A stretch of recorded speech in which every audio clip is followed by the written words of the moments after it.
Part 1. The Cosmological Argument. Why is there something instead of nothing? Step outside when the night sky's clear and look at the stars. Watch a river flow or pick up a rock. Everything around you is real and exists right now.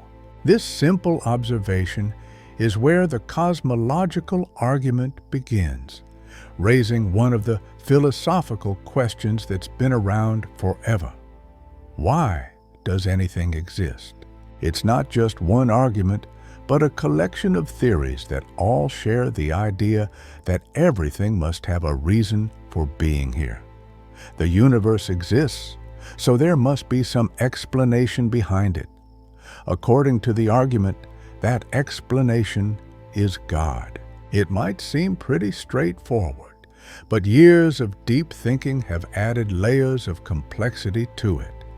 Let's dive into the main versions, starting with the one that's been at the heart of philosophical chats for about 800 years. Step into any room in your house and grab any object, your phone, a chair, or a coffee cup. None of these things made themselves. Your phone was assembled from parts made in factories using materials taken from Earth, which were formed by stellar events billions of years back. In the 13th century, philosopher and theologian Thomas Aquinas summed it up. Everything that starts to exist must have a cause or reason. But if everything needs a cause and every cause leans on something previous, you wind up with an endless loop. Imagine a train with infinite cars, each pulled by the one before it. But without a lead engine or first car to pull, the train wouldn't move. Aquinas proposed there must be a first cause, something that gets everything going without needing anything to start it in the first place. This first cause, he claimed, is what we call God. Here's where it gets interesting. Modern thinkers like William Lane Craig have revamped this argument using today's physics. They point to the Big Bang Theory, saying the universe emerged about 14 billion years ago. If it had a beginning, and everything with a beginning requires a cause, then the universe needs a cause. This cause must exist outside space and time, since it started both, and it must be incredibly powerful to create a universe. It also has to be personal, because only a personal being could create out of sheer nothingness. This argument taps into our strong instincts about cause and effect, which are hard to shrug off.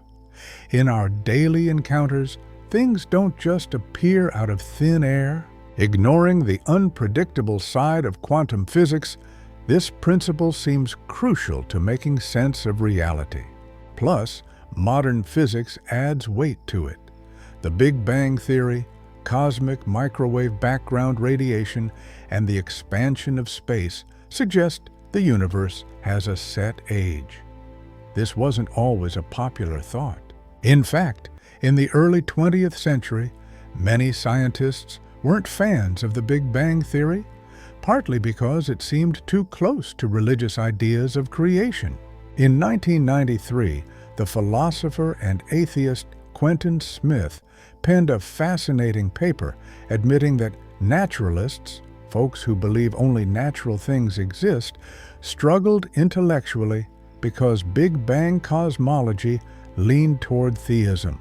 He noted that most philosophers and scientists discussing this in the 1960s and 70s felt the Big Bang hinted at a creator. But does the argument hold up? It's faced some hefty criticism, not just minor ones. First up is the special pleading problem. If everything requires a cause, why doesn't God need one? Believers argue that God didn't begin to exist, so this rule doesn't apply. But critics ask, if God gets a pass, why not the universe itself? In a well-known 1948 debate with Frederick Copleston, Bertrand Russell suggested the universe might just be a brute fact, a thing existing without an explanation. When Copelandon pushed him on why we need reasons for observed phenomena, but not the universe, Russell famously said, "The universe is just there, and that's all." Next up is the challenge from quantum mechanics. In quantum field theory, particles seem to pop into existence without causes, or at least not in the way we usually understand cause and effect. Virtual particles randomly appear and disappear in the vacuum, and radioactive decay happens spontaneously without any obvious triggers. Some folks who back these concepts argue that quantum events aren't truly causeless since they arise from quantum fields and adhere to probabilistic rules. However, critics contend that this might challenge our fundamental understanding of cause and effect at the core of reality. Another tricky part is the concept of time itself. How do you cause something before time even begins? Philosopher Adolf Grünbaum pointed out that causation relies on time, since causes precede effects. If the Big Bang was the start of time, there was no before. So, asking what caused the universe could be as absurd as asking what's north of the North Pole. Another fascinating dimension in this debate involves an argument that many philosophers find more complex. Gottfried Leibniz, a 17th century philosopher and mathematician, introduced the argument from sufficient reason. He referred to the principle of sufficient reason, which suggests that everything has a reason or explanation for why it exists and why it is the way it is. Look around. Everything you see could have been different. You might never have been born, or the earth might never have formed. Even the laws of physics could have been different as far as we know. Contingent things require explanations from outside themselves. My existence comes from my parents, theirs from their parents, etc. But even if this chain stretches back infinitely, Leibniz argued, that doesn't explain why the entire chain exists rather than something else, or why anything at all exists. Think of an endless line of books, each copying the one before it. Even with infinite repetition, the origin of the information remains unexplained. Leibniz concluded that there must be a necessary being that exists by necessity and explains itself, identifying this being as God. Modern philosophers like Alvin Plantinga and Graham Oppy delve deeply into this argument, highlighting its complexity. Plantinga contends that the principle of sufficient reason feels naturally true, and dismissing it could lead to absurd conclusions. If things can exist without explanations, anything could happen for no reason. Why doesn't your coffee cup suddenly transform into a hippopotamus? Because there's no sufficient reason for such a change. Oppy, however, argues that the principle of sufficient reason might undermine itself. If everything needs an explanation, then God's nature would require one too. If God's nature doesn't need an explanation because it's necessary, then an exception has been made. If exceptions are possible, then the principle isn't absolute, and maybe the universe itself is an exception. Furthermore, Oppy suggests that even if a necessary being exists, it doesn't have to be God. It could be the universe itself or an impersonal quantum field. Thus, the argument might be either too broad or too limited. This discussion isn't merely academic. The cosmological argument influences how billions of people view their existence.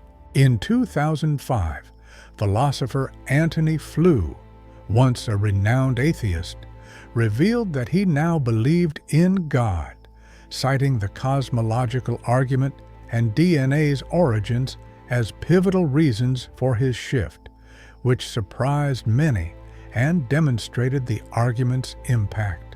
Conversely, numerous scientists and philosophers have abandoned religious beliefs because they find the cosmological argument lacking. Physicist Lawrence Krauss wrote, "A universe from nothing to describe cosmic origins without invoking God." In Islamic philosophy, the cosmological argument, particularly Al-Ghazali's version from the 11th century, remains significant in theological discourse. The Kalam cosmological argument, as it's known, actively promoted by William Lane Craig in numerous debates, possibly stands as the most debated theistic argument in contemporary philosophy. So, after what feels like forever discussing this, where do we actually stand? For the folks who support it, the cosmological argument is still rock solid, whereas critics reckon it's been debunked for good. But everyone can agree on one thing. The argument taps into a huge mystery about the existence of, well, anything. Why does anything exist instead of just nothing? This question just won't fade away. Maybe God's the answer. Maybe the question itself is messed up. Or perhaps we just have to accept that existence is a starting point without further reasons. It's a philosophical puzzle that sticks around. The argument also brings up a crucial point about the whole God debate. People on both sides, believers and skeptics, have basic beliefs that seem obvious to them, but not the other side. Believers think it's clear that existence needs an explanation, while non-believers argue that pointing to God doesn't really solve anything, it's just moving the problem. As we dive into more arguments, remember this recurring theme. The toughest clashes stem not from the facts, but from which instincts and principles we fall back on when the facts are murky. Part 2. The teleological argument, when design hints at a designer. Grab your phone for a second and really look at it.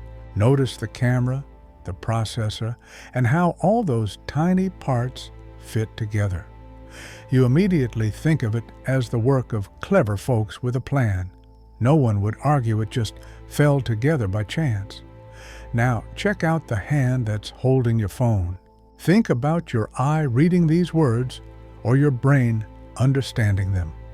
The teleological argument asks, if human-made things need designers, and nature is even more intricate and seemingly purposeful, doesn't it too require a designer?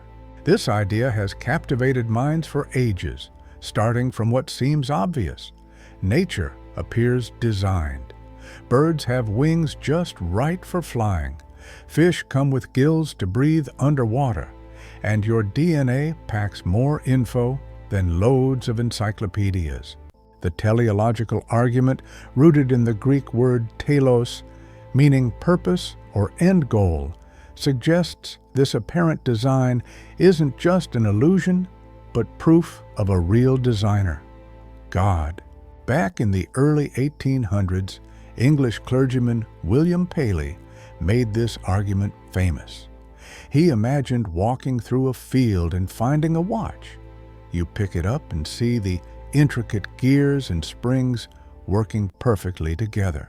You wouldn't think natural forces like wind and erosion randomly created it. The complexity and purpose seen in the watch mean it must have a watchmaker. Paley then compared this to the human eye. It has a lens to focus light, a retina to receive it, muscles to adjust focus, all connecting to a brain that makes sense of images. The eye is way more complex and purposeful than any watch. If a watch needs a watchmaker, doesn't an eye need an eye maker? If human creations display design, and nature shows even more, then nature must have a designer much smarter than us. God. This argument resonates with human intuition. Seeing the Grand Canyon, a butterfly emerging, or the precise paths of planets, it just feels like things are meant to be. This idea also captivated scientists for a long while. Isaac Newton used his motion laws to describe God's design. Johannes Kepler felt he was uncovering God's thoughts when he found out about planetary paths.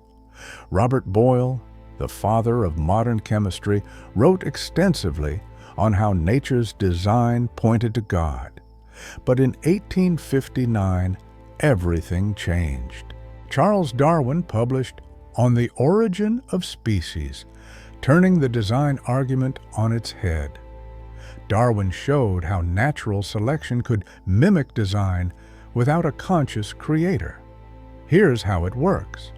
Organisms vary randomly through genetic changes. Some mutations help them survive and reproduce, others don't.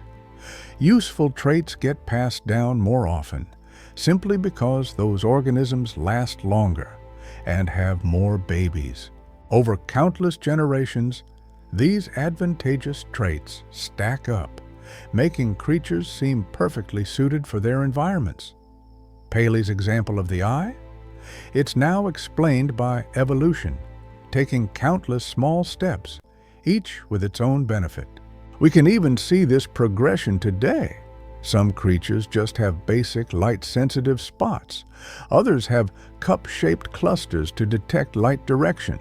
Some have pinhole eyes, and eventually, there's the lens eye like humans.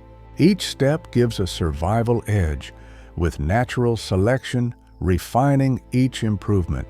Evolutionary biologist Richard Dawkins, in his book The Blind Watchmaker, presents evolution as a blind watchmaker, creating design without intention. The design we see is real, but the designer is natural selection, an unconscious process at work over eons. Dawkins suggests that before Darwin, atheists couldn't be fully satisfied intellectually, but after Darwin, they could. Darwin made atheism more respectable by explaining apparent design without invoking God. This revelation has dealt a major blow to the design argument, causing many philosophers and theologians to rethink their stance. But that's not where it all ties up.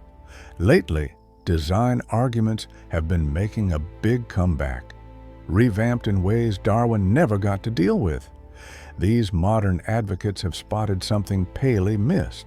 They argue that while evolution can explain biological complexity, like the detailed designs in living things, it's not so great at dealing with specified complexity, which follows a specific pattern. Like, take Mount Rushmore with its precise presidential faces. The mountain itself is complex, but its complexity isn't patterned. It's just shaped by random erosion. Those faces, though, are an example of specified complexity as they match the distinct features of past presidents. William Dembski, who dives into math and philosophy, believes this specified complexity points straight to intelligent design. Look at DNA, for example. It's a prime example of specified complexity, aligning perfectly with the independent pattern needed for life's functional proteins. The genetic code, how DNA's sequences pair with certain amino acids, seems random, almost like a language, not dictated by chemical laws. Languages, codes, and info usually come from intelligent sources, not random natural processes. Michael Behe, a biochemist, added to the discussion with his idea of irreducible complexity introduced in Darwin's black box. He claims some biological systems need every part to function, so taking one out renders them useless. Think about the bacterial flagellum, which works like a tiny motor spinning to propel bacteria. It's got a rota, stata, drive shaft, and propeller. If you remove even one component, it's useless. Behe questions how natural selection could piece together such a system gradually, as unfinished versions wouldn't work and wouldn't offer any survival advantages. These ideas sparked some fiery debates. Critics pushed back on several fronts.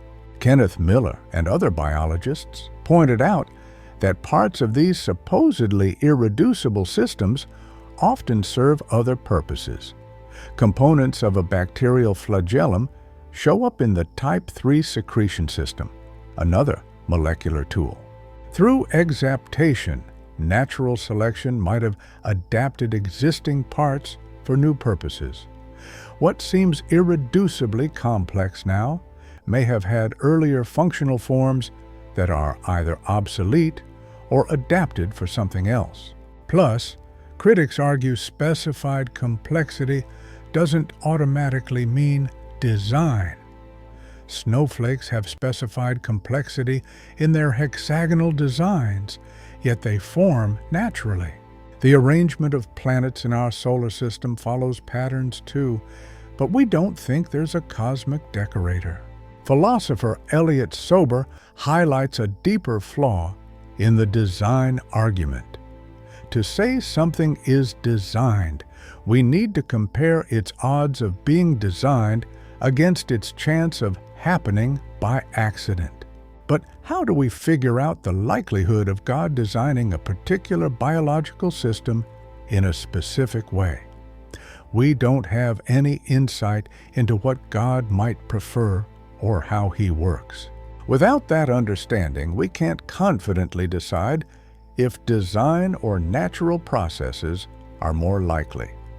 Despite these challenges, belief in the design argument stays strong, especially outside biology. Many have redirected their attention from biological to cosmic design, but that's another debate entirely. Inside biology, the conversation continues about whether Darwinian evolution explains all biological complexity, or if some parts truly need intelligent guidance. But there's another issue with the design argument beyond evolution: bad design. If God designed living creatures, why do so many features seem poorly designed? Take the human eye, a favorite of Paley's, which is wired backward. The cells that sense light face away from incoming light, while nerves and blood vessels block it before reaching them. Interesting enough, octopus eyes are wired correctly. Evolution can explain this varying efficiency, suggesting that vertebrate and cephalopod eyes evolved along different paths, with evolution building on existing structures rather than starting from scratch.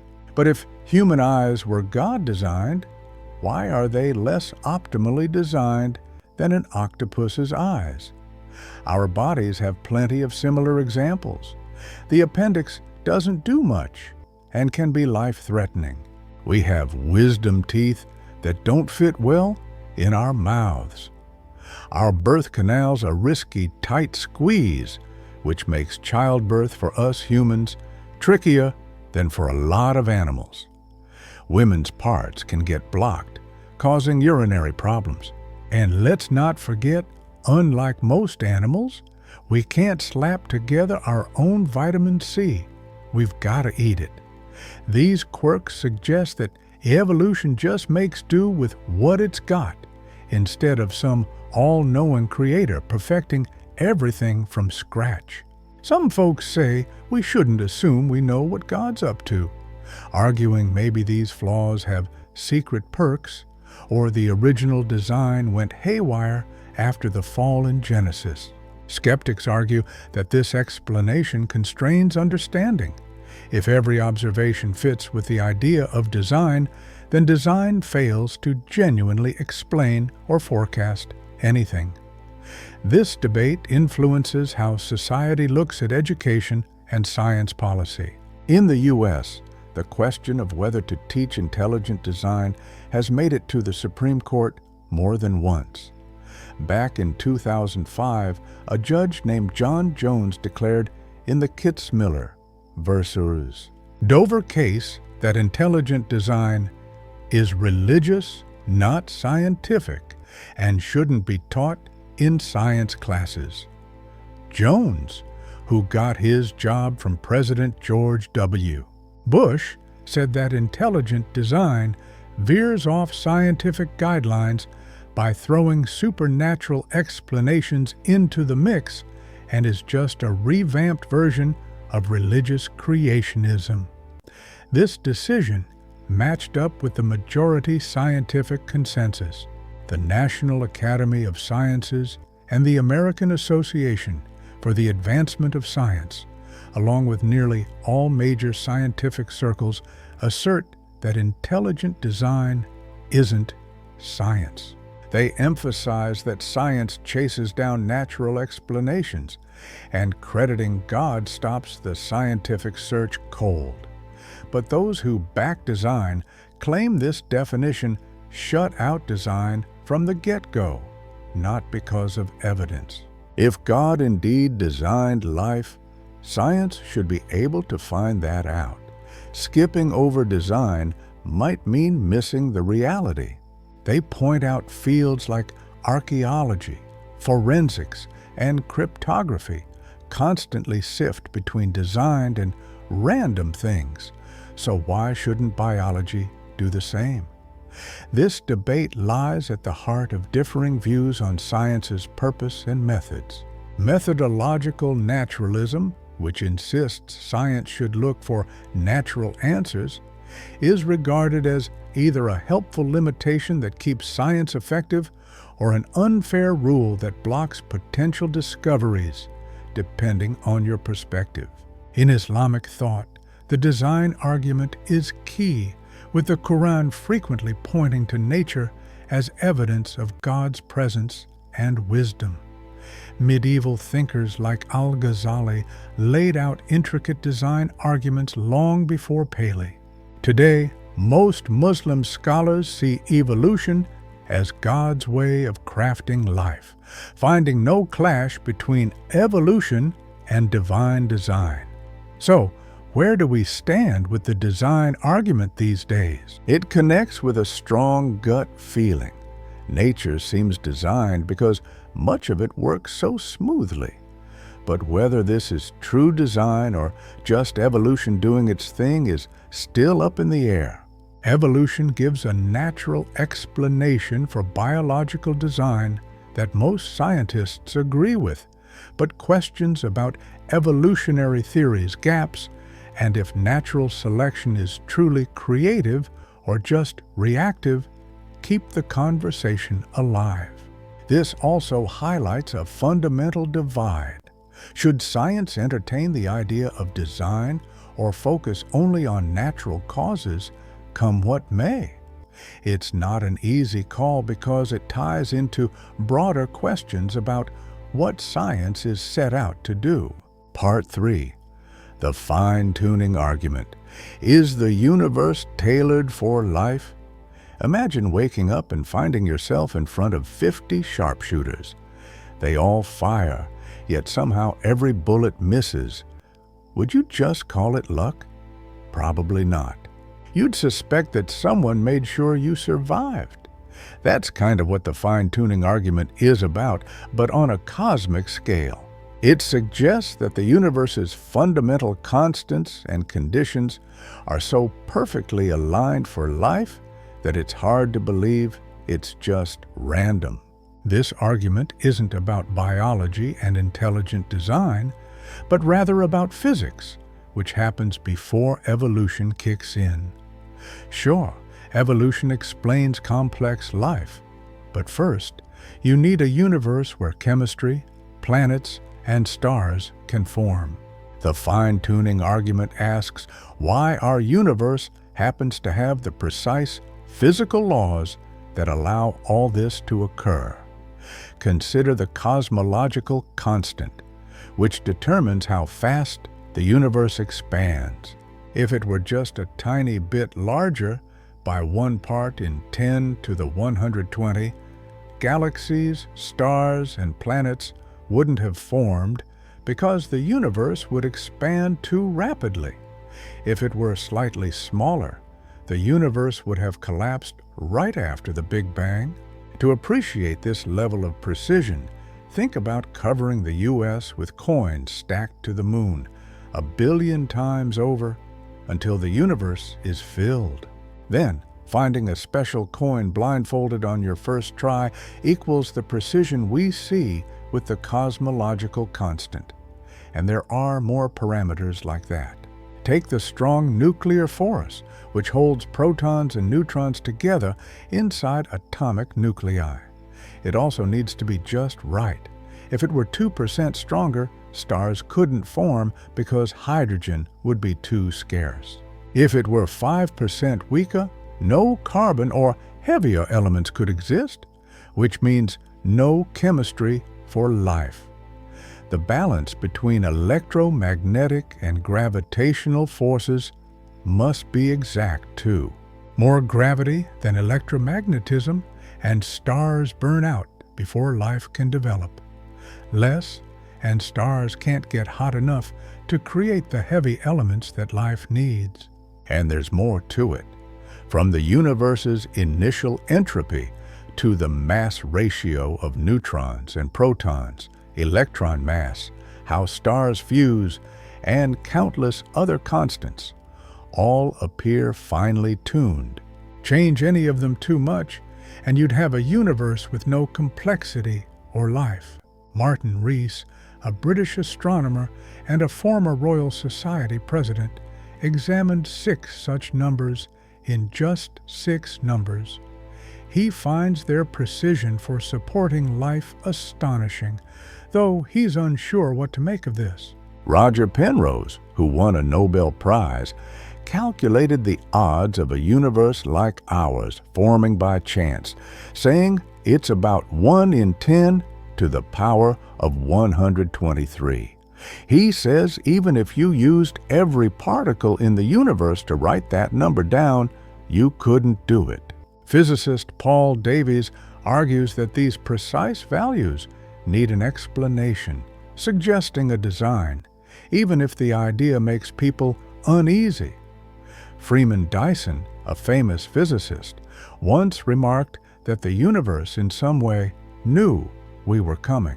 Philosopher and physicist Robin Collins puts it like this: the universe's fine-tuning is much more likely if God exists than if he doesn't. We notice this fine-tuning, which strongly hints at God's presence. It's a case of probability, where the evidence supports the more plausible hypothesis based on what's observed. What strengthens the argument is that many of these constant values seem arbitrary. While something like the speed of light might be linked to space-time's geometry, a lot of constants seem like they could be anything. Yet they're all set perfectly for life. Critics, though, point to a fascinating alternative: the multiverse theory. If there are countless universes, each with different physical constants, it's not surprising we live in one that's finely tuned. It's like a selection bias where we only notice the universe that can support life because we couldn't be aware of it otherwise. Imagine a lottery winner saying, "What were the chances I'd win?" The odds were high, but someone eventually wins, and whoever does will naturally be amazed. In a scenario with trillions of universes, one was bound to end up perfectly tuned, and that's our universe because we're here to see it. The multiverse concept isn't just some wild idea thrown together. Several serious scientific theories suggest there could be multiple universes, each with its own set of rules. Eternal inflation theory proposes that our Big Bang could be just one among many in a continuously growing universe. String theory, which aims to unify quantum mechanics and general relativity, seems to indicate around 10 to the power of 500 possible solutions, each representing a different universe with unique physical laws. People who argue for fine-tuning have their own rebuttals. For one, they say even the multiverse concept requires some fine-tuning. The processes that create universes, whether through eternal inflation or quantum tunneling, follow rules that need specific settings.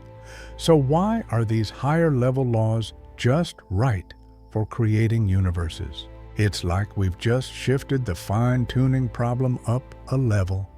Then there's philosopher John Leslie's analogy. Picture yourself in front of a firing squad of 50 shooters. They all fire, yet miss.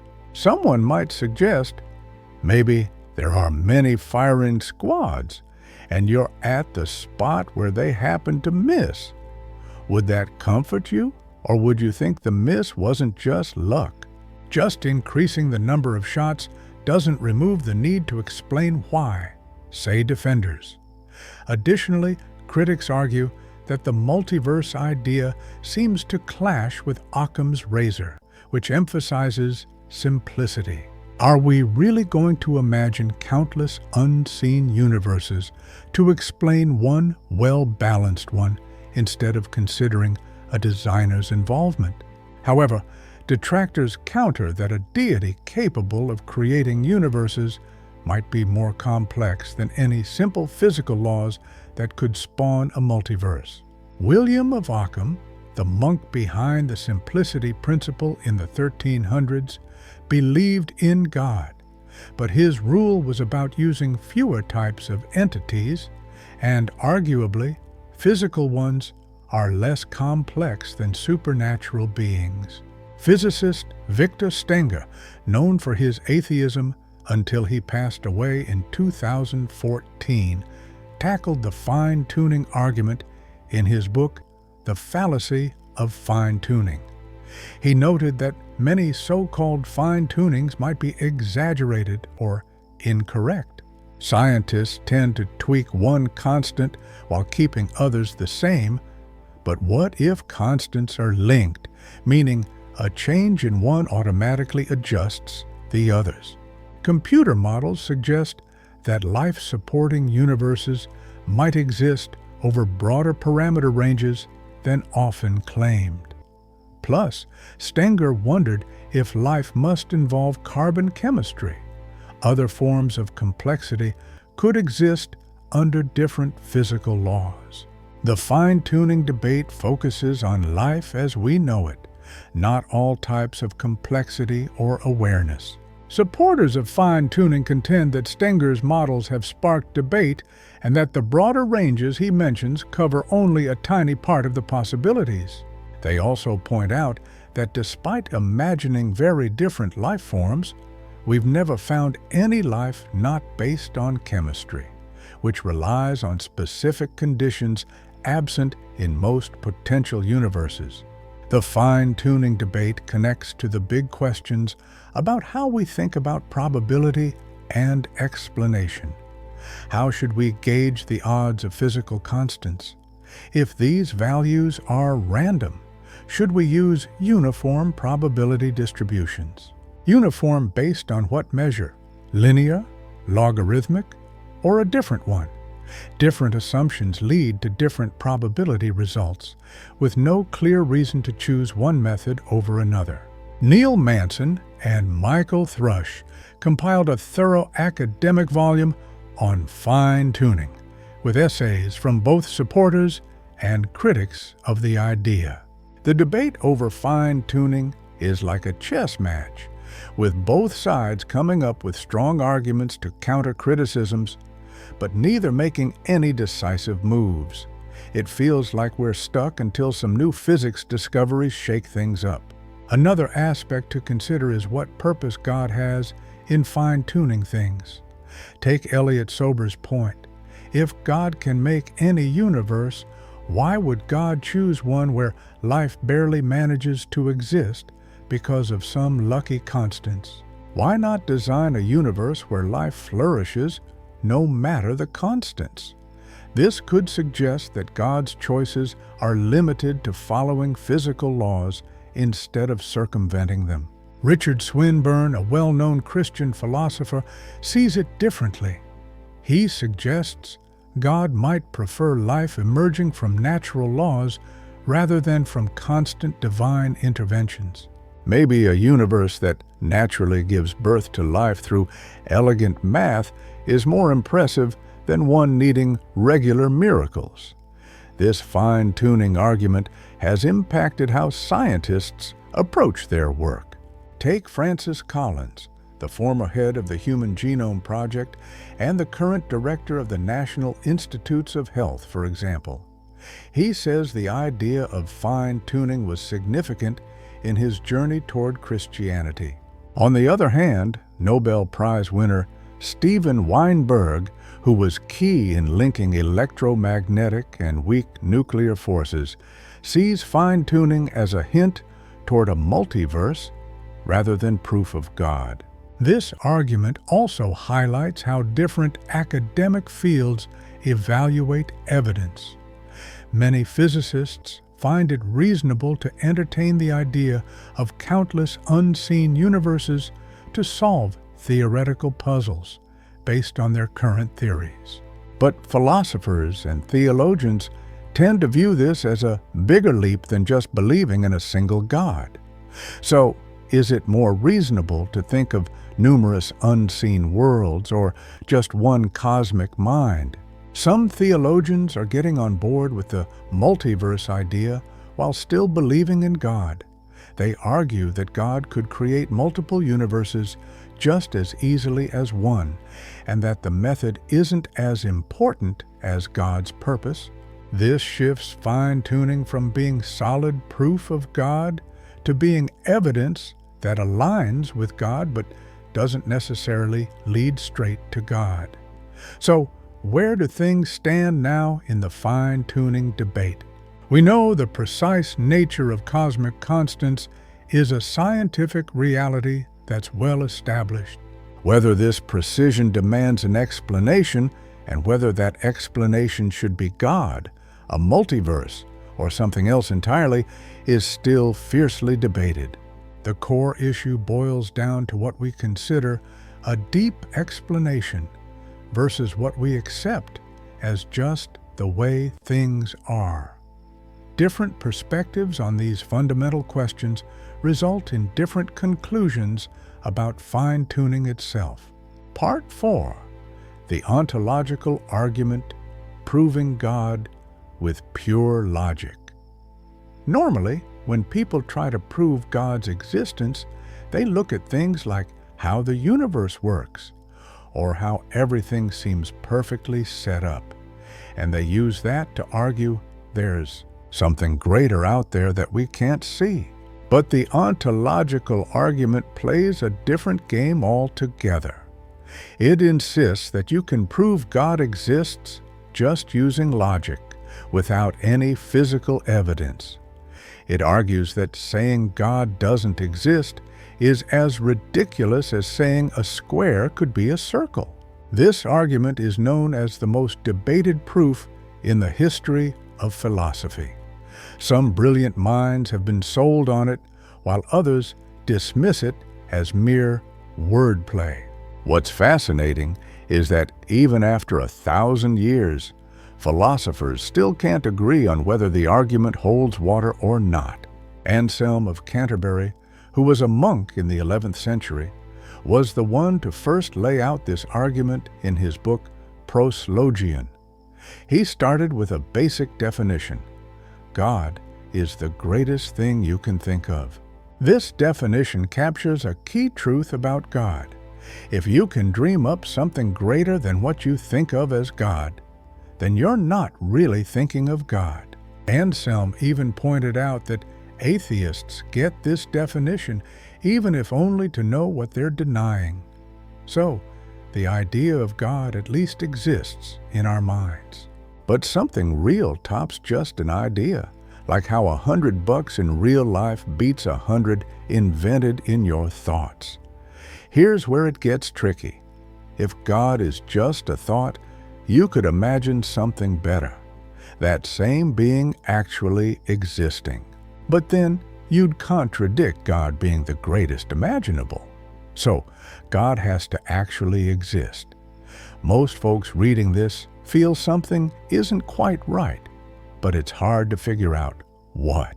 The argument seems to conjure existence out of definitions alone, as if you could logic God into being.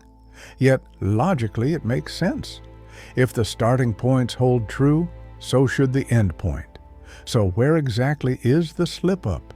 A monk named Gaunilo, who lived around the same time as Anselm, came up with a humorous counterpoint. He dreamed up the most perfect island. One better couldn't be thought of. If you follow Anselm's reasoning, this island should exist, because a real one is better than a made-up one. But that sounds nuts. You can't logic islands into being. Surely Anselm's argument has a bug. Anselm replied that his logic only applies to God, a being defined by ultimate perfection. Islands are the sort of thing that might or might not exist, but God, by definition, has to exist. His argument leans on this distinct idea of God. For ages, many philosophers shrugged off the ontological argument while debating its flaw. Then, Immanuel Kant came along in the 18th century with a twist. He claimed existence isn't like a trait you add to something like saying it's red or heavy. Saying God is omnipotent gives God an attribute, but saying God exists is about whether that concept exists in reality. Existence doesn't attach as part of a definition. It's about matching reality. Compare a real $100 to a made-up one. They're conceptually the same, but real dollars end up in your wallet. Anselm's argument fumbles because it misuses existence as a trait that adds greatness. This critique seemed to seal the argument's fate for 200 years. But then in 1974, Alvin Plantinga brought back the ontological argument with a clever twist, using possible world semantics. This version explores some deep philosophical stuff, but reveals some fascinating ideas about existence and necessity.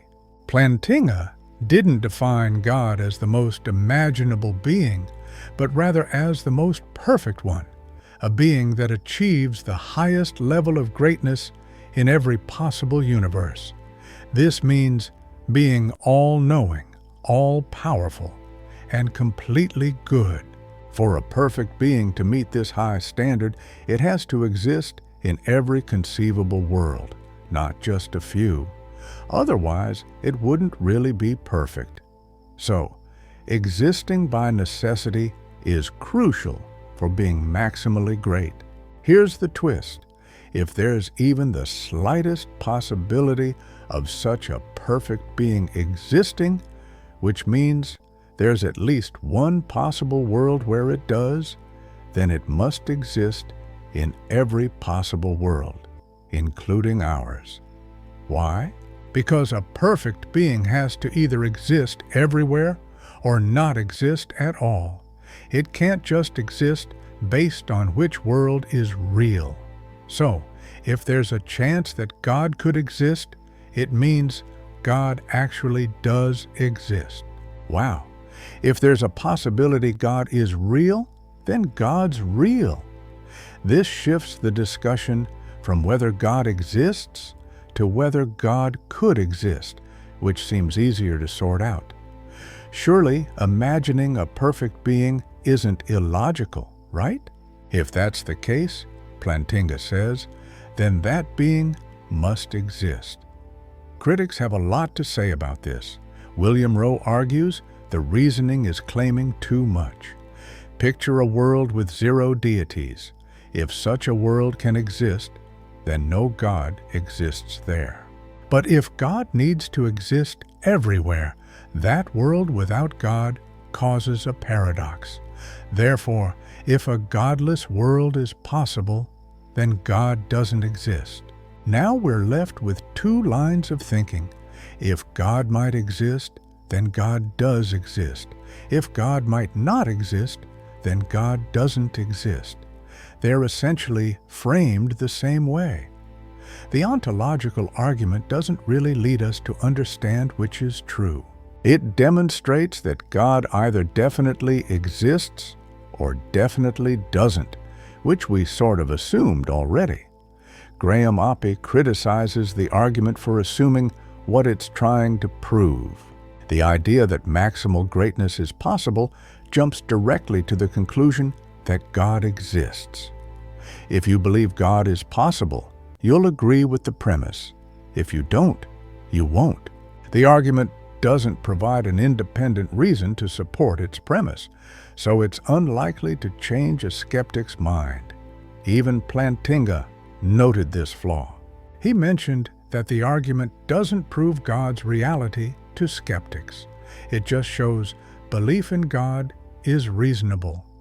If you believe God is plausible, you're justified in believing God exists, since the possibility supports reality. There are also bigger logical questions about possible worlds. Is it even sensible to discuss all possible worlds? Are these worlds real places, as David Lewis suggested, or just clever fictions? If they're fictional, can we really draw conclusions about reality from them? Some philosophers argue that the argument misunderstands possibility. J.L. Mackie thought that the idea of necessary existence might not make sense. Everything that exists now is simply the way things turned out. The only necessary truths are logical ones, like mathematics, which don't claim that actual things exist. But defenders argue we do accept some concepts as necessarily existing. Numbers and logical truths seem to fall into this category. Why should accepting a necessary being be tougher than accepting necessary abstract ideas? The ontological argument ties into the interaction between faith and reason. Anselm saw his work as delving deeper into understanding faith. He already believed in God and sought to comprehend that belief rationally.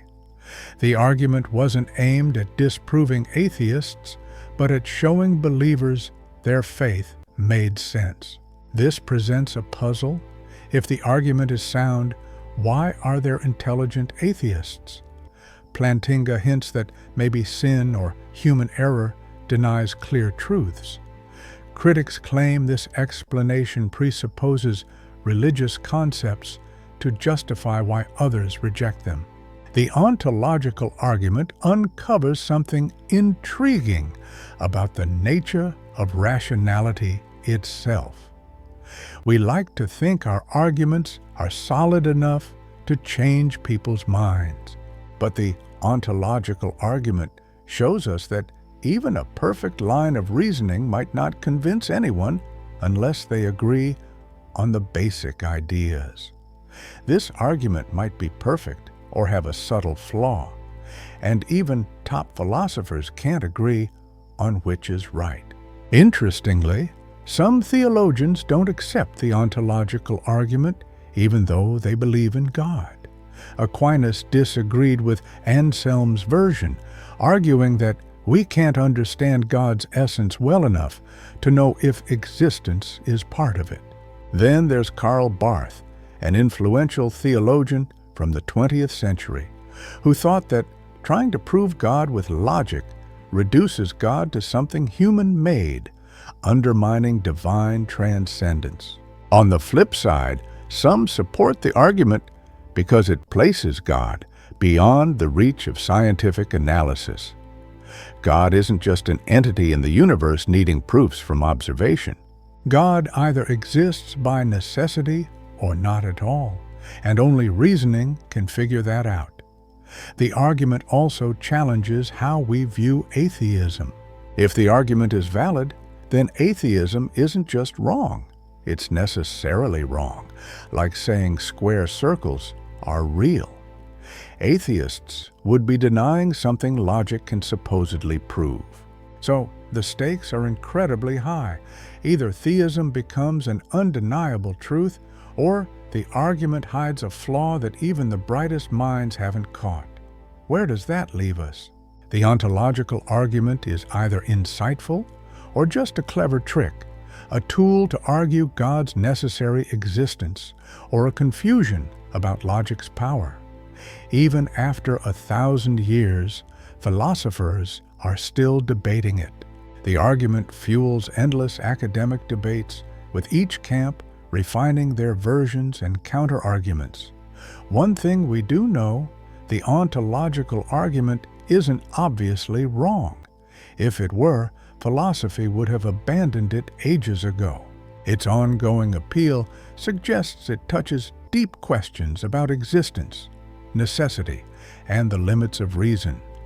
Whether it finally succeeds depends on tough questions in modal logic and philosophical semantics that are still unresolved. Part 5. The moral argument. Where does right and wrong come from? Imagine a kid sees another snatch a toy and cries, "That's not fair." Or a stranger jumps into the river to save someone from drowning. A community might come together to punish a murderer, even when the victim's family isn't pushing for justice. We don't just see the Holocaust as merely unlucky or a bad twist of fate. We see it as genuinely evil. These scenarios suggest that moral truths could be more than just human opinions. So, the moral argument asks, where does this sense of real right and wrong originate? If moral values and duties are indeed real in the universe, it hints at a rulemaker, an ultimate source of goodness. This argument points to God as that source. C.S. Lewis, the famous 20th century author and Christian thinker, shared this view in Mere Christianity. He noticed that when people debate, they talk about right and wrong as if it's a code everyone understands. Rather than saying, "I didn't like what you did," they insist, "What you did was wrong," expecting this to resonate universally. This implies that morality isn't like a favorite ice cream flavor, but more like a geometric truth. Lewis observed that cultures worldwide have surprisingly similar moral tenets. Across the globe, murder, lying, theft, and betrayal are condemned, while courage, loyalty, and kindness are revered. According to Lewis, this universal moral law points to a universal moral lawgiver, similar to how natural laws suggest a cosmic creator. William Lane Craig refines the argument further. The first premise: without God, there's no objective moral values or duties. The second premise: objective moral values and duties exist. Therefore, God exists. The first premise argues that without God, morality turns into human customs, a result of evolution or personal taste. None of these grounds moral truths as objective. Social norms vary. Some cultures practiced human sacrifice, while others rejected it. If morality is tradition, neither is fundamentally wrong. They're just different choices. Evolution might explain why we feel guilt or empathy. Natural selection could have chosen cooperation, and moral instincts might promote it. Yet, this only explains why we have moral beliefs, not if they're valid. Evolution aims at surviving, not justice. If it had picked other behaviors, we'd have other moral instincts, but that doesn't make them right. The second premise argues that some things are objectively right or wrong, no matter what people think. The Holocaust was wrong regardless of Nazi beliefs. Torturing kids for amusement is wrong, even if future cultures accepted it. These are moral truths, not preferences. If both premises stand, God's existence is the source of objective morality. God's nature, with ultimate goodness, sets the moral benchmark, and God's commands create moral obligations. Without God, objective moral truth lacks a firm base. Many find this argument fits their moral experiences. When we say slavery is wrong, it's not just right now, my culture says no. We believe slavery contradicts human dignity in a way that transcends cultural variances. This sense of deep moral truth seems to demand a higher source. But critics challenge these premises intensely. Starting with the first, why must objective morality need God? Maybe moral truths are more like math truths, existing as facts on their own, without any mind's influence. Eric Wielenberg, a philosopher in atheistic moral realism, proposes that moral qualities can simply be basic facts. Just as electrons naturally have a negative charge, humans might naturally have dignity and rights. These truths aren't random. They connect to natural facts, meaning any being with certain natural traits, such as rational understanding, inherently has moral traits like dignity. Supporters respond with the grounding objection. Mathematical truths can exist without minds because they don't demand anything of us. Moral truths, however, guide our actions. How can something we can't see make us feel like we have to do it? Usually, someone authoritative forces our hand. Plus, why would qualities related to morals rely on natural traits? Why would having a brain earn us more respect than having muscles grant us power? This connection just seems to exist, making the universe feel like it's set up for moral rules. Theism claims it's God who set it up like that, but critics have issues with their view. Why is it assumed His nature is good? If you say it's because it fits a separate standard, then that standard exists independently from God. If His nature is good without any benchmark, saying God is good feels pointless, kinda like saying unmarried guys aren't hitched. This argument goes back to Plato's Euthyphro, where Socrates asked whether something is good because God says so, or if God says it's good because it truly is. If it's the former, morality could have been anything. If the latter, then goodness exists outside of God. Some people suggest divine nature theory to find a balance. God's nature doesn't mean making up moral truths on a whim, nor do they exist on their own. Instead, His nature just is good, and His commands naturally flow from that. God couldn't be cruel because it goes against His loving essence. But critics wonder if this solves anything or just pushes the problem aside. Why isn't God's nature bad? If there's no explanation, then why not see human value as a basic assumption too? Both ideas start with some unexplained truths about morality. Also, not everyone agrees that objective morality is real. Error theorists, like J.L. Mackie, argue objective morality isn't reality. Our moral debates are more about sentiments or social rules than truths about the world. Saying murder is wrong translates to murder is bad, or don't do it.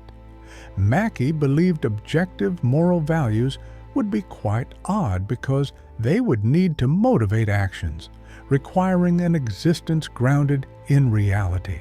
But science describes the universe as made up of matter and energy, with no innate moral qualities. Furthermore, moral differences are present across times and cultures. Lewis noticed some common themes, but researchers found wide variations.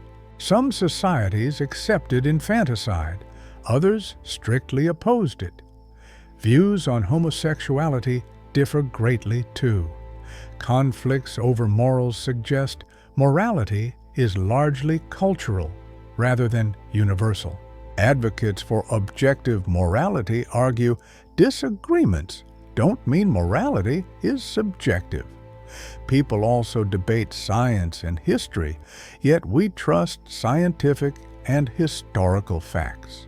Moral disputes often arise from misconceptions or faulty thinking, not from clashing core ethics. For instance, societies that practiced human sacrifice believed it necessary to appease gods. They valued life but misunderstood its preservation. The disagreement was over what gods wanted, not whether suffering is inherently wrong. Then there's the idea of moral progress. We recognize past wrongs like slavery as signs of moral advancement, not just societal changes. Progress suggests there's a betterment standard. If morality is subjective, then past societies weren't wrong, just different. Critics argue moral progress exists but doesn't need objective morality. It can be assessed based on shared goals like reducing harm. Torture of heretics is an example of failing to improve well-being or truth. The moral debate also stretches into evolution and psychology. Some studies show moral ideas develop early and across cultures.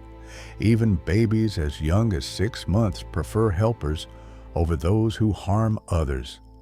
This hints that our sense of right and wrong might come from our biology. But does explaining morality through evolution ruin its importance? Philosopher Sharon Street, who specializes in evolutionary ethics, thinks it might. She suggests that our moral beliefs are shaped by evolution to help us reproduce, not necessarily to find truths. If evolutionary pressures were different, so would our moral beliefs. This implies that our morals might be more about survival and evolution than truth. On the flip side, people like Alvin Plantinga argue that if God exists, this issue doesn't apply. God could have given us the ability to perceive moral truths, possibly using evolution as a tool. But if you don't believe in God, it's tough to see why evolution would provide us with reliable moral beliefs when it's mainly about survival, not truth. Critics say evolution might still lead us to some accurate moral beliefs because cooperation is crucial for survival. Societies that condemn murder, theft, and betrayal often thrive. So, even without belief in God, evolution might promote reliable moral beliefs about cooperation. The moral argument holds deep cultural importance.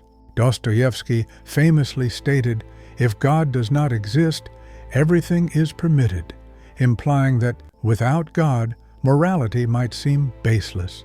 Some fear that losing faith means losing a moral framework. However, atheists like Kai Nielsen and Eric Wielenberg argue that morality remains strong without God, possibly even improving. They note that religious morality has occasionally supported slavery, genocide, and oppression, as these seem to be condoned in holy texts. Secular ethics can offer clearer guidelines focused on human well-being. This ties to the issue of religious violence. If God grounds morality, why have people committed terrible deeds in His name? Think of the Crusades, the Inquisition, religious wars, and terrorism, frequently justified by invoking God. Defenders claim these acts contradict religious teachings and are just political moves. But critics question why there's so much religious disagreement and violence if God offers clear moral truths. In Islamic thought, this moral debate presents different angles. Some Islamic scholars strongly support divine command theory, suggesting actions are right because God commands them. Meanwhile, Mu'tazilite thinkers believe reason can independently discern moral truths, though these truths ultimately come from God. So, where does this leave the moral argument? It highlights a real dilemma. Our moral experience suggests there's something objective and beyond human rules. Whether this points to God or can be explained by natural morality is still hotly debated. This debate challenges naturalists to explain what grounds moral truth and theists to justify why God-centered morality hasn't led to a more unified moral outlook or behavior. Part 6. The Case for Consciousness. Is matter capable of thinking? Shut your eyes and try to connect with your thoughts. Remember how you picture the color red, the sting of pain, the thrill of joy, and the feeling of being uniquely you. Philosophers call these phenomenal properties, or qualia, the personal experiences of being conscious. Now, open your eyes and think about your body. Neurons zapping, chemicals mixing, and electrical signals buzzing in your brain. The argument about consciousness ponders how physical stuff can lead to personal experiences. David Chalmers coined this as the hard problem of consciousness. We can talk about behavior, memory, and focus using scientific terms, but grasping our inner experiences seems to need more than just scientific explanations. Thomas Nagel talked about it in his famous essay, What Is It Like to Be a Bat? Bats use echolocation, seeing the world through sound. We can map out the details, the brain's role, and its importance to behavior, but that doesn't tell us what it's like for a bat to experience its world. The subjective side of things is something science can't capture. The consciousness argument has various angles, but shares a common logic. Our conscious experiences have qualities that don't fit into the physical world. So, consciousness can't just come from physical stuff. There's got to be something beyond, and many people connect this idea to God. Consciousness coming from a conscious creator. Think about pain. You can break down its physical parts. Pain receptors firing, signals being sent to the brain, specific brain parts reacting. But they don't tell you what pain really feels like. Someone could know every physical detail about pain, yet wouldn't get it until they actually feel it. Frank Jackson brought this up with his thought experiment about Mary, the color whiz. Mary, stuck in a black and white room, but aware of all physical aspects of color, finally sees color. Even with all her knowledge, she experiences something brand new, the true look of red. If she learned something new, despite knowing all the facts, then consciousness includes elements beyond the physical. Physical sciences miss out on some aspects of consciousness. J.P. Moreland and William Lane Craig use this line of thinking to argue for God's existence. If consciousness includes non-physical elements, then materialism, the belief everything is physical, is flawed. Dualism must be true. Minds aren't just brains. But how do these non-physical minds appear in a physical world? They argue the best guess is an ultimate mind, God, who made the universe and gave some parts consciousness. Their argument gains strength from the combination problem. Even if consciousness is non-physical, there's still the challenge of combining simple experiences into complex ones. Your senses detect many colors, sounds blend, and sensations merge into a single awareness. How does it all come together? This question is tough for both materialists and dualists, but theists argue a divine creator could solve it in ways that nature can't. Still, not everyone buys the argument for consciousness. Some philosophers outright reject the hard problem. Take Daniel Dennett, for instance. He believes consciousness isn't some profound mystery, but just an experience of complex information processing. To him, there's no hard problem, just a misconception of what's really there. Dennett compares belief in complex consciousness to believing in magic. We think something strange is happening, but once we uncover the mechanics, the mystery vanishes. The thought that consciousness isn't purely physical is, to him, a mental illusion. Like magic tricks, they stump us until we learn their secrets. Critics argue Dennett misses the main point. They claim he talks about mental functions, but doesn't address consciousness itself. Simply explaining how the brain processes information doesn't explain why there's a subjective experience tied to it. To them, it's like Dennett denies consciousness altogether, rather than explaining it. The merry thought experiment has brought up big talks in philosophy. People like Daniel Stoljar, who lean towards physicalism, say Mary doesn't find out new facts but sees old facts in a fresh way. There's a big difference between knowing what the color red is and actually seeing it. These are just different approaches to the same physical facts. This is all about how we grasp things, rather than what actually exists. Some suggest that what Mary really gains are new skills or practical abilities, rather than raw knowledge. She becomes able to identify, imagine, and recall the experience of red. These skills are important, but don't suggest there are any mysterious non-physical properties at play. Neuroscience continues to show just how tightly linked brain states are with conscious experiences. Specific patterns in the brain align with particular conscious states. Damage to certain brain parts can wipe out parts of awareness. Harm to the visual part can cause blindness. Issues with the hippocampus can stop new memories from forming, and problems in the frontal lobe can alter personality. These connections support the idea that consciousness fully relies on brain functions. Furthermore, by interacting with certain brain areas, specific conscious experiences can be stimulated.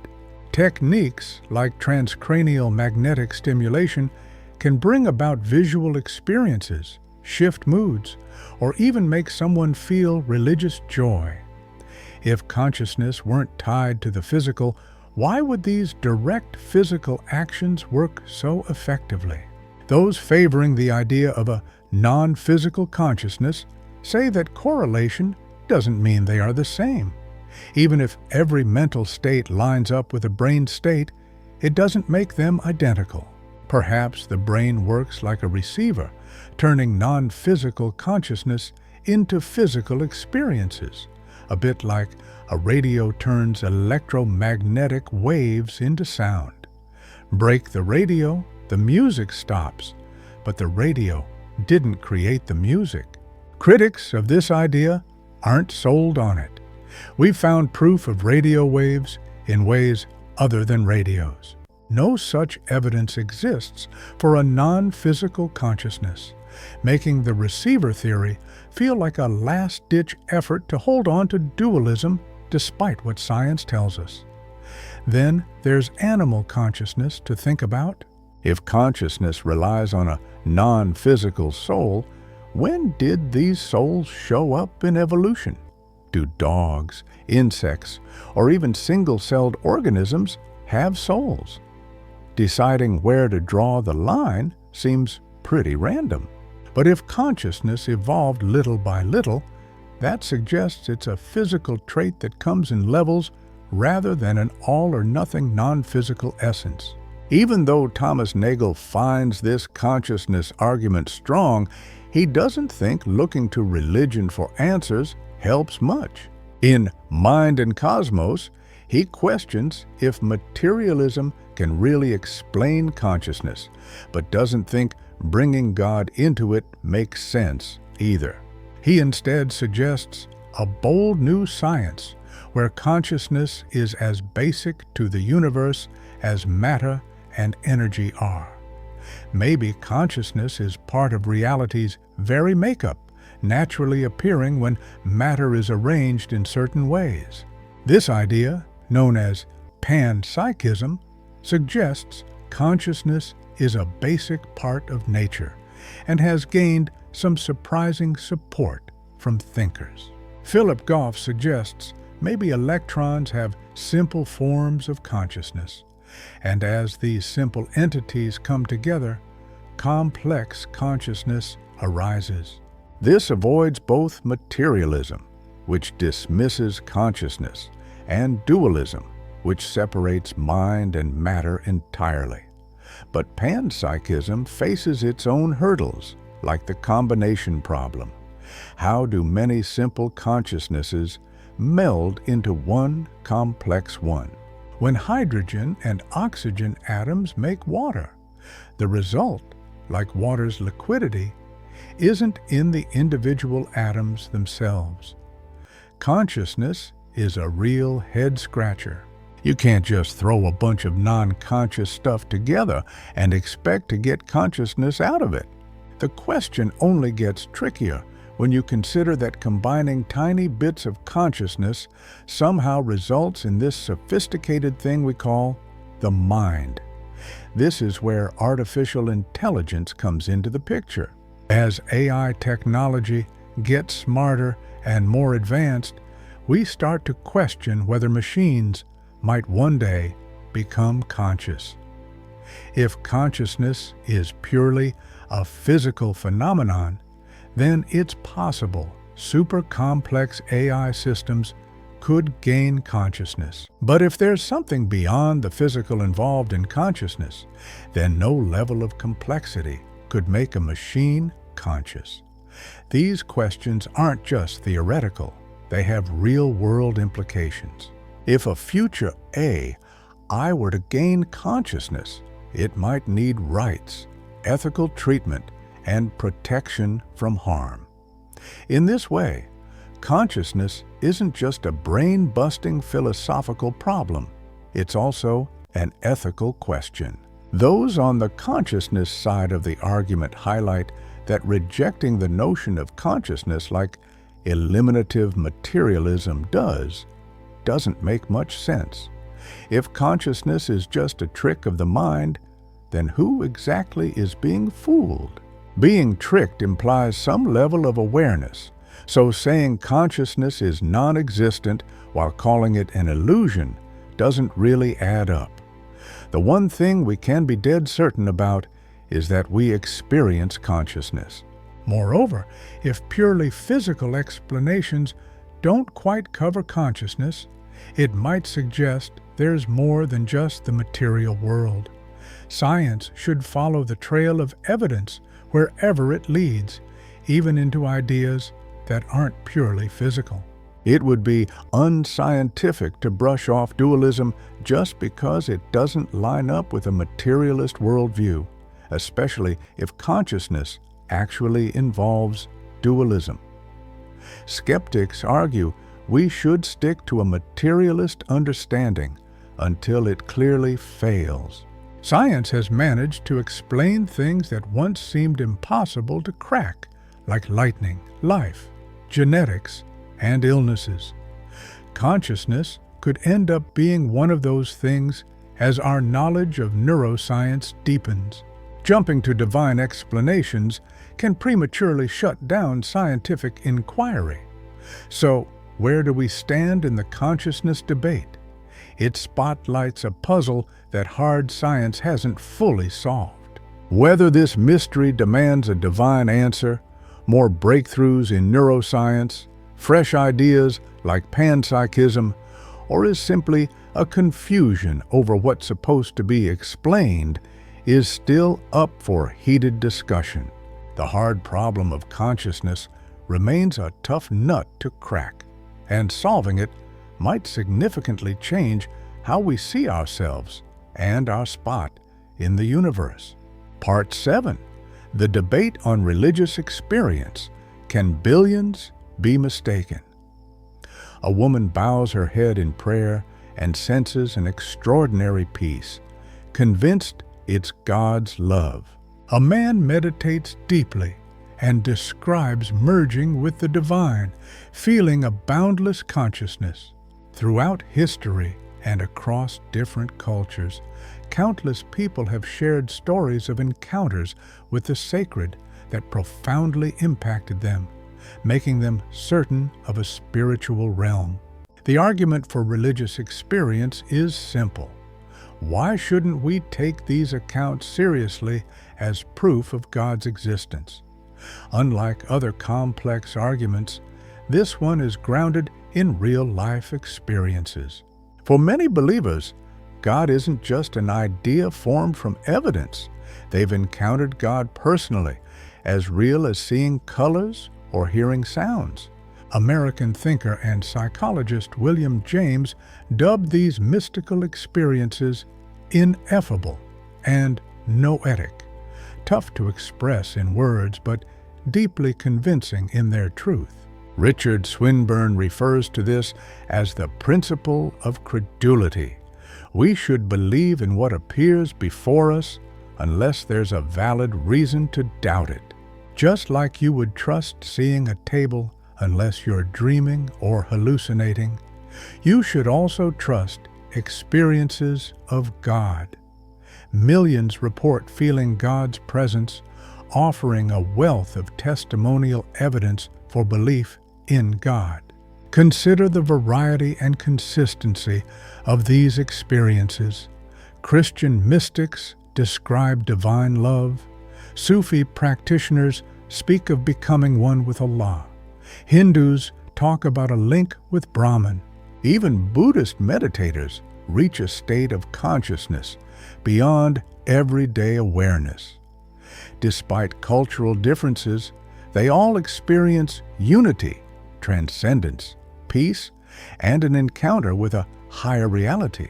Teresa of Avila, a mystic from 16th century Spain, described an angel piercing her heart with a fiery golden spear, filling her with God's love. For her, it wasn't metaphorical, but a reality more intense than any physical sensation. Collecting these testimonies across ages and cultures provides substantial evidence for the divine. Moreover, these experiences visibly transform lives. People quit addictions, find purpose amidst suffering, dedicate themselves to helping others, and face death calmly. Think of Paul, who, after encountering Jesus on the road to Damascus, went from persecuting Christians to becoming their main apostle. Many conversion stories share a similar theme, a life-changing encounter with God. Alvin Plantinga offered a thoughtful take on this argument. He argues that if God exists, it makes sense for God to allow humans to know Him directly, beyond just reasoning. Faith in God would naturally be foundational, not needing proof, much like belief in other minds or the external world doesn't need evidence. We simply sense God, and if God made us that way, this perception is reliable. However, this argument from religious experience isn't without challenges. First off, these experiences often clash. Some people experience Jesus, others Allah, some Brahman. while others hold to Mormon beliefs. These encounters lead to mutually exclusive ideas about God's nature and demands. They can't all be seeing ultimate reality if they contradict each other. Some suggest that different faiths perceive the same divine truth through their own cultural lenses. John Hick supported religious pluralism, positing that the real, with a capital R, manifests differently in various traditions, much like how light changes color through different filters. He claims all major religions offer genuine, albeit partial, views of transcendent reality. Critics argue this weakens the religions themselves. For instance, Christianity claims Jesus is God incarnate, while Islam sees this as blasphemy. These aren't just different perspectives of the same truth, but opposing statements.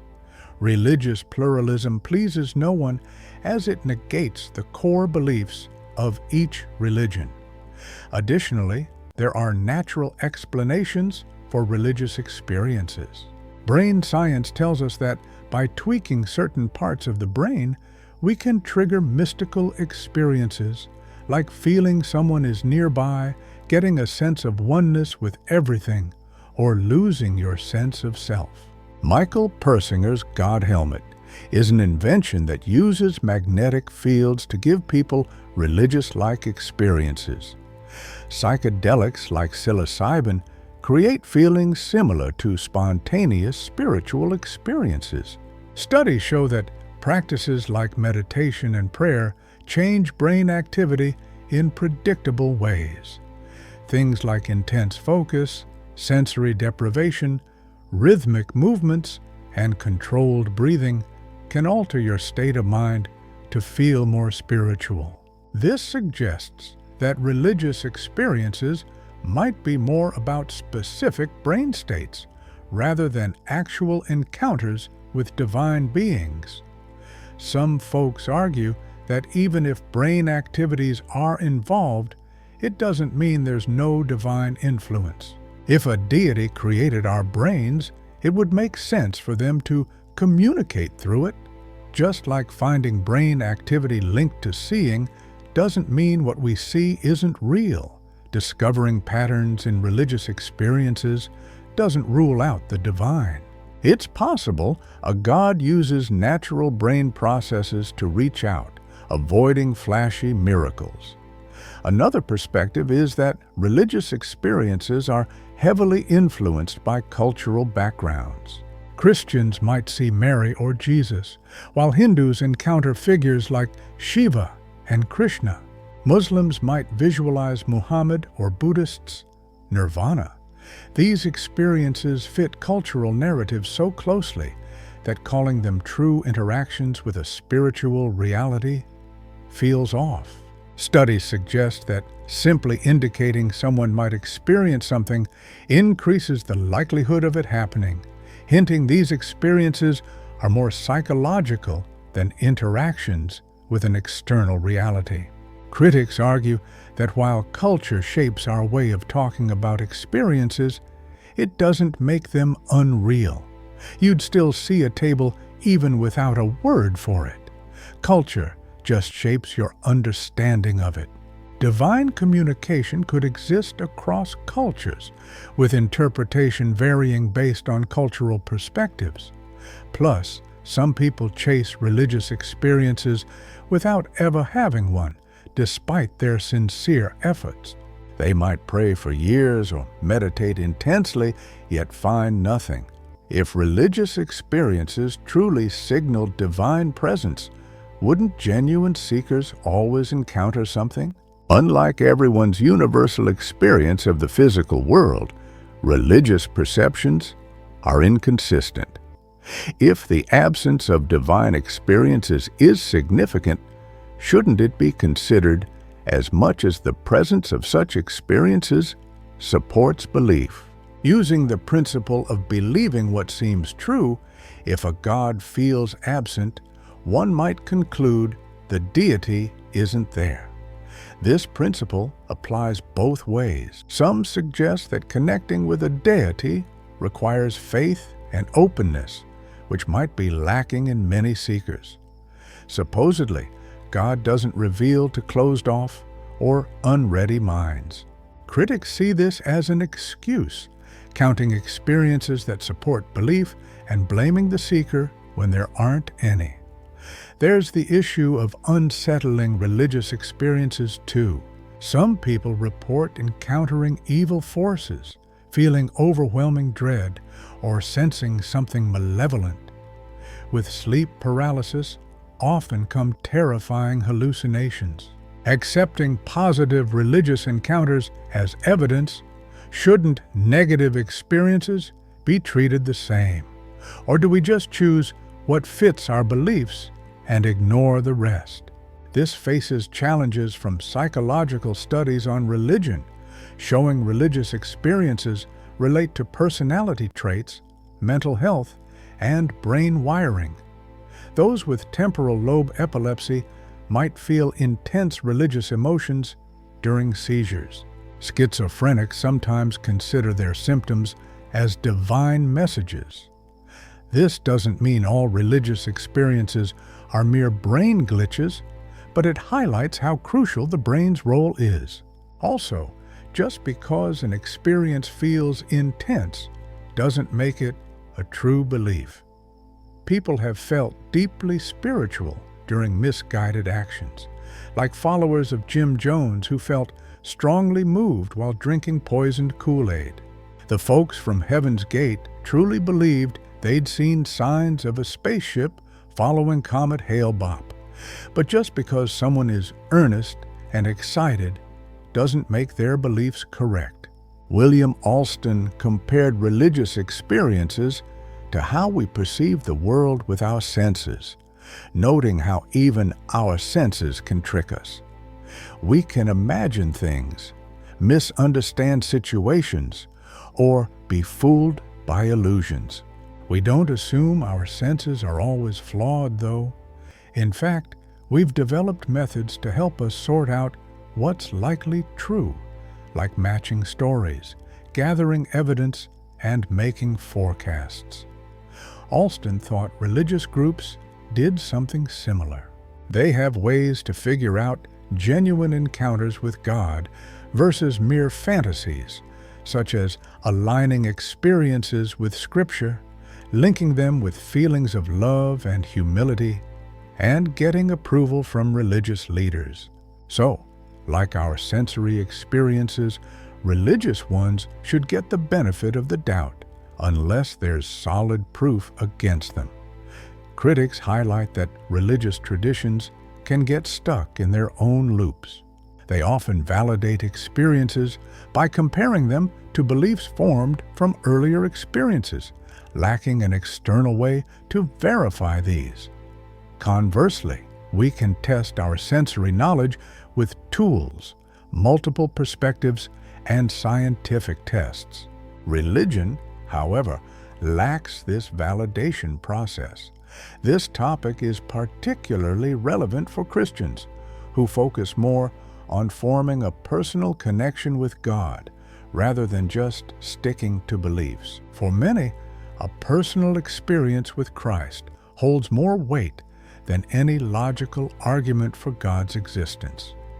Paul even mentioned that believers feel the Spirit that raised Jesus, giving them certainty beyond evidence. But this leads to a contradiction. If religious experiences are so clear, why do Christians diverge on so many issues? Catholics and Protestants both claim guidance from the Holy Spirit, but disagree on major points like church leadership, the meaning of sacraments, and paths to salvation. Pentecostals, despite valuing spiritual experiences, have split into countless groups.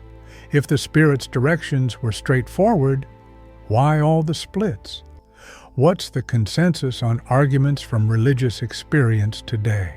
For those who've felt deep spiritual experiences, debate isn't needed, and no argument will change their mind.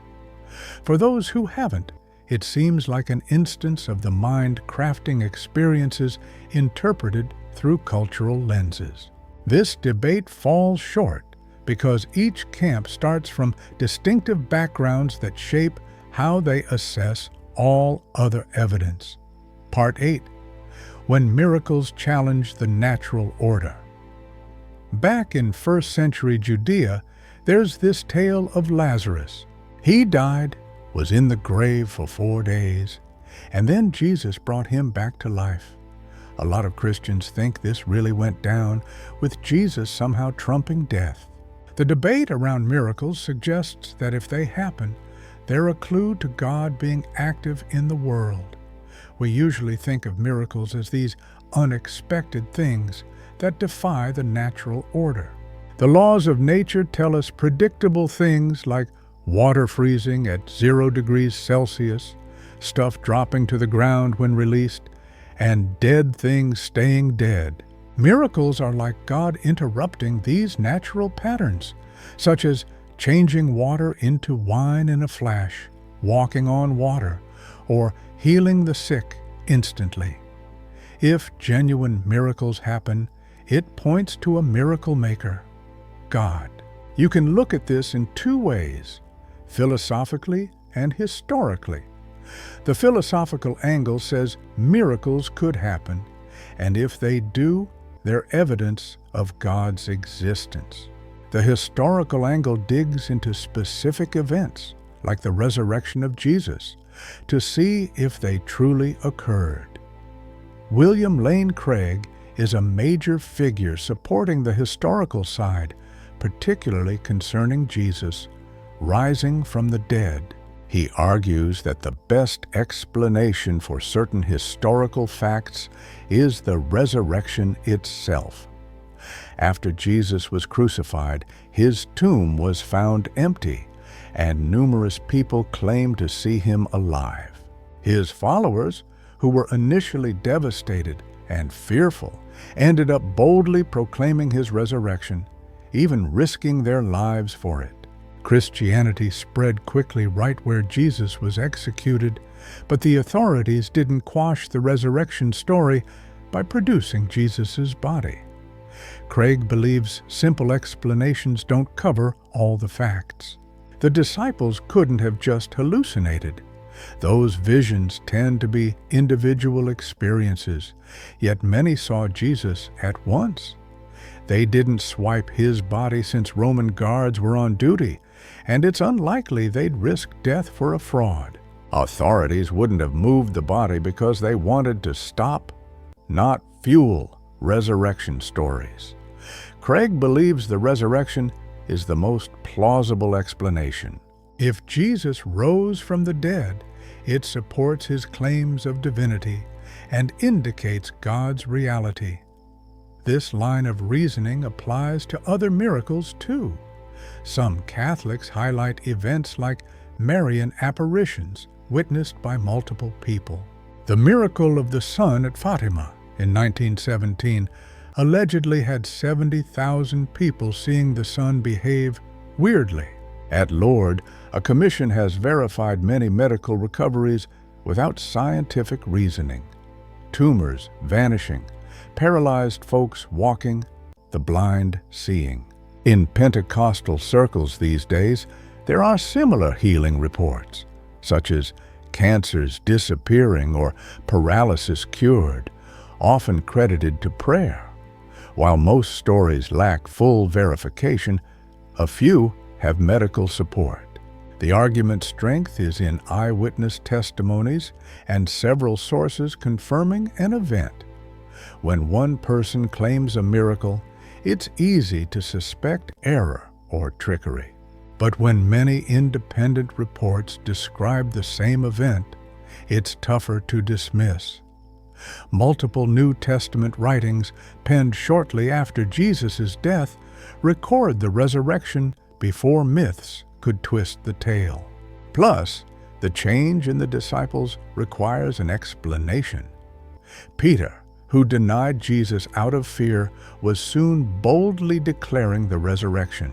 Jesus' brother James was skeptical during Jesus' life, but became a church leader after encountering the risen Jesus. Paul, who first persecuted Christians, was converted by what he believed was meeting the risen Christ, and then became a major missionary.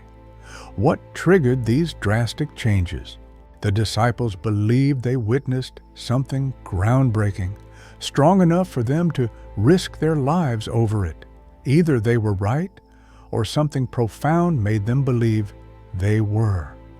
Both scenarios deserve consideration.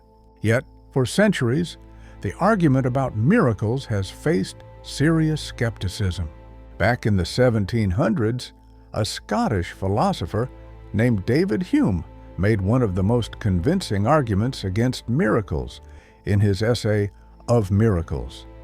He argued that miracles are super unlikely since they defy the natural laws we know from endless human experience. For instance, we all know dead folks stay dead, water doesn't transform into wine, and people can't walk on water. These observations make natural laws very trustworthy. Since miracles contradict these laws, they seem extraordinarily improbable. Now consider how people talk about miracles. Stories can be off. People might see things incorrectly, forget stuff, exaggerate, or even lie. So, when you weigh miracle stories against the chance of these events really happening, you have to figure out what's less likely: the story being off or the natural laws being broken. Because natural laws are backed by tons of consistent experiences, it's generally more plausible the story is off than a miracle actually occurring. Hume concluded that no amount of testimony could prove a miracle unless the tale being wrong would be more miraculous than the event itself. Since false stories are common and miracles are not, Hume felt we should always be skeptical of miracle claims. Hume also pointed out some practical things. Miracle tales mostly pop up in ancient, less educated, or superstitious societies. In more modern, informed societies, there are fewer miracle reports, suggesting that with better knowledge, belief in miracles goes down. Plus, miracles from different religions contradict. If Jesus' miracles legitimize Christianity, do Muhammad support Islam? They can't both be right if their beliefs clash, and since the evidence is often similar, they cancel each other out, leaving no solid miraculous claims. Those who support miracles say Hume assumes experiences against miracles are uniform, but that's the debate. Many claim to have experienced miracles, contradicting the idea of uniform experience. Hume dismisses miracle testimony while using limited experience to judge such testimony, which is circular reasoning.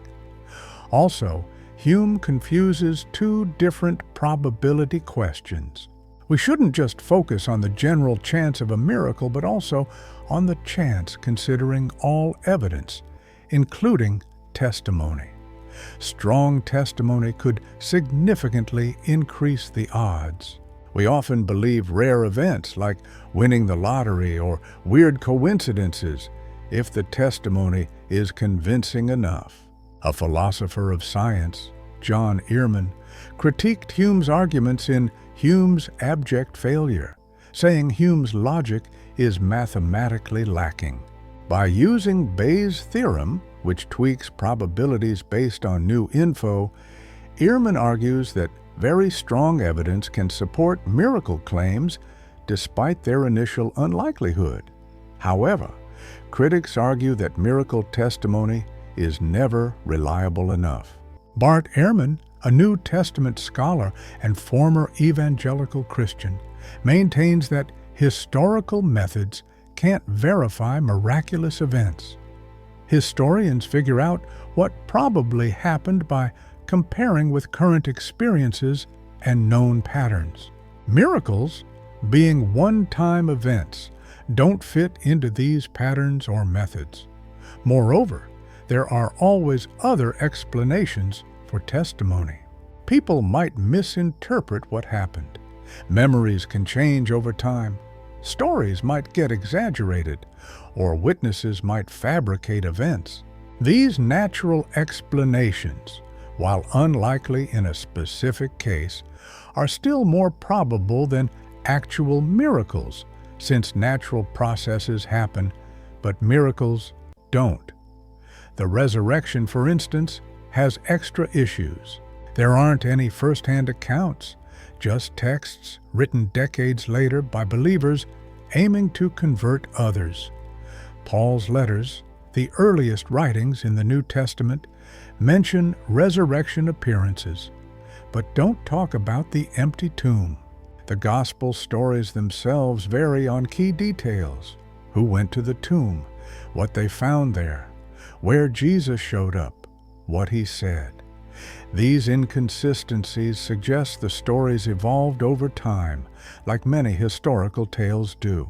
It all kicked off with people having their own experiences of feeling Jesus around, and eventually those experiences turned into tales about him rising from the dead. Many religions begin with a handful of folks claiming they've seen extraordinary happenings, like Joseph Smith said he was visited by an angel with golden plates, sparking the start of Mormonism. Or think about Islam. It began when Muhammad said the angel Gabriel revealed the Quran to him. Over in the Pacific, cargo cults popped up around what they thought were mystical events. We're quick to question these miracles, so why should the Christian ones be any different? Fans of Christianity argue it stands out because it emerged in a place where authorities could have easily debunked it. If they'd managed to produce Jesus's body, the religion would have crumbled quickly, but they couldn't. Plus, the disciples were so convinced by their beliefs that they faced death for them. Sure, folks sometimes die for beliefs they wrongly think are true, but it's different when you invent them. If the disciples had cooked up the resurrection story, they would have likely caved when staring death in the face. Critics, however, say we lack solid info on how the disciples actually died. Martyrdom accounts might just be tall tales. The New Testament only details James's death by Herod Agrippa, while stories like Peter's upside-down crucifixion or Thomas heading to India come from sources written way later, so they're not too trustworthy. Plus, people have gone to their graves holding on to falsehoods, like those in conspiracies protecting loved ones, political prisoners sticking to their tales, or scam artists never admitting their scams. It's not common, but it's still more plausible than miracles. Look at the alleged medical marvels at Lourdes. They're inspected the same way. The Lourdes Medical Bureau only acknowledges a few healings. Spontaneous remission happens with diseases like cancer, and faith healings can trigger placebo effects that speed up recovery. Without thorough studies, it's tough to tell if a healing is truly miraculous or just a quicker natural recovery helped along by the mind. The sun miracle at Fatima also has more down-to-earth explanations. Mass hallucinations, weird atmospheric effects, or just misunderstanding normal solar activity could account for the events people reported. Not everyone there saw something weird, and pictures from that day show the sun looking normal. If the sun really had moved drastically, we'd have seen massive chaos across the globe, but only the folks at Fatima noticed anything. There's also a deeper issue with miracles. If God can pull them off, why do they happen so rarely? Why save a few folks at Lourdes, but let countless others die from treatable diseases? Why show up to a crowd at Fatima, but remain unseen to so many skeptics? Miracles come across as random acts, which doesn't align with the notion of a loving, all-powerful God who desires belief from everyone. Defenders suggest God might have reasons we can't grasp, choosing to perform miracles based on a wisdom beyond our understanding. Maybe God treasures faith that develops through tough times more than faith handed to us easily. Perhaps miracles fulfill unique purposes in certain situations that we just don't get. Critics argue this makes miracles impossible to negate. Any pattern could fit into God's mysterious plans. If we can't predict when God would or wouldn't perform miracles, these claims don't offer much explanation or make predictions, rendering them scientifically hollow. So, what's up with miracles? For believers, they boost faith and reveal God's presence in the world. For skeptics, these miracle tales showcase human gullibility and how religious beliefs can color our perceptions and memories. The evidence can be spun different ways, and your beliefs about God and the natural world shape which story seems most likely. Part 9. Pascal's wager. Taking a bet on eternity? Imagine someone giving you the chance to make a bet. You put your entire life savings on heads, and if it's heads, you score $1 trillion. But if it comes up tails, you lose everything you wagered. Would you go for it?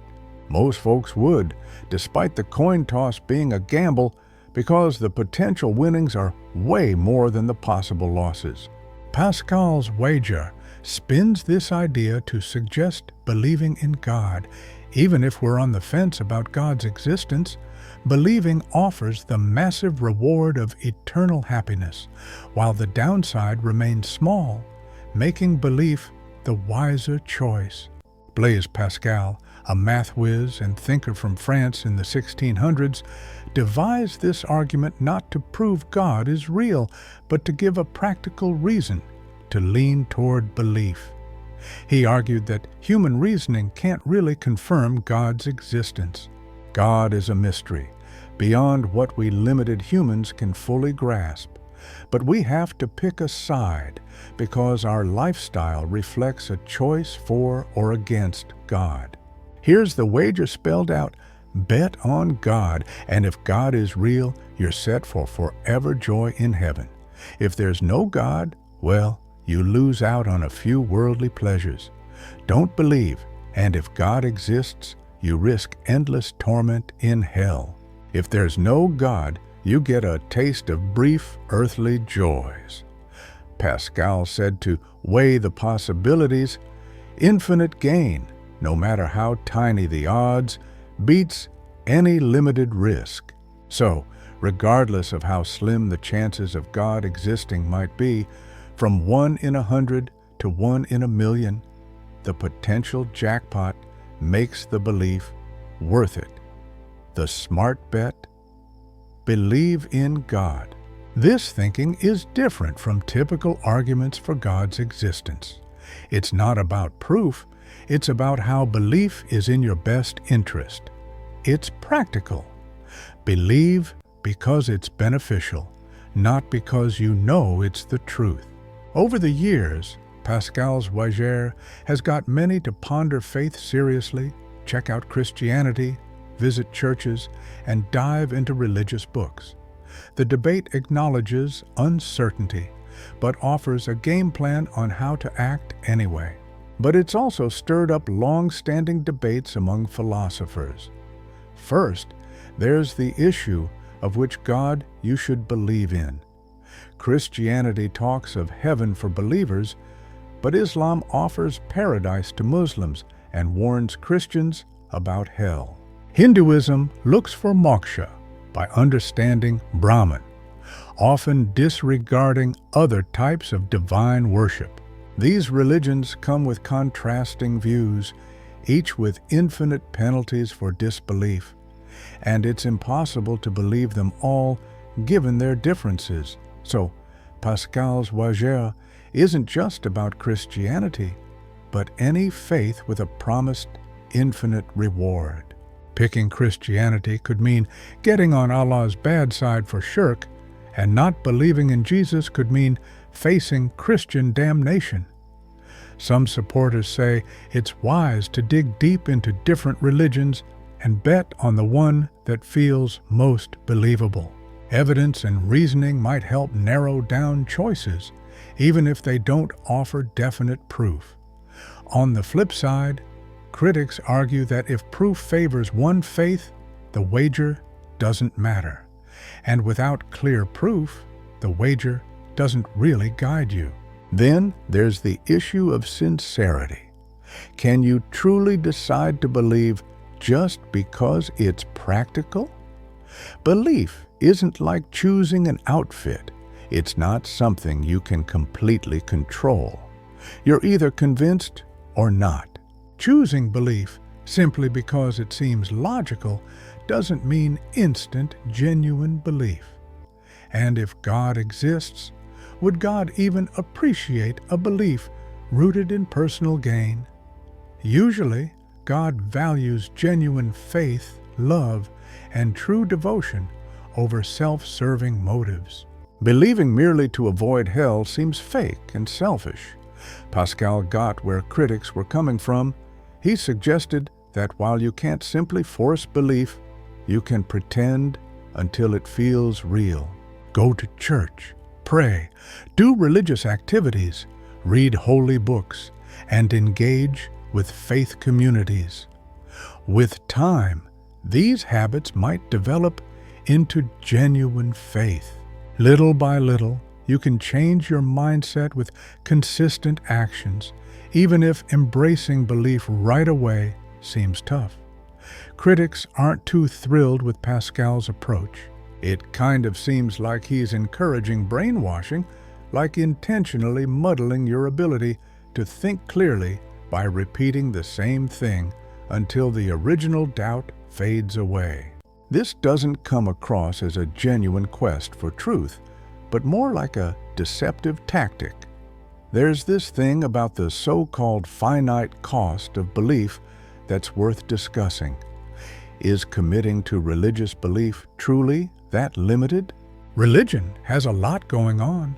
Attending services, sticking to ethical rules, saying no to some pleasures, and donating to churches. Plus, it influences big life decisions like choosing a partner, raising your kids, your career, and interacting with those not of the same faith. These demands span a lifetime, and if the religion turns out to be false, it might lead to unhappiness. Then there's the cost to truth itself. Embracing false beliefs can mess with your ability to think clearly. You might start believing that being useful is more important than finding the truth. This can be seen as a big cost rather than a small one. People who support religion argue that if God is real, living with God beats a life without Him, even on this earth. Being part of a religious community can provide support, meaning, purpose, and moral guidance that can greatly improve life. So even if you make a few sacrifices, the tangible benefits might outweigh them even before considering any eternal ones. Then there's this infinite stakes argument. Should we buy into the idea that heaven and hell entail endless joy or suffering? Infinity isn't just a big number. It's fundamentally different, bigger than anything you can count. Do religious afterlife concepts really involve such never-ending outcomes? Some theologians talk about heaven and hell more in terms of quality, focusing on being with or apart from God. If heaven's not infinite joy, but just the best kind of happiness, the wager's math doesn't add up. Finite rewards and punishments can be balanced against the finite ups and downs of life now. Another point is mixed strategies. What if God values honest doubt more than strategic belief? Maybe being truly honest about the evidence is more important to God than believing out of fear.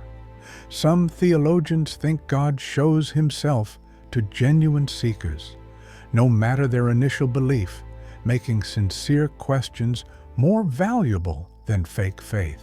If this kind of God exists, the wager might backfire, as believing just to cover your bases could be less appealing to God than honest questioning. The wager assumes a particular kind of God who rewards faith and punishes doubt, but who says this is the right version? And about improbability. Should we even give non-zero odds to God's existence? When figuring out what to expect, you multiply the outcome by the probability. Even with tiny chances, multiplying by infinity leads to infinity, making the wager tempting even with slim odds. But is it right to assume some chance for God's existence? Some philosophers say certain ideas aren't just unlikely, but outright impossible or too unclear, deserving no chance. If God's existence is as logically weird as a square circle, then multiplying infinity by zero yields an undefined result. Supporters argue that the idea of God's existence is at least possible and not fundamentally paradoxical, giving it some chance. Critics, however, note many contradictions in common notions of God, knowing everything but allowing free will, balancing ultimate justice and mercy, being unchanging but answering prayers. Until these contradictions are smoothed out, a zero probability might make more sense. Let's not forget that we face similar infinite payoff situations outside religion too. Think about Pascal's mugging. Someone from the future promises infinite happiness for $5. The wager logic would say to pay up, but that sounds ridiculous. This absurdity suggests that depending on infinite payoffs for decision-making can be flawed. Modern decision theories struggle with infinities. When many actions lead to infinite payoffs or outcomes with unending benefits, usual calculations fall apart. We really need some fresh ideas for handling the endless situations we face, and these new strategies might not quite match up with the conclusion of the wager. The wager also offers a different perspective on approaching religious knowledge. If practical benefits for believing end up taking the lead, then believing might come off as reasonable, even if there's no solid proof. This questions the idea that belief must be rooted in evidence-backed confidence. However, it also presents a danger to rational thinking. If we can choose to believe anything just because it appears beneficial, it's like truth no longer has a role in what makes belief justified. So, where does Pascal's wager fit into all this? It raises important questions about making decisions when we're uncertain and how personal gain affects our beliefs. Yet, it doesn't really help in deciding which deity to believe in, stands on fragile ideas regarding the afterlife's importance, and suggests what many see as a sort of intellectual sleight of hand. The argument works better as a discussion starter, rather than a rock-solid reason for belief, nudging us to consider what's at stake in religious debates, even if it doesn't give a straight answer to those discussions. Part 10. The Question of Evil. If God is good, why do bad things happen? Picture a young child just 4 years old struck by bone cancer. Her eyes suffer from parasitic worms, causing severe pain and gradual blindness. Despite her parents' fervent prayers, after months of unimaginable agony, she succumbs to her illness. If an all-powerful, all-knowing, and perfectly good God exists, how can such horrible events occur? This dilemma, known as the problem of evil, is one of the most compelling emotional challenges against the belief in God. It's based more on the grim realities of suffering in our world than on abstract theories. Starvation haunts children, earthquakes claim thousands of lives, diseases inflict pain, genocides unfold, and animals relentlessly fight for survival. If God is good, why allow any of this? This dilemma can be viewed in two ways, logically and evidentially. The logical view insists that God and evil can't logically coexist. They inherently contradict. The evidential approach admits their coexistence is theoretically possible, but strongly argues that the overwhelming scale and nature of evil make God's existence improbable. Philosopher J.L. Mackie described the logical issue with clarity. He described God as all-powerful, meaning he can do anything sensible, all-knowing, meaning he's aware of everything, including the future, and perfectly good, always wanting to prevent evil. Yet, evil exists. These points can't all be true simultaneously. One must be incorrect. If God were all-powerful, he could eliminate evil.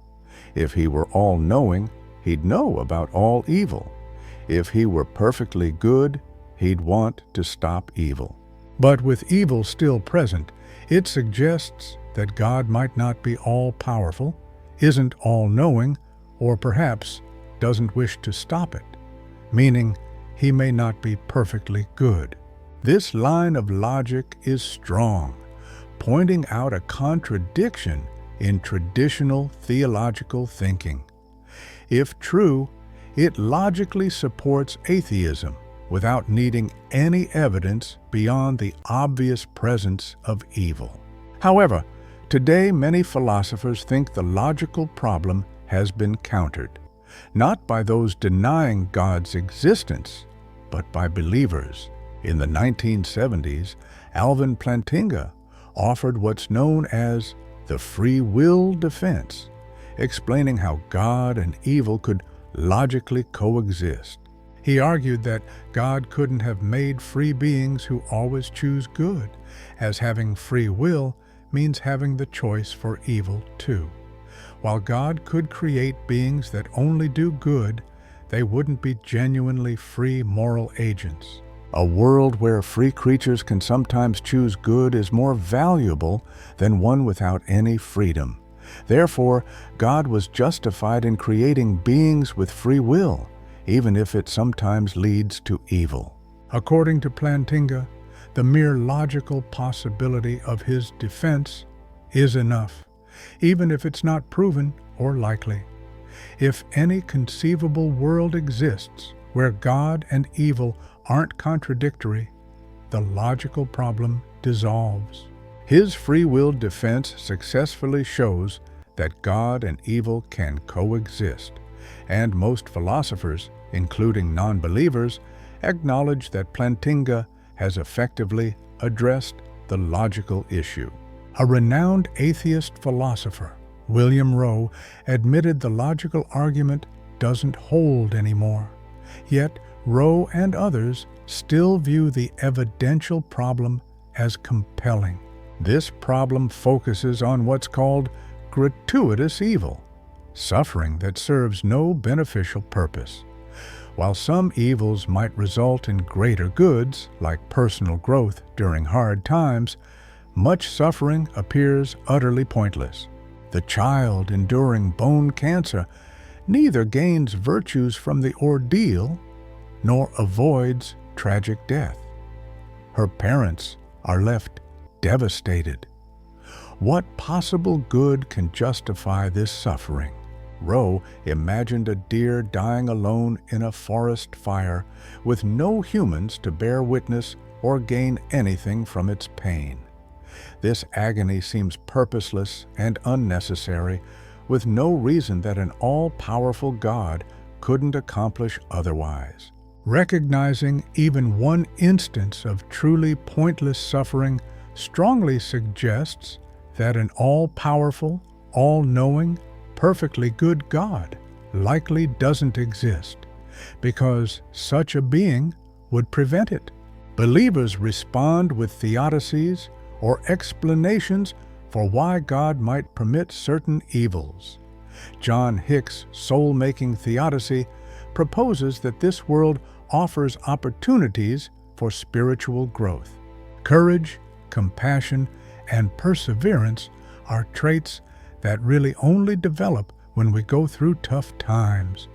You won't learn bravery without encountering danger, or understand generosity without witnessing need. Forgiveness, too, only comes into play when you've been wronged. Some believe God designed a world full of challenges to help us grow morally and spiritually. Yet others question whether this growth could happen without such extreme evils. Why does childhood cancer exist when playground disputes could suffice? Why events as catastrophic as the Holocaust instead of minor arguments? It often seems like the scale of evil is more than what's needed for spiritual growth. Instead of building souls, suffering often breaks them, leaving people bitter and shattered. How can this world be about soul-making when so many lives are cut short or wrecked by misery before they even get a chance to grow spiritually? There's another thought that natural disasters and diseases arise from nature itself, not from human deeds. God crafted a universe with consistent natural laws, which sometimes lead to harm. For example, while earthquakes from plate tectonics can cause suffering, they also form mountains and fertile landscapes. The same physics allowing us to throw a ball are the ones that let someone hurl a damaging rock. To eliminate natural evil entirely would mean losing the orderly natural system that enables science and prediction. However, some argue that an all-powerful God should be capable of designing more beneficial natural laws. Why create bacteria that spread devastating diseases or parasites that blind children? A wise creator could surely fashion a world that sustains life without such harsh mechanisms. Skeptical theists say we can't anticipate understanding God's reasoning for allowing evil. God's knowledge surpasses ours, seeing connections and outcomes beyond our imagination. What appears pointless to us might serve unseen purposes, similar to parents taking their kids for painful vaccinations. A suffering fawn might prevent greater evils we're unaware of, or lead to good in unknown places or future times. Just because a purpose isn't evident doesn't mean one doesn't exist. We ought to withhold judgment on whether evil seems unnecessary because we lack God's perspective. Critics find this notion troubling, claiming it sidesteps engaging with the problem. If we can't evaluate whether evil is excessive, we can't gauge God's character. This mindset might excuse any evil by simply saying God has mysterious reasons for allowing abuse, genocide, torture. If God's goodness adapts to anything at all, it loses meaning. Furthermore, if we can't judge if evil is needless, we can't assess if good is genuinely good either. Those good deeds might serve evil purposes beyond our comprehension. Taking skeptical theism seriously could disrupt all our moral understanding, not just our view of evil. Then there's the matter of horrific suffering that seems to completely ruin lives. Marilyn Adams, a Christian philosopher, proposes that such suffering demands compensation in the afterlife, leaving victims thankful for life despite their suffering. She suggests that eternal union with God will be so incredible that even the worst horrors will somehow become part of an overall good life. Yet, critics argue this still treats people as a means to an end, requiring them to endure horrendous suffering for a higher purpose. This clashes with the Kantian principle that people deserve to be treated as ends themselves, not merely as means to an outcome. Even if there's compensation, it doesn't justify allowing such horrors in the first place. Animals, suffering countless ages before humans appeared, endure pain that can't be blamed on human free will. Carnivores hunt, parasites infect, and injuries plus disease bring about suffering. This seems like pointless suffering, given that animals can't grow morally the way humans can. Yet, supposedly, God included elements like predation, parasitism, and disease within the natural world. Some propose the Genesis story of the fall, reasoning that animal suffering emerged after human sin tainted creation. This clashes with the evolutionary timeline, which shows that predators existed way before humans came along. Dinosaurs were going at it long before Adam and Eve were supposedly in the picture. Theistic evolution can't blame animal suffering on the fall unless the fall somehow messed with history, which is pretty illogical. Some argue that animals don't actually suffer, since they lack self-awareness or the ability to anticipate pain. They say animal pain is purely a physical reaction, not the emotional depth that makes human suffering so intense. But this seems like a comforting notion that doesn't line up with reality. Animals clearly show distress. They cry when hurt, avoid painful experiences, exhibit stress, and alter their behavior to steer clear of harm.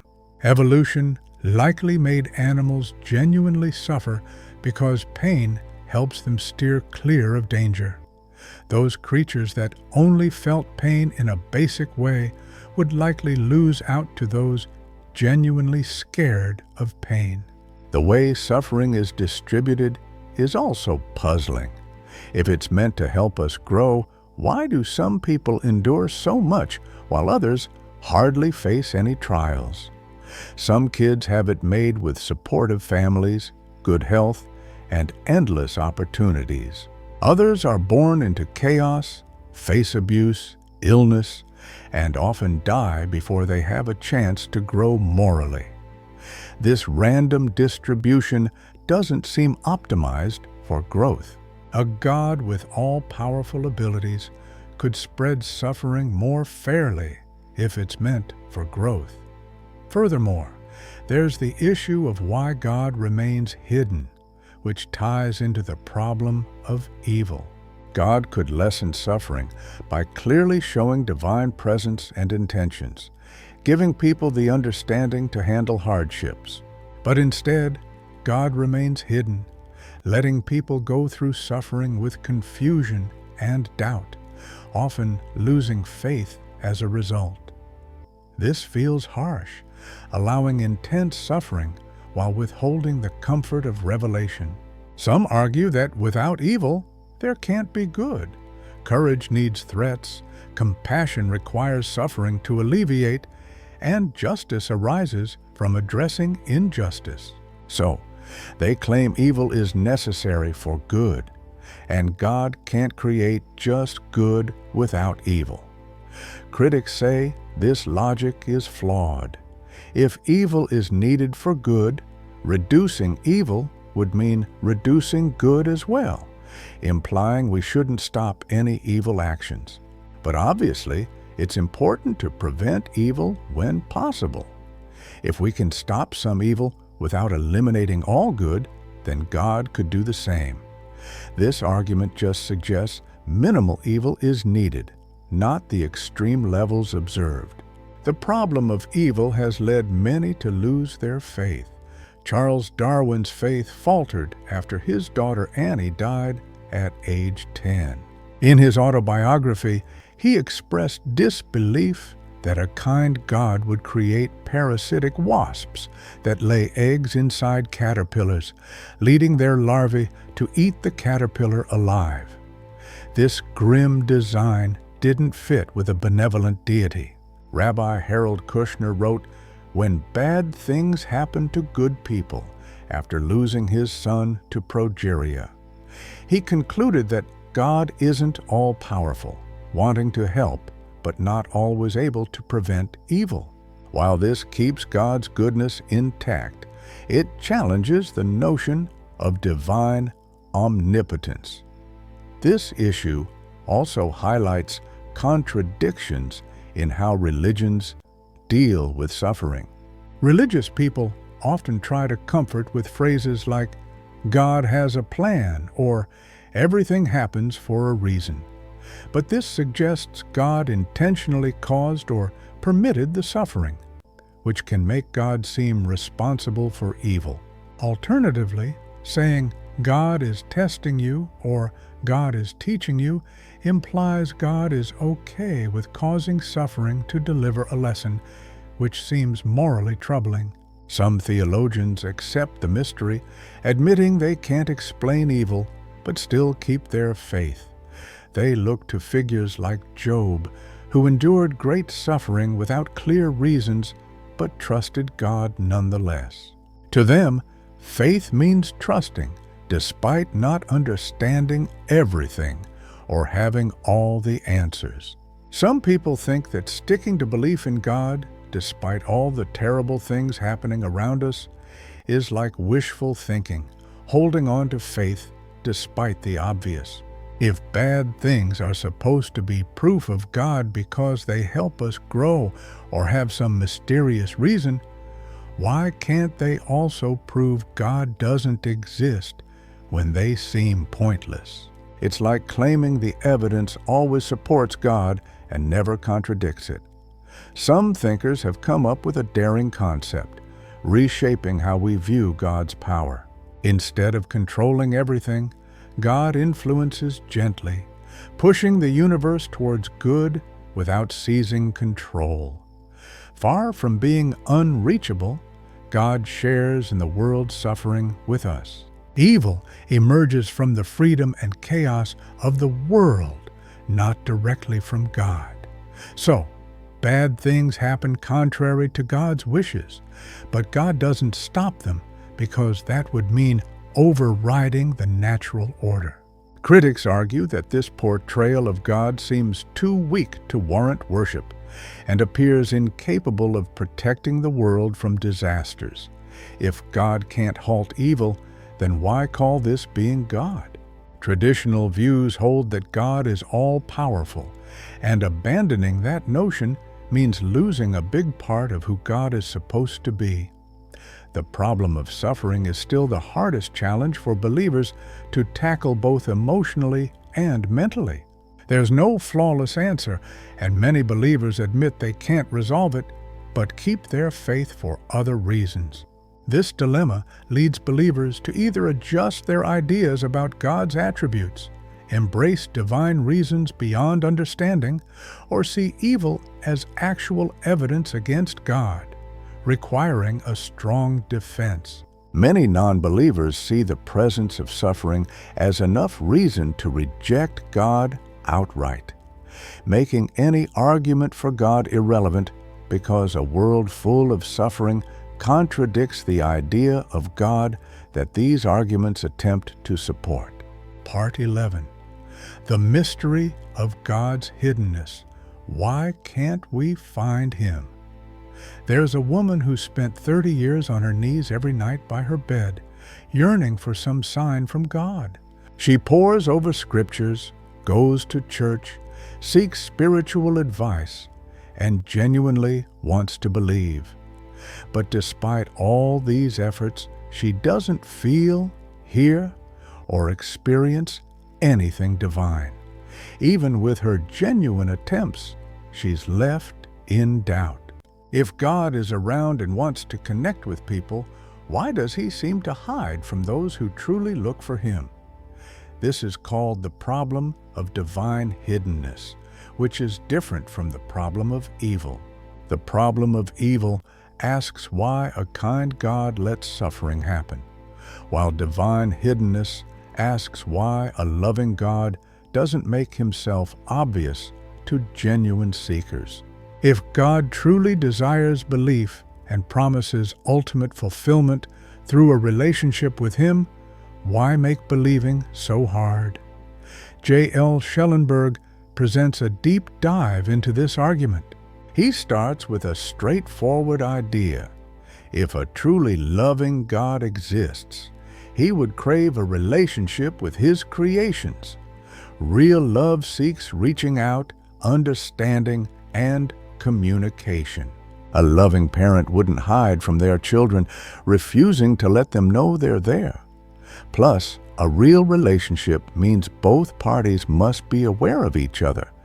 You can't have a relationship if the other person doesn't even know you exist.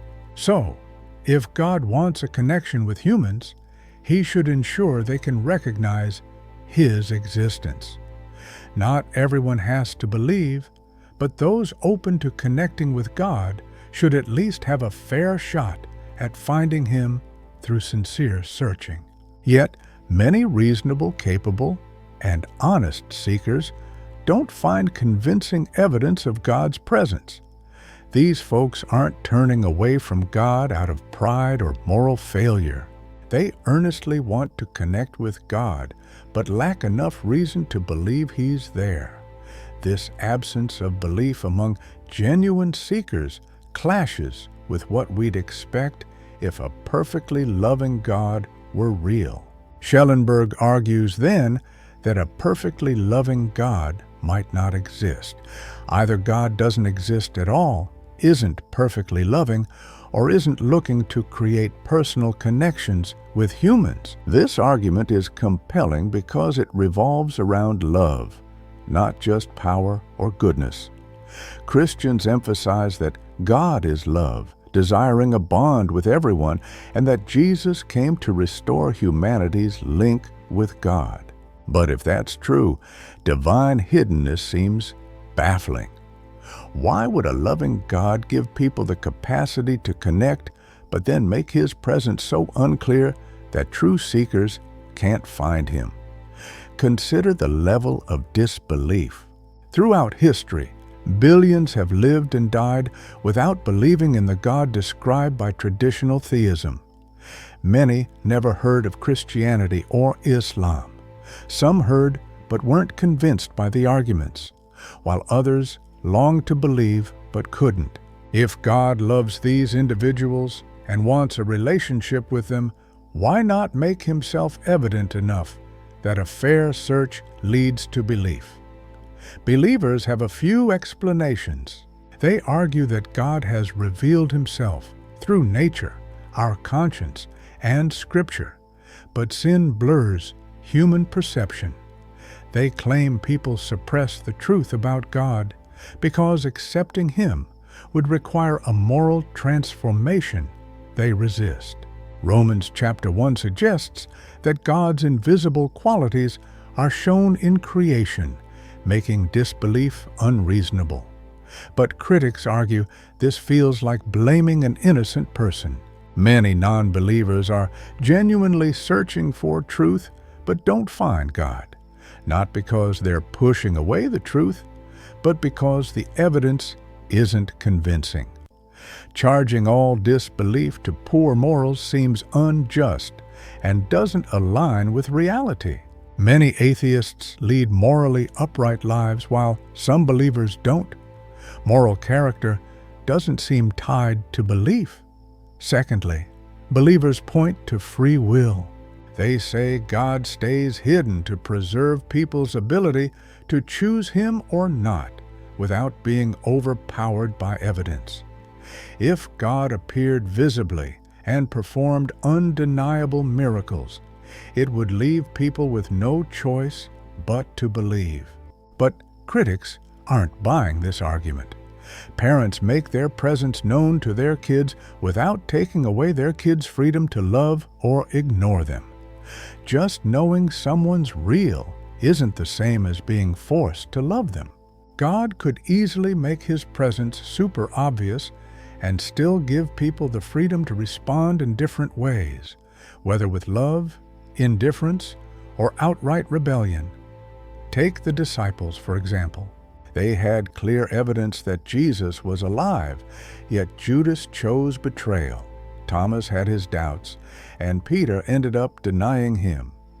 Just having proof of God's existence doesn't necessarily eliminate free will. And here's a thought.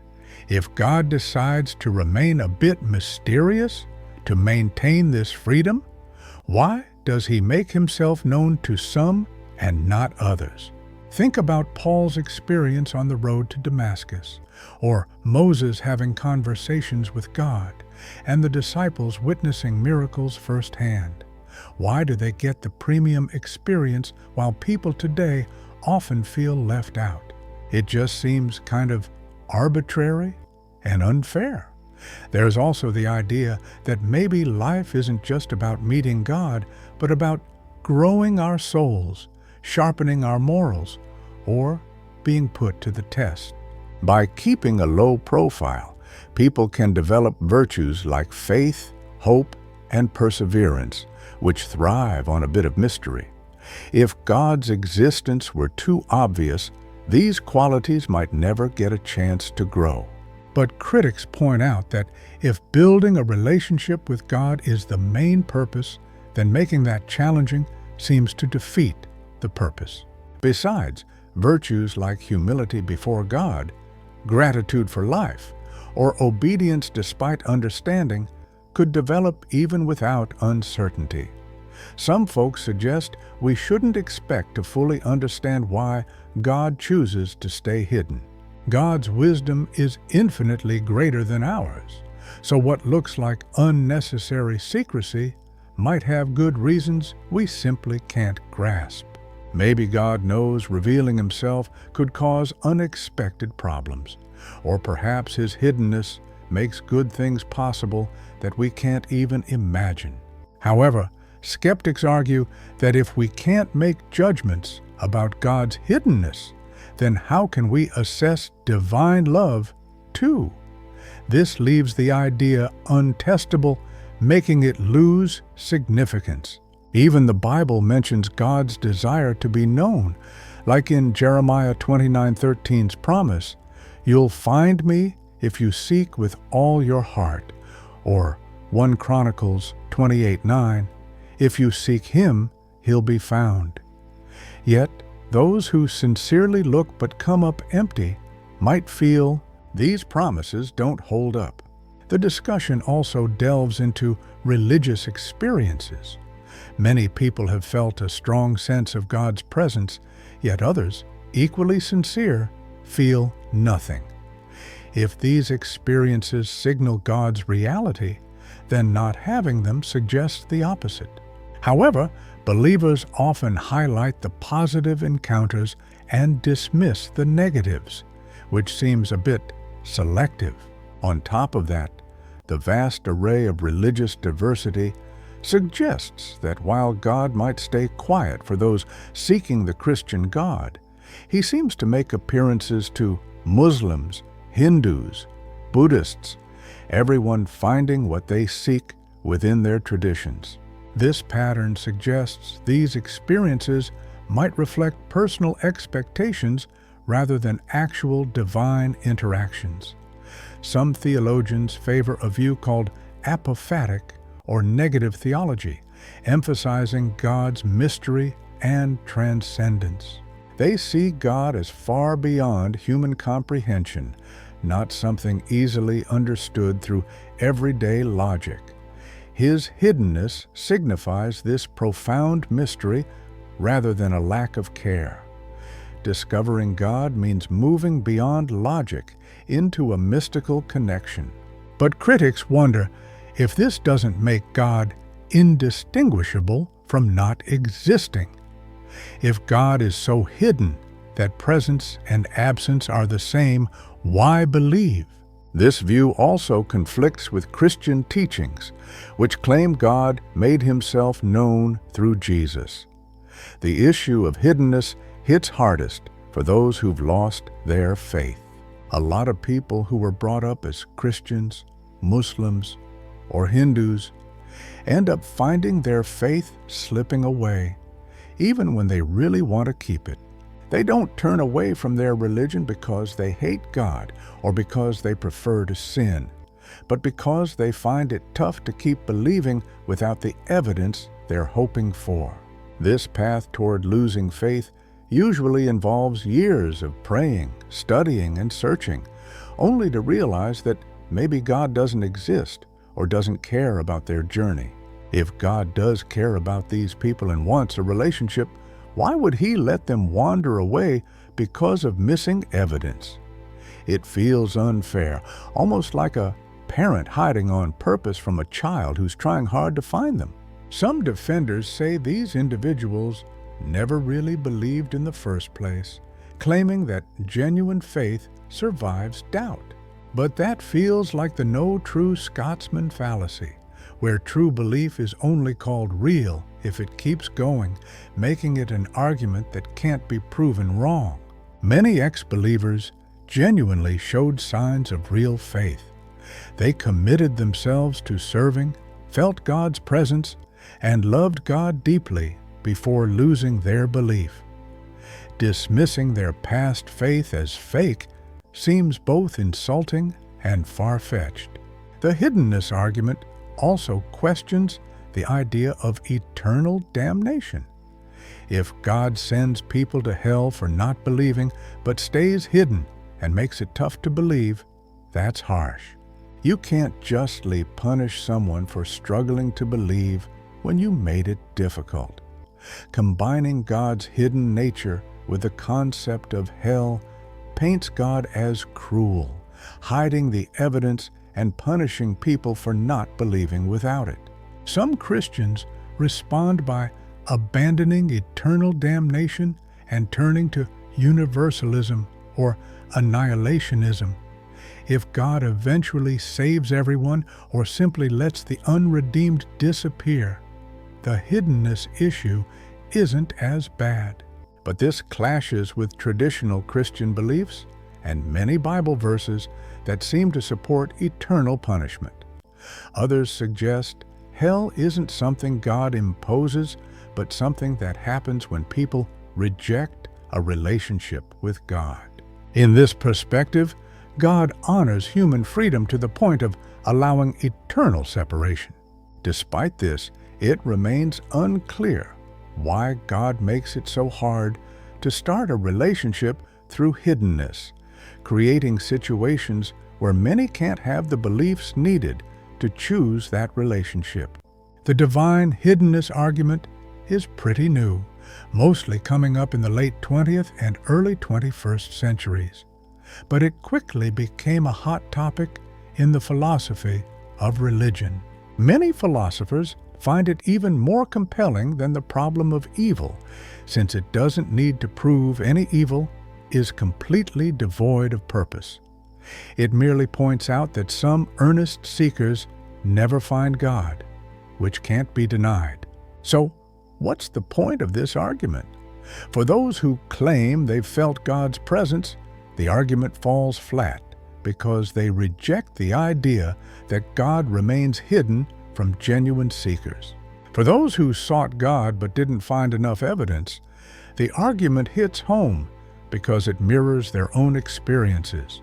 This debate urges believers to explain why a loving God would set things up so that forming a relationship requires faith based on flimsy evidence, and most explanations tend to challenge rather than defend the idea of divine love. Part 12. Too many gods taking the stage, grappling with conflicting revelations. Dive into the world of religions, where each makes its own claims. Christianity boldly proclaims Jesus as God in human form, stating salvation can only be achieved through belief in Him, with the Trinity as its central doctrine. Islam, however, tells a different story, presenting Allah as the single God, recognizing Jesus as a prophet, and viewing Muhammad's Quranic revelations as the final word. Judaism does not accept Jesus or Muhammad, upholding the Torah as God's covenant with Israel. Hinduism offers a spectrum suggesting multiple paths lead to the divine, with Brahman manifesting as different deities and reincarnation explaining human lives. Buddhism charts a course to enlightenment that often bypasses gods by releasing desires. These belief systems clash on essential issues: the nature of God, the path to salvation, how to find purpose, and the essence of reality. They can't all be right if they fundamentally disagree. The argument from conflicting revelations questions: if God wants us to find the truth and our bond with Him depends on this truth, why does He permit so many contradictory teachings? This messiness suggests there's no clear divine voice, hinting that religious beliefs are rooted more in culture than divine truth. The argument shifts from diverse religions to skepticism about religious claims. Each faith insists on divine truth, yet they offer conflicting messages. Christians quote Jesus, "I am the way, the truth, and the life. No one comes to the Father except through me," a claim that collides with Islam's recognition of various prophets or Hinduism's idea of different paths, all leading to the same goal. Plus, millions of smart, good folks genuinely embrace non-Christian faiths. Could it be that merely being born in certain parts of the world determines one's correct understanding of God? Does this mean those born in Saudi Arabia have less insight into God than someone in Tennessee? It feels haphazard. If God wants everyone to find the truth, why make it so dependent on where one is born and their culture? John Hick brought up religious pluralism as a potential answer to this puzzle. He suggested that all major religions relate to the same ultimate reality, but explain it in varied ways shaped by culture. This real, with a capital R, lies beyond any specific description, but seems like the God of Christianity, Allah of Islam, Brahman in Hinduism, or the Dharma in Buddhism. Hick likens these religions to blindfolded people, each touching different parts of an elephant, each holding a piece of the bigger truth. Pluralism comes across as open-minded and tolerant, yet faces major obstacles. It ends up reinterpreting religious traditions so they differ from their self-perceptions. Christianity maintains Jesus is the sole incarnation of God, not just one among multiple revelations. Islam upholds Muhammad as the last prophet with the complete message, not just a voice in a crowd.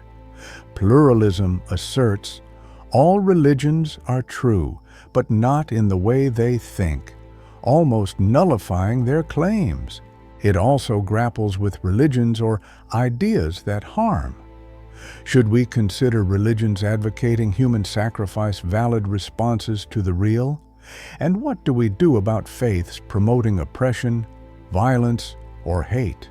Pluralism requires criteria to distinguish genuine religions from harmful ones, but those criteria can't favor a particular tradition without bias. Christian exclusivism claims Jesus is the sole path to salvation, denouncing other religions. It takes Christianity seriously, arguing religious variety results from human error and sin. Yet, it struggles with the idea of moral luck, a person's eternal destiny largely tied to birthplace. A child in India will likely grow up Hindu, one in Saudi Arabia probably Muslim, and one in Mississippi probably Christian.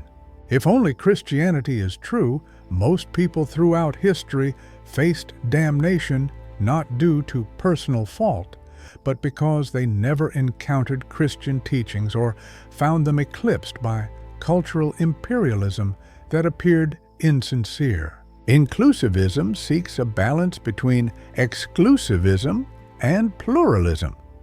It states Christianity holds the unique truth and salvation is through Christ, but individuals can be saved by Christ even without explicitly believing in Him.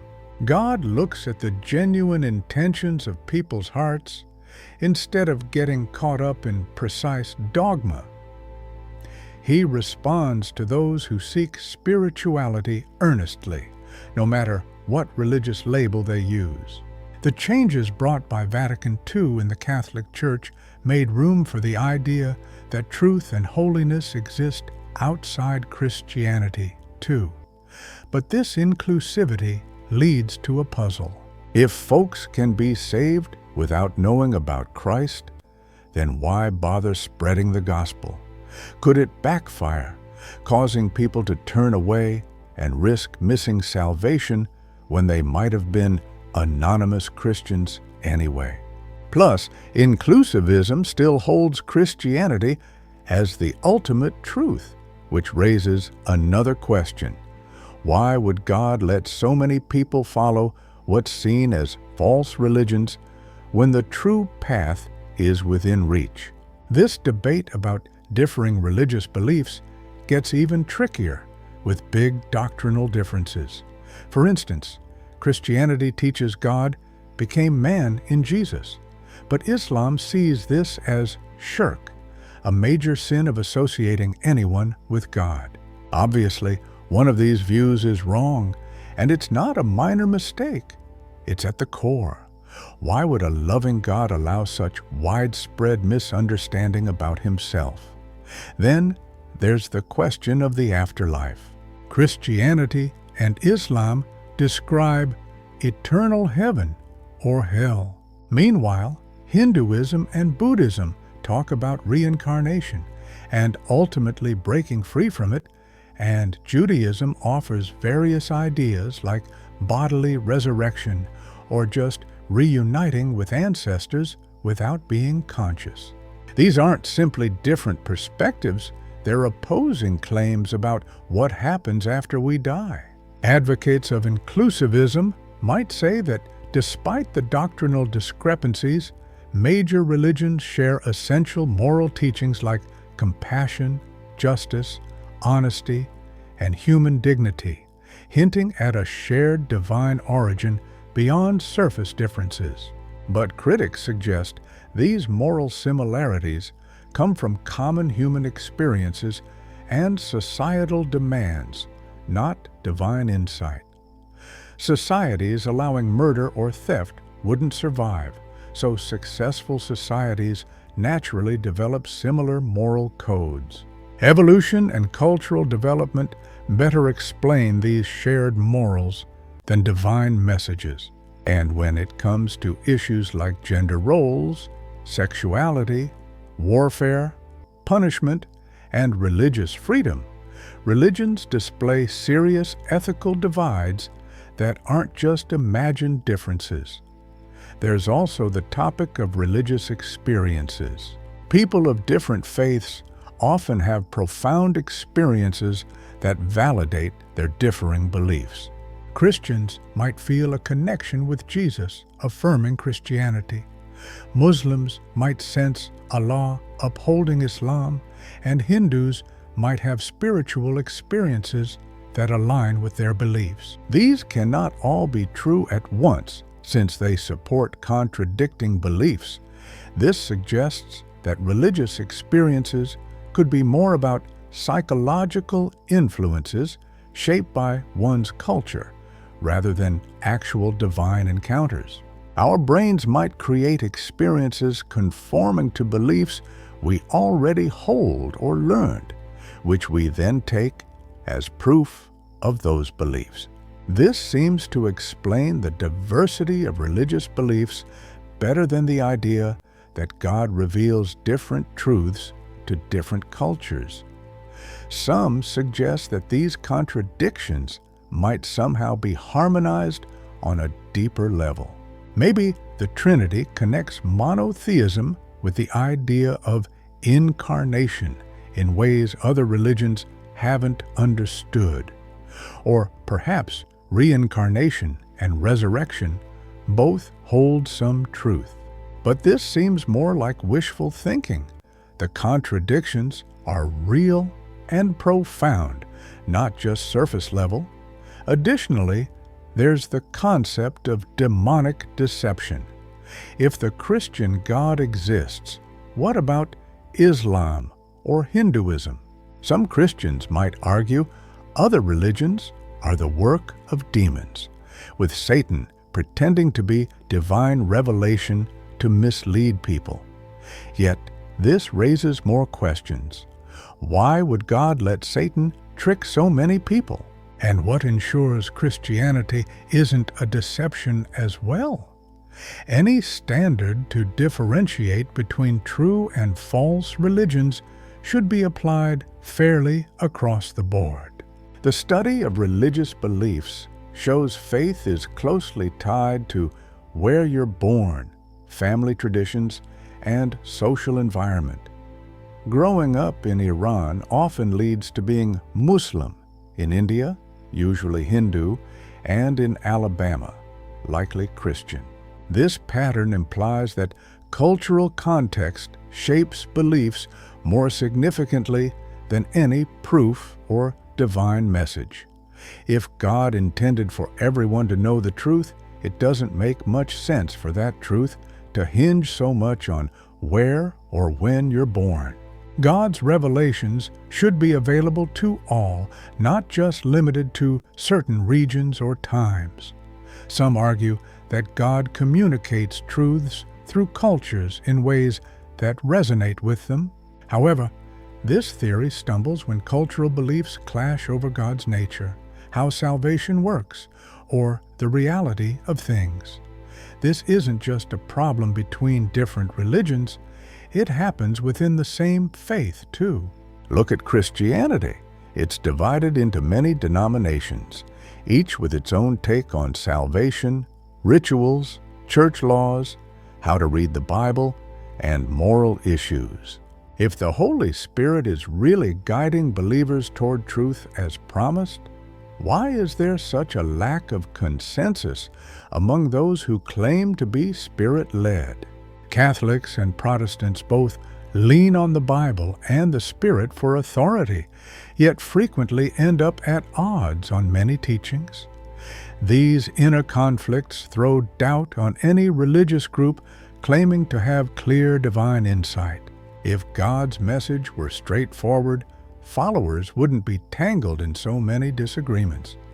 This points to the idea that personal interpretation and cultural context significantly shape what people call divine revelations. So what's the main takeaway? It raises a difficult question for traditional believers. Why would a loving God who desires us to know the truth allow such religious confusion? Defenders of the faith must either adopt pluralism, which puts all religions on equal footing, turn to exclusivism, suggesting billions are misled just because of their birthplace or era, or consider a form of inclusivism that may render specific beliefs unnecessary. None of these options snugly fit traditional religious claims, presenting a tough challenge for those who maintain that their faith holds the ultimate or primary truth. Part 13. Why would God make such mistakes? If you flip through a medical book, you'll be amazed by how the human body works. Neurons spark perfectly, immune cells chase down invaders, and DNA almost flawlessly replicates itself. But dig a little further, and you find some head scratchers, a nerve that pointlessly loops around an artery, a birth canal struggling to fit modern baby heads, an appendix that doesn't do much but can cause serious infections, and testicles outside. The body, open to harm, and temperature swings. This line of thinking wonders why an all-knowing, powerful creator would make life with so many odd features. Unlike the problem of evil, it's not about suffering. It's about weird and inefficient biological traits. They don't help in soul growth or free will, they're just design slip-ups a smart engineer would sidestep. They fit perfectly with evolution's patchwork style of using what's available, but don't really fit with a flawless designer idea. Take the recurrent laryngeal nerve, for instance, which controls the larynx muscles. In mammals, it takes a strange route, going from the brain to the chest, looping the aorta, and then heading back to the larynx. In humans, this adds needless inches. For giraffes, the nerve travels up and down their 15-foot neck, circling the aorta to get to a larynx mere inches away from where it started. This strange path comes from fish anatomy, where the nerve had a direct way, and when fish started evolving into creatures on land, the nerve stretched out, unable to reroute efficiently. Evolution can only tweak what's there, not start fresh. A clever designer wouldn't map out a route loaded with wasted parts and more risks, but for evolution, it's a leftover from the past that manages to work. Then think of the human eye, which William Paley once praised as a design marvel. But our retinas are upside down, so light must pass through layers of nerves and blood vessels to get to the photoreceptors. This setup reduces clarity and creates a blind spot where the optic nerve leaves each eye. Compare this to octopuses whose eyes are properly wired. Photoreceptors face the light straight on and nerves are tucked behind. Why would a divine creator grant humans less efficient eyes than octopuses have? Evolution explains it. Vertebrate and cephalopod eyes took separate evolutionary paths and can't easily be redesigned once they work. Another good example is the human spine, originally built for horizontal support in four-legged animals. As we stood upright, this horizontal bridge became a column, bearing weight from above. So many humans end up with backaches, slipped discs, and nerve problems, issues that wouldn't trouble a spine designed for vertical support from the start. Giving birth adds its own set of challenges. The birth canal takes a complicated trip through the pelvis, made narrow to help with upright walking. And as human brains grew, larger baby heads became common, squeezing through ever tighter openings. This mix made childbirth particularly painful and risky, often leading to mother or baby deaths before modern medicine came along. An intelligent creator could sidestep these dangers, but evolution leaves us with a shaky compromise between walking upright and birthing big-brained babies. Male anatomy has its quirks too. The vas deferens loops over the ureter and around the bladder to connect to the urethra, creating vulnerable spots and compounding issues when a swollen prostate blocks urination.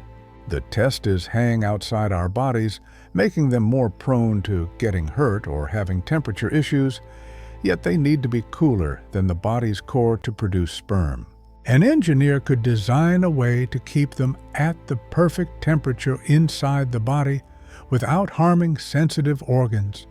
But evolution worked with the existing fish anatomy, which had internal gonads, adapting them one step at a time. This is just part of the story.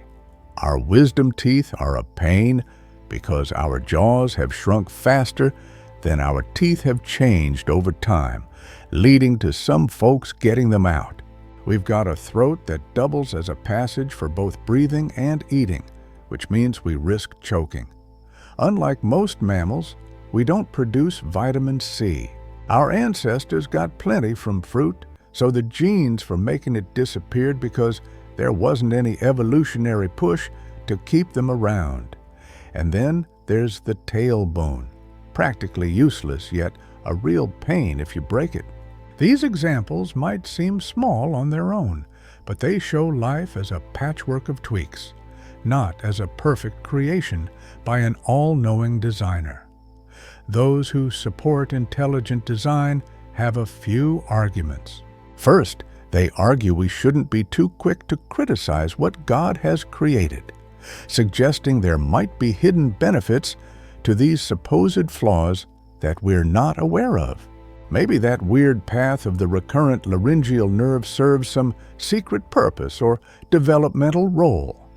Maybe our upside-down retinas have some unknown function in filtering light. But these ideas seem like a bit of a stretch. Modern science has studied these structures and didn't find hidden perks. That nerve's roundabout route is more injury-prone, and our upside-down retina isn't as efficient as the octopus's eyes. Assuming there are unknown benefits when none are obvious seems like hopeful thinking.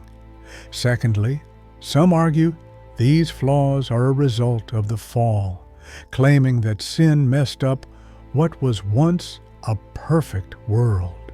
They suggest Adam and Eve's mistake introduced imperfections into nature.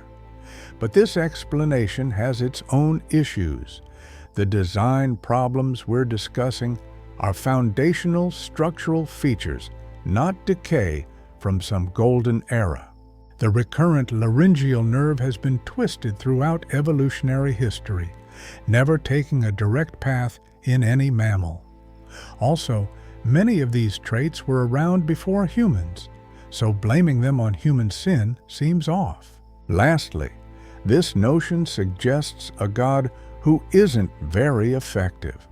Why would one mistake mess up all of biology? A powerful God could have ensured that only moral creatures faced the consequences of their choices, sparing innocent beings like plants and animals. Then you've got the perspective that God used evolution to create life, meaning these supposed flaws are just part of that process. This view implies God worked through evolution rather than performing miracles, and these quirks are just limitations of evolution, not divine blunders. But this view weakens the argument that life's complexity points to a mindful creator. If evolution can naturally develop intricate, functioning systems, we don't need to lean on intelligent design. And if God directed evolution, why let these flaws happen and not guide things toward better designs? An all-powerful God should do better than nature on its own. Lastly, some downplay these design flaws, focusing on how organisms still function effectively. The recurrent laryngeal nerve still works despite its detour. Our backward retinas still allow us to see. Most people survive childbirth. Good enough is enough for survival. But this misses the key point. The real discussion isn't about whether organisms merely function, but if they show signs of being expertly crafted by an all-knowing creator. Evolution tends to create good enough solutions, focusing on what's needed to survive and reproduce instead of perfect designs. If a powerful, all-knowing God were behind it all, we'd expect more than just good enough. The fact that organisms often settle for the just adequate supports the theory of evolution over intelligent design. This argument dives into the world of genetics. Our DNA is loaded with bits that don't really do anything useful. Fragments of old genes, traces of ancient viruses that got into our ancestors' DNA and just stayed, plus repeated sequences that have no purpose. About 98% of human DNA doesn't code for proteins or regulate genes in any way we know of. This chaotic mix is what you'd expect evolution through mutation and genetic drift to produce, not the work of an intelligent creator. Why would a divine being fill our DNA with this junk? Some suggest that what we call junk DNA could have hidden functions, but detailed studies have only found roles for small portions of it.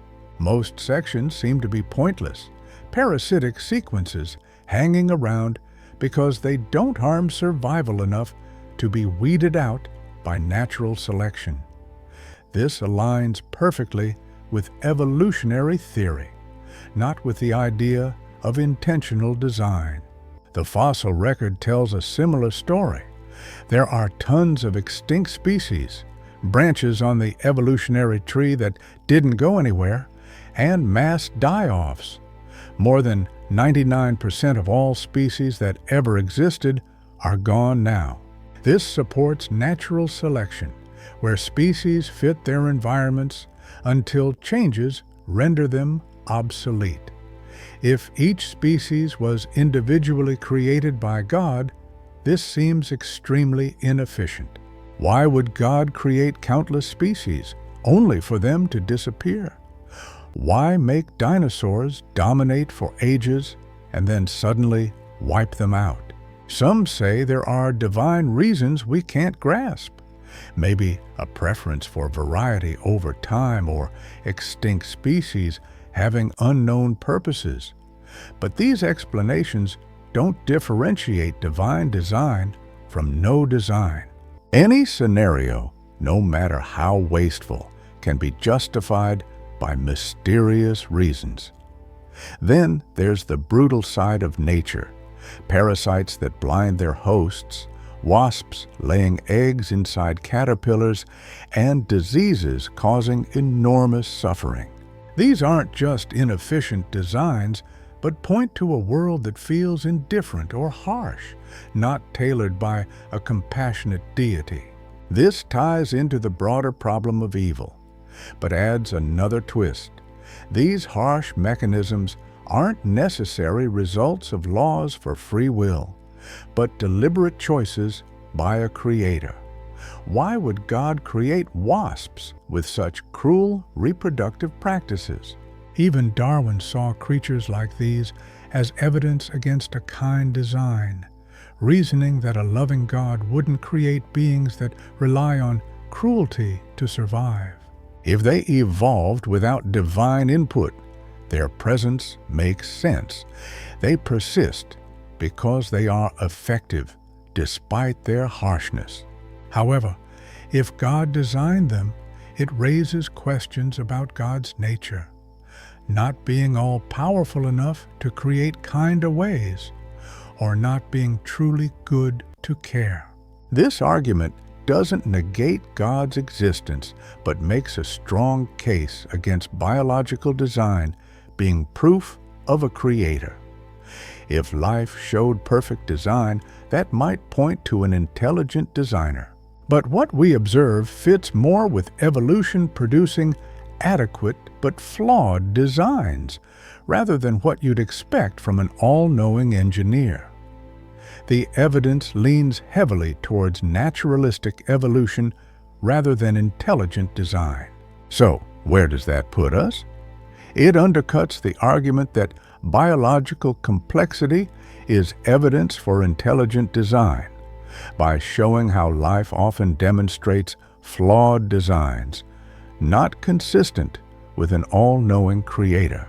Supporters face some tough choices. They can either concede that God isn't all-knowing or all-powerful, accept that God intentionally placed flaws for reasons beyond our understanding, or abandon the idea of intelligent design entirely. Most biologists and philosophers think evolution makes more sense and fits the evidence better than any form of intelligent design. Part 14. The logical puzzles around God's existence. Some critiques of God's existence don't point to physical evidence, but instead highlight contradictions inherent in the concept of God itself.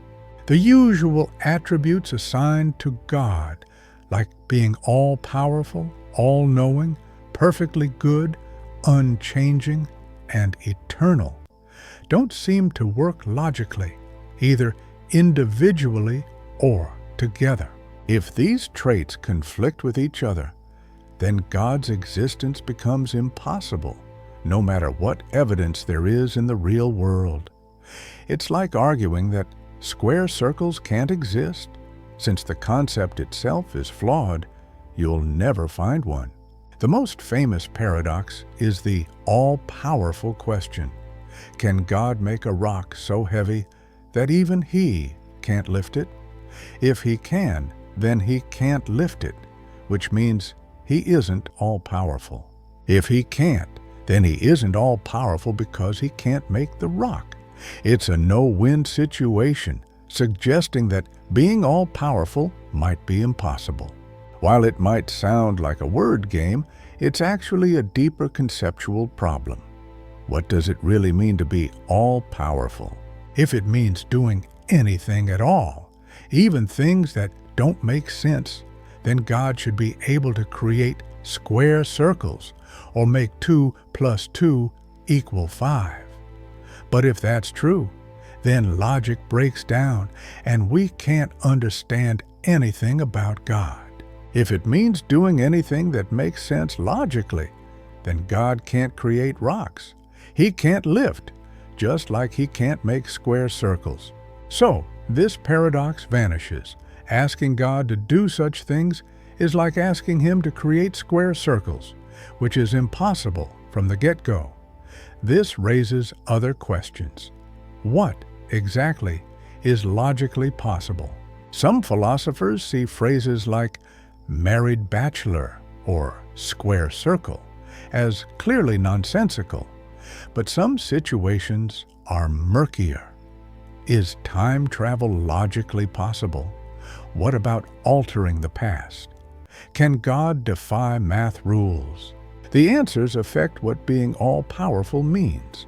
Another issue with being all-powerful is the concept of never changing, the idea that God remains constant. If God doesn't change, how does He go from not having created the universe to having done so? From not knowing what time it is to knowing? From feeling angry to pleased? If God is unchanging, how does He act in time, respond to prayers, or engage with the world? Acting implies a shift from potential to actual, from planning to doing.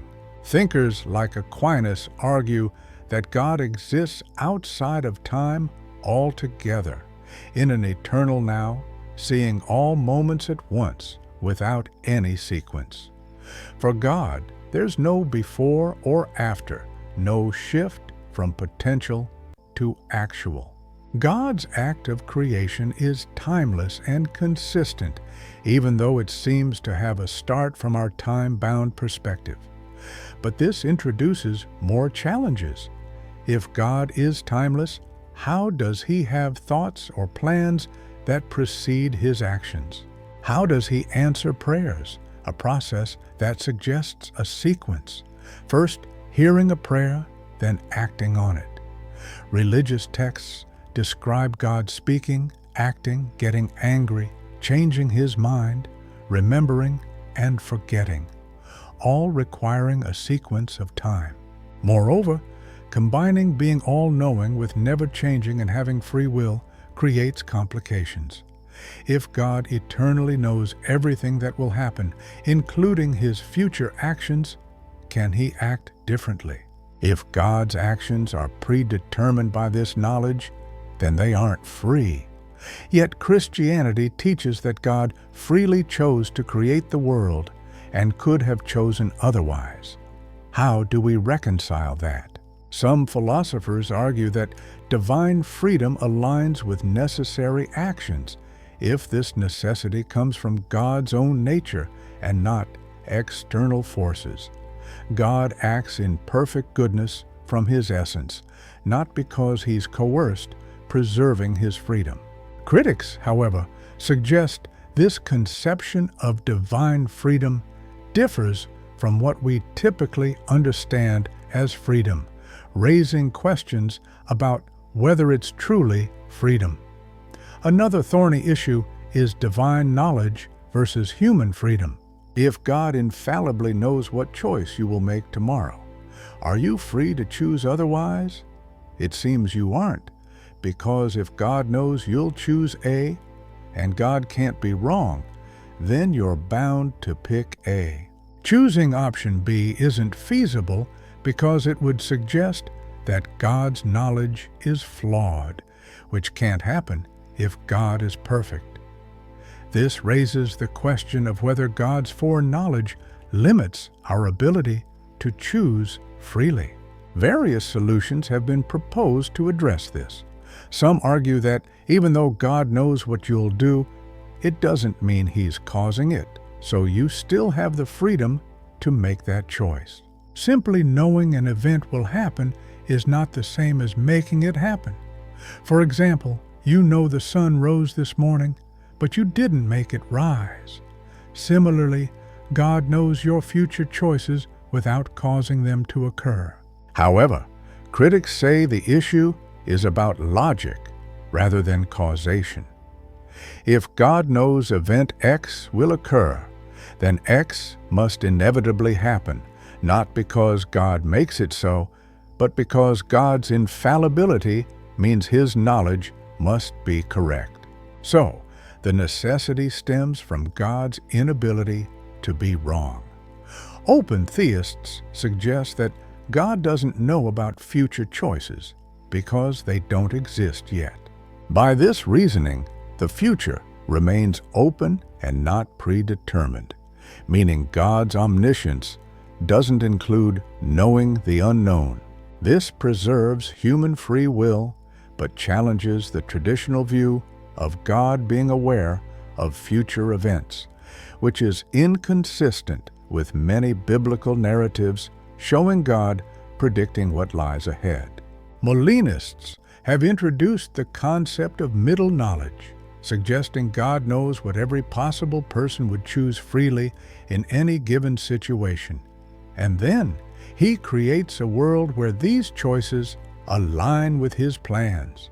God doesn't cause these choices, but knows them in advance through middle knowledge before determining which world to actualize. This model aims to balance divine oversight with human freedom. Yet, critics argue that middle knowledge is flawed. If choices are genuinely free, discerning what someone would decide in any potential scenario can't happen until the scenario occurs and the choice is made. Knowing a predetermined choice undermines true freedom. Moreover, there's the question of whether God's knowledge can change. Suppose today is Monday, and God knows it. Tomorrow, He knows today is not Monday, and so on. If God's knowledge changes, is He changeable? If not, perhaps God only knows eternal truths like Monday precedes Tuesday, implying He might not know the present time, which seems to restrict omniscience. Some philosophers solve this with the concept of eternalism, viewing past, present, and future as equally existent but in different positions, similar to geographic coordinates. From this timeless perspective, God perceives different times simultaneously without His knowledge altering. Therefore, He doesn't think today is Monday, but sees Monday at time position T, and this remains constant. However, the idea of eternalism clashes with our sense of time as something that flows, where the present feels distinctive and the future appears undetermined.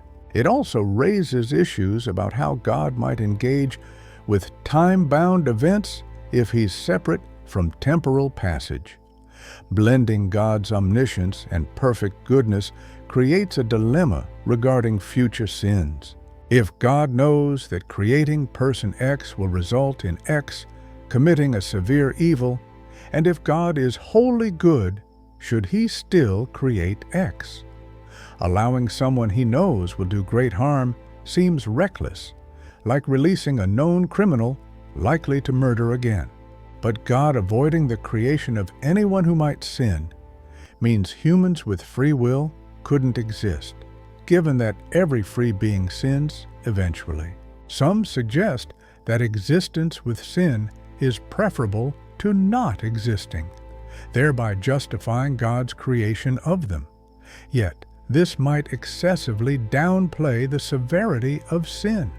Is it truly better to exist and commit atrocities than not exist at all? For example, would it be better for Hitler to live and perpetrate the Holocaust than never exist? That's debatable. The idea of perfect goodness presents its own complexities. Is something good because God commands it, or does God command it because it's good? This Euthyphro dilemma isn't just a theological puzzle, but points to a logical conflict. If goodness relies solely on God's decrees, then saying God is good becomes meaningless. God does what He commands, which is true, but offers no real insight. If goodness is defined externally, aligning with it wouldn't be a divine trait, but rather conforming to an external standard. The stone paradox keeps reappearing in numerous forms for each aspect of God's character. Can God commit a sin? If He can, then He wouldn't be perfectly good. If not, then He lacks the power to sin, making Him not all-powerful. Can God create another all-powerful being? If yes, two beings could overpower each other, which is confusing. If no, then that limits His power, raising questions about His omnipotence. While some complex theology and logic might resolve these paradoxes, they collectively suggest that the usual notion of God having perfect attributes might not fit together logically. Perhaps God can be all-powerful, perfectly good, or unchanging, but maybe not all at once without contradictions cropping up. Some theologians entertain this idea by adjusting divine attributes. Process theology, for instance, removes omnipotence, saying God is highly powerful but can't force things. Open theism abandons the idea of total omniscience, proposing that God knows the past and present perfectly, but sees the future as a set of potential outcomes. These modifications address some logical dilemmas, but move away from traditional theism's view of God. The Incarnation brings unique logical puzzles to Christianity. How can someone be entirely God and fully human simultaneously? God's supposed to know everything, but Jesus learned new things and posed questions, showing a lack of understanding. While God is all-powerful, Jesus experienced fatigue, faced limits, and suffered death. God is unchanging, but Jesus grew up, was alive, died, and was resurrected. God is omnipresent, yet Jesus was physically in specific locations at different times. Christians devised intricate explanations, distinguishing Jesus' divine and human aspects and separating what He knew as God from what He understood as a man. Critics argue these explanations lead to more problems. If Jesus' divine side knows everything but His human side doesn't, does He have two minds? If His divine side is all-powerful, yet His human body is weak, could there be two conflicting wills? The Incarnation might be a logical impossibility disguised within vague terms about natures and persons. The Trinity brings similar challenges. God is three persons, but one being, one essence, one substance. But how does that work out? Three persons imply three distinct beings, each with their own consciousness, understanding, and will. So how are they one being if they are three persons? And how are they three persons if they are one being? Christians argue this is a mystery beyond the realm of logic, not a contradiction within it. The concepts of person and being are viewed differently, so there's no inherent contradiction in having three of one and one of the other. Critics, however, claim this linguistic trick doesn't resolve the core issue. We don't truly understand what three persons but one being means, given that in our world, separate persons are separate beings. So, where do these logical debates stand? They shine a light on real conceptual challenges in traditional theology that aren't easily solved, while defenders have crafted clever responses to each paradox. These often introduce new problems or require abandoning conventional logic. Critics suggest that the accumulation of logical issues demonstrates the incoherence of the concept of God, whereas defenders assert that the nature of God implies we should expect some mysteries that transcend our logic. The debate essentially revolves around whether seemingly contradictory notions should be accepted as mysterious truths or dismissed as logical impossibilities. Part 15. Faith and Reason. Can you trust without proof? A woman is sitting in church, soaking in the sermon. The preacher's saying, faith isn't about having evidence or proof. It's about trusting God even when you're facing uncertainty. She's feeling mixed up. Her science background screams for evidence and logic, but her religious roots whisper about faith that goes beyond logic. Can faith and reason jive together?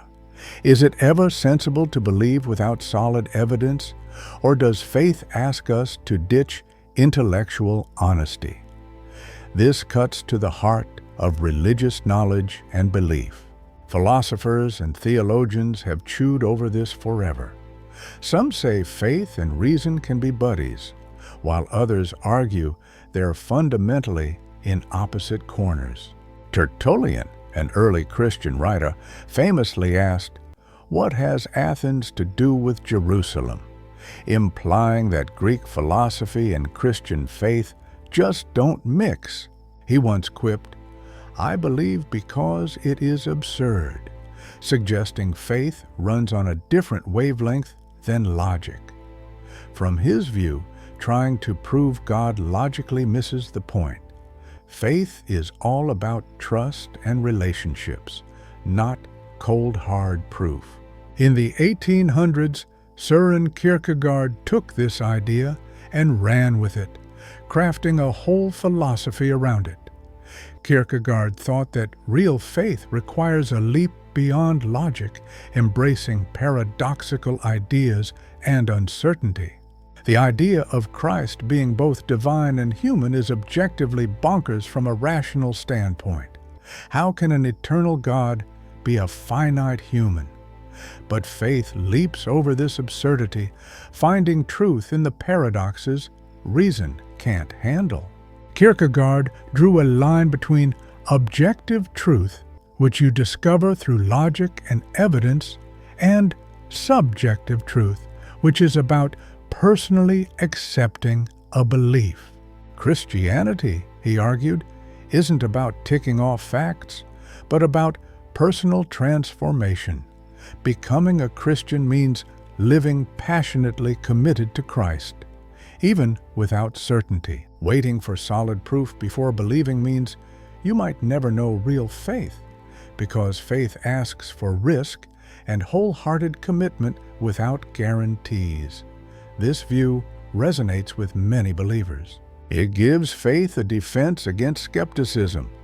If faith doesn't lean on evidence, then a lack of it can't knock it down. It also expresses something key about religious experience. Connecting with God isn't like solving a math problem.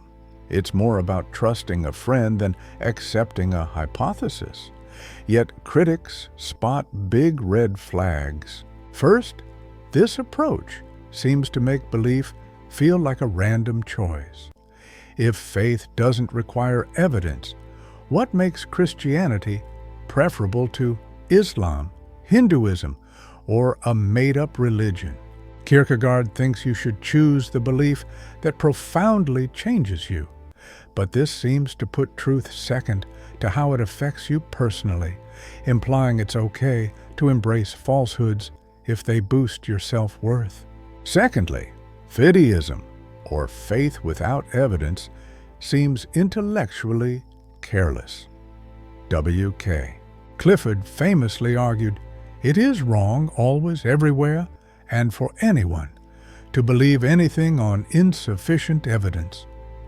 He used the example of a shipowner who sends a vessel off despite doubts about its safety, convincing himself through wishful thinking that it's fine. If the ship sinks, he's morally at fault, even if nothing happened, because he believed without solid evidence. Religious beliefs steer major life choices: who to marry, parenting style, moral compass, school curriculums, and voting on societal issues. If these beliefs lack backing evidence, believers are acting both intellectually and morally irresponsibly, clinging to beliefs they want rather than those grounded in evidence. In response, William James wrote The Will to Believe, arguing that sometimes, when evidence doesn't point us where to go, choosing not to choose is its own kind of choice. In those situations, practical reasons might justify belief without definitive evidence. He saw religious belief as a genuine option. It's alive, relevant, or inescapable. Alive because it speaks to you as a real possibility. Important because it affects your life profoundly. And inescapable because not believing means choosing to sidestep a relationship with God if God exists. When you're stuck in a spot where your options seem foggy and evidence doesn't clearly show the way, it's okay to let your gut take the wheel. This means trusting your intuition when logic falls short. James says this only works when the evidence is hazy, not when it's clearly against something. For instance, believing the earth is flat is silly because there's strong proof that it's round. But when the experts are split and both arguments seem equally solid, it's fine to let practical and personal feelings guide you. Some critics believe that evidence about God isn't just murky. They think it's missing altogether. They argue that the supporting reasons just aren't strong enough, that the problem of evil suggests there's no God, and the variety of religions implies they might be human inventions instead of divine revelations. So, in their eyes, James's criteria don't fit here because the evidence tilts against the existence of a deity. There's also worry that this way of thinking might lead us to adopt any belief without solid evidence, like conspiracy theories, pseudoscience, or superstitions. If it's okay to believe just because it suits us or seems practical, then the meaning of knowledge and understanding kind of goes out the window. Alvin Plantinga approached this differently with what he called Reformed epistemology. He believes you can consider belief in God as a foundational truth, one that doesn't need proof or grounding in other beliefs. It's like how you naturally believe other people have minds. You just know.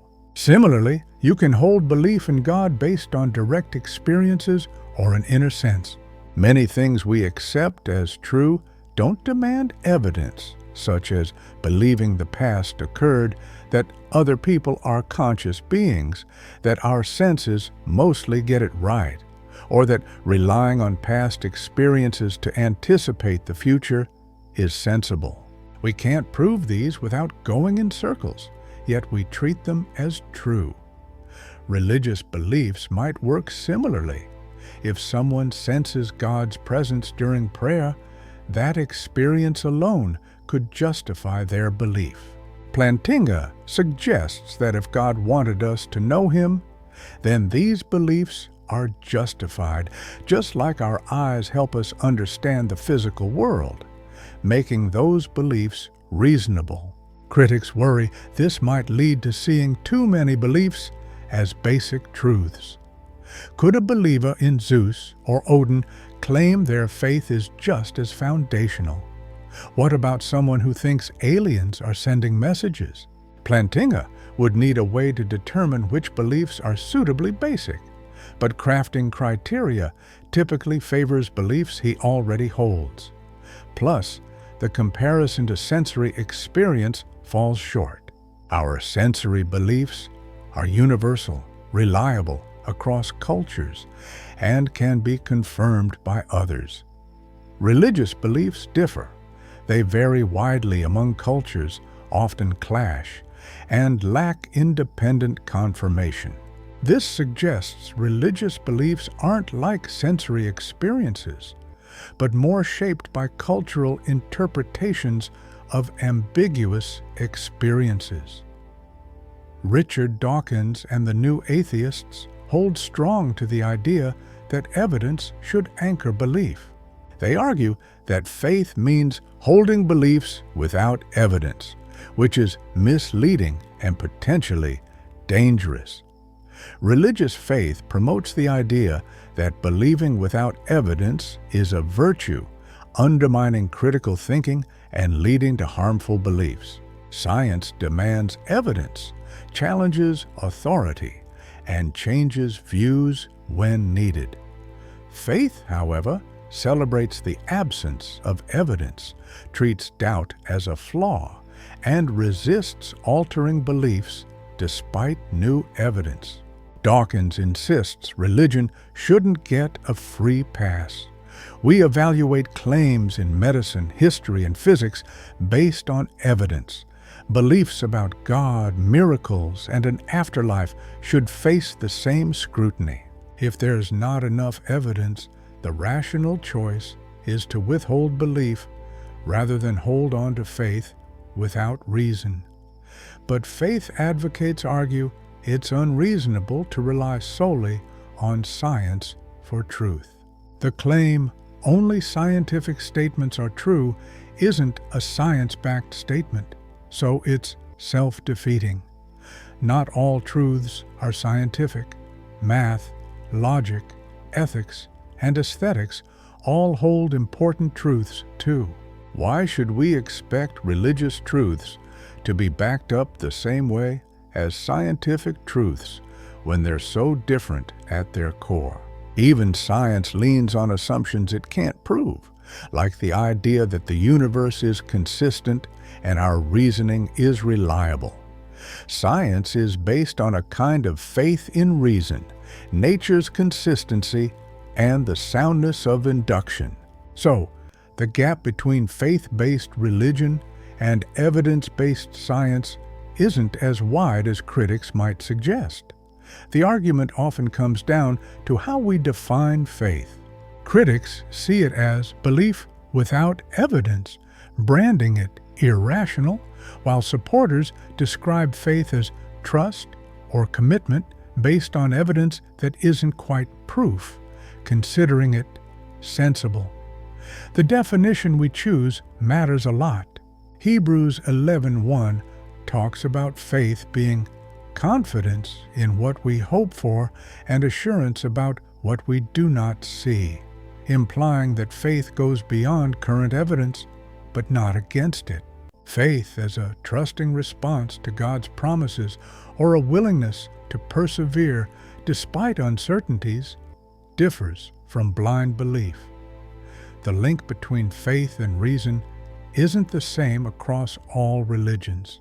Islam puts forth the idea that the Quran is proven by its eloquent Arabic, its unreplicable challenge, predictions that came true, and early scientific insights. Many Muslim scholars say belief should come from rational evidence, not blind faith.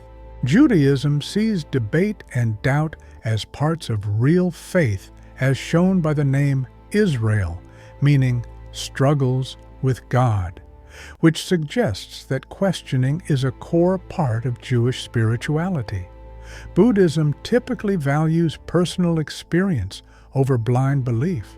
It's said the Buddha warned against accepting things just because they're traditional or widely accepted, urging personal testing of teachings. This makes Buddhism more about experience, pushing practitioners to confirm teachings through meditation and personal insight rather than accepting them on authority. So, where does that leave us with faith and reason? The conversation continues because it hits on fundamental questions about knowledge, justification, and rationality that don't have easy answers. Some people see faith above reason as true religious devotion. Others argue that faith needs to be backed by evidence and reason to be intellectually sound. Still, some look for a middle ground where faith and reason complement each other without one overtaking the other. Religious knowledge remains a hot topic with no solid agreement, and both believers and skeptics have strong points to make. Part 16. Who needs to prove what? Understanding burden of proof and standards of evidence. Picture two people pondering God's existence. The believer says, "Prove God's not real," while the skeptic shoots back, "Prove God is real." Each wants the other to pony up evidence. This tug-of-war over who must provide proof is central to discussions on God's existence, often more than folks realize. The burden of proof is vital in knowledge and legal contexts. Usually, the one making a claim should back it up. In court, for example, the prosecution must prove guilt. The defense doesn't have to prove innocence. The same goes for science. If someone proposes a new theory, they must present evidence, while skeptics aren't required to disprove it. Until there's solid proof, doubting or staying neutral is the norm. When it comes to God, this means believers should offer evidence since they're claiming a God with specific traits exists. Atheists argue there's not enough proof to support this, making it the believer's job to back up their claims. If they can't, the reasonable position is atheism, or at least skepticism. Philosopher Bertrand Russell famously explained this with his teapot scenario. Imagine, he says, a tiny teapot orbits the sun, hidden from telescopes. If you doubt this, must you prove the teapot isn't there? Of course not. It's Russell who needs to provide evidence for his claim, not the doubters. Russell compared God's existence to this teapot story. Believers claim God exists without offering compelling details, so withholding belief is sensible, just like with the teapot. Expecting atheists to disprove God is as unreasonable as asking people to refute the teapot's existence. However, believers argue God isn't like a teapot. If God exists, He's not just another thing in the universe, but the basis of all existence and the reason anything exists at all. So, questioning God's existence isn't like questioning an ordinary object. It's about the ultimate explanation of existence. Here, skepticism isn't the default. As belief, disbelief, and uncertainty each make significant claims about the nature of reality. Also, belief in God isn't an oddball idea needing extraordinary proof, unlike the teapot. Across history and cultures, belief in some deity or higher power has been nearly universal, suggesting it might be an inherent basic belief needing no more justification than believing in other minds. Critics, though, say common belief doesn't equal truth. Many once thought the earth was flat, the sun revolved around the earth, or diseases spread through bad air. Popular beliefs reflect psychological inclinations, not necessarily accuracy. It's possible our tendency towards deities comes from evolutionary traits like hyperactive agency detection. Better to mistake the wind for danger than ignore a real threat. Such traits could lead us to see purpose everywhere, including belief in the supernatural. Who needs to offer proof also depends on how we define atheism and agnosticism. If atheism means believing no God exists, atheists should support their claim. However, many atheists claim their stance simply lacks belief in God, without asserting God doesn't exist. This perspective on atheism dodges the need for proof. It isn't a statement needing evidence, but a wait-and-see position until there's credible evidence. Some believers argue this is just wordplay. In casual language, an atheist is someone who believes there's no God, not just someone without belief. Babies or rocks don't believe in God, but we don't label them atheists. This definition appears as a way to avoid defending atheism philosophically while seeming neutral rhetorically. Agnosticism offers another viewpoint, suggesting we either can't know or currently don't know if God exists. Thomas Huxley coined agnostic to express his neutral stance on God's existence, choosing to remain undecided until clear evidence leans one way. Agnosticism seems to sidestep the burden of proof by not committing to any claims, but critics see it as wishy-washy. Practical choices like praying, attending church, or basing morals on religion require a decision. Skipping church hints you don't believe it's a God-given requirement, and not praying suggests doubt in its power. Agnostics end up living as if they believe or don't, which exposes their real stance despite their claim of indecision. The amount of proof needed is crucial, too. Believers might argue God's existence is more probable than not, or that believing in God offers a better account of life than atheism, making belief sensible. Atheists, however, may contend that a 51% likelihood isn't enough to warrant belief. Our level of confidence should align with evidence's strength, and God's existence doesn't seem certain enough to guide our lives. Different contexts need different evidence standards. Criminal courts look for about 95% certainty to convict, whereas civil cases need just a 51% likelihood. Science often requires a 5 sigma level, or 99.9997% confidence, before confirming findings. So, what standard should apply to God's existence? Some think practical outcomes matter. Given risks like hell potentially existing, even a slim chance might justify belief. This reflects Pascal's wager, which advises betting on belief for possible rewards. Critics say this approach treats truth as just a means to other ends rather than valuing it inherently, and could justify almost any belief if enough is at stake. Then there's the idea of cumulative evidence. While individual arguments for God might be weak, together they might make theism seem more plausible.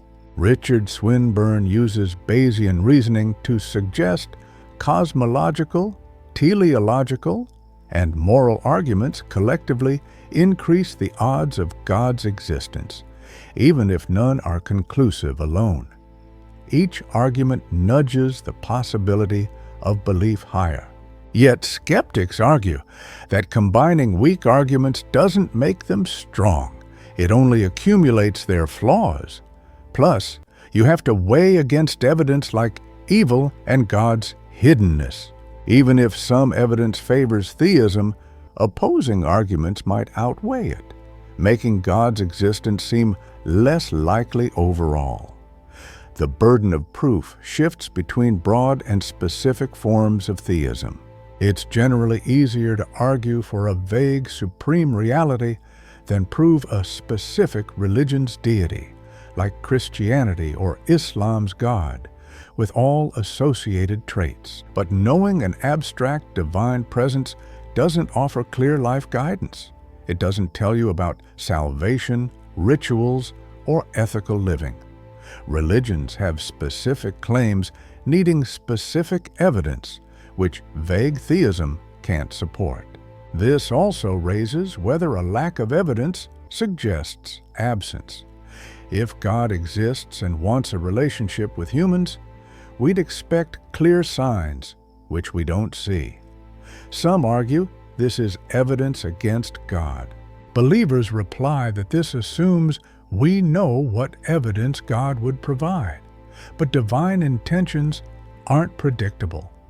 Maybe there's a reason for God's subtlety. Critics counter that this requires theists to abandon claims of God seeking a relationship if they justify the lack of evidence by saying God prefers remaining unseen.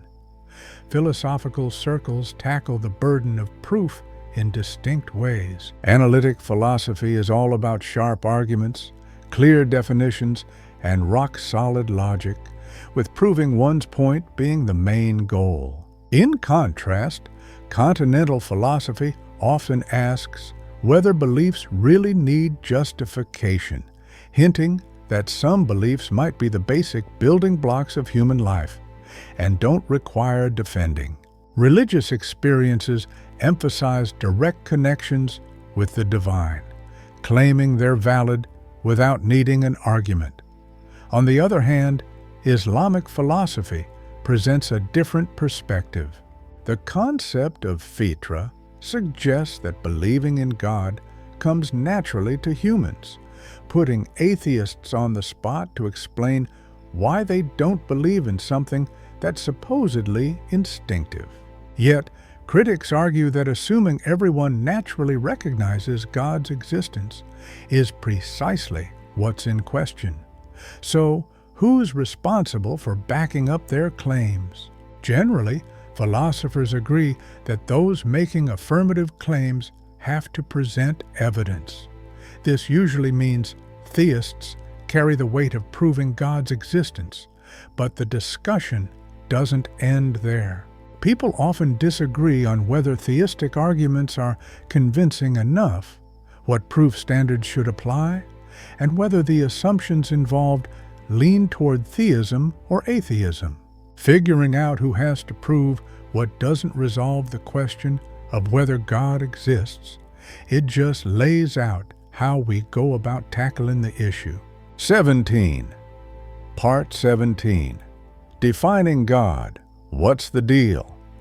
Before diving into the big question of whether God actually exists, we first need to clarify what we mean by God.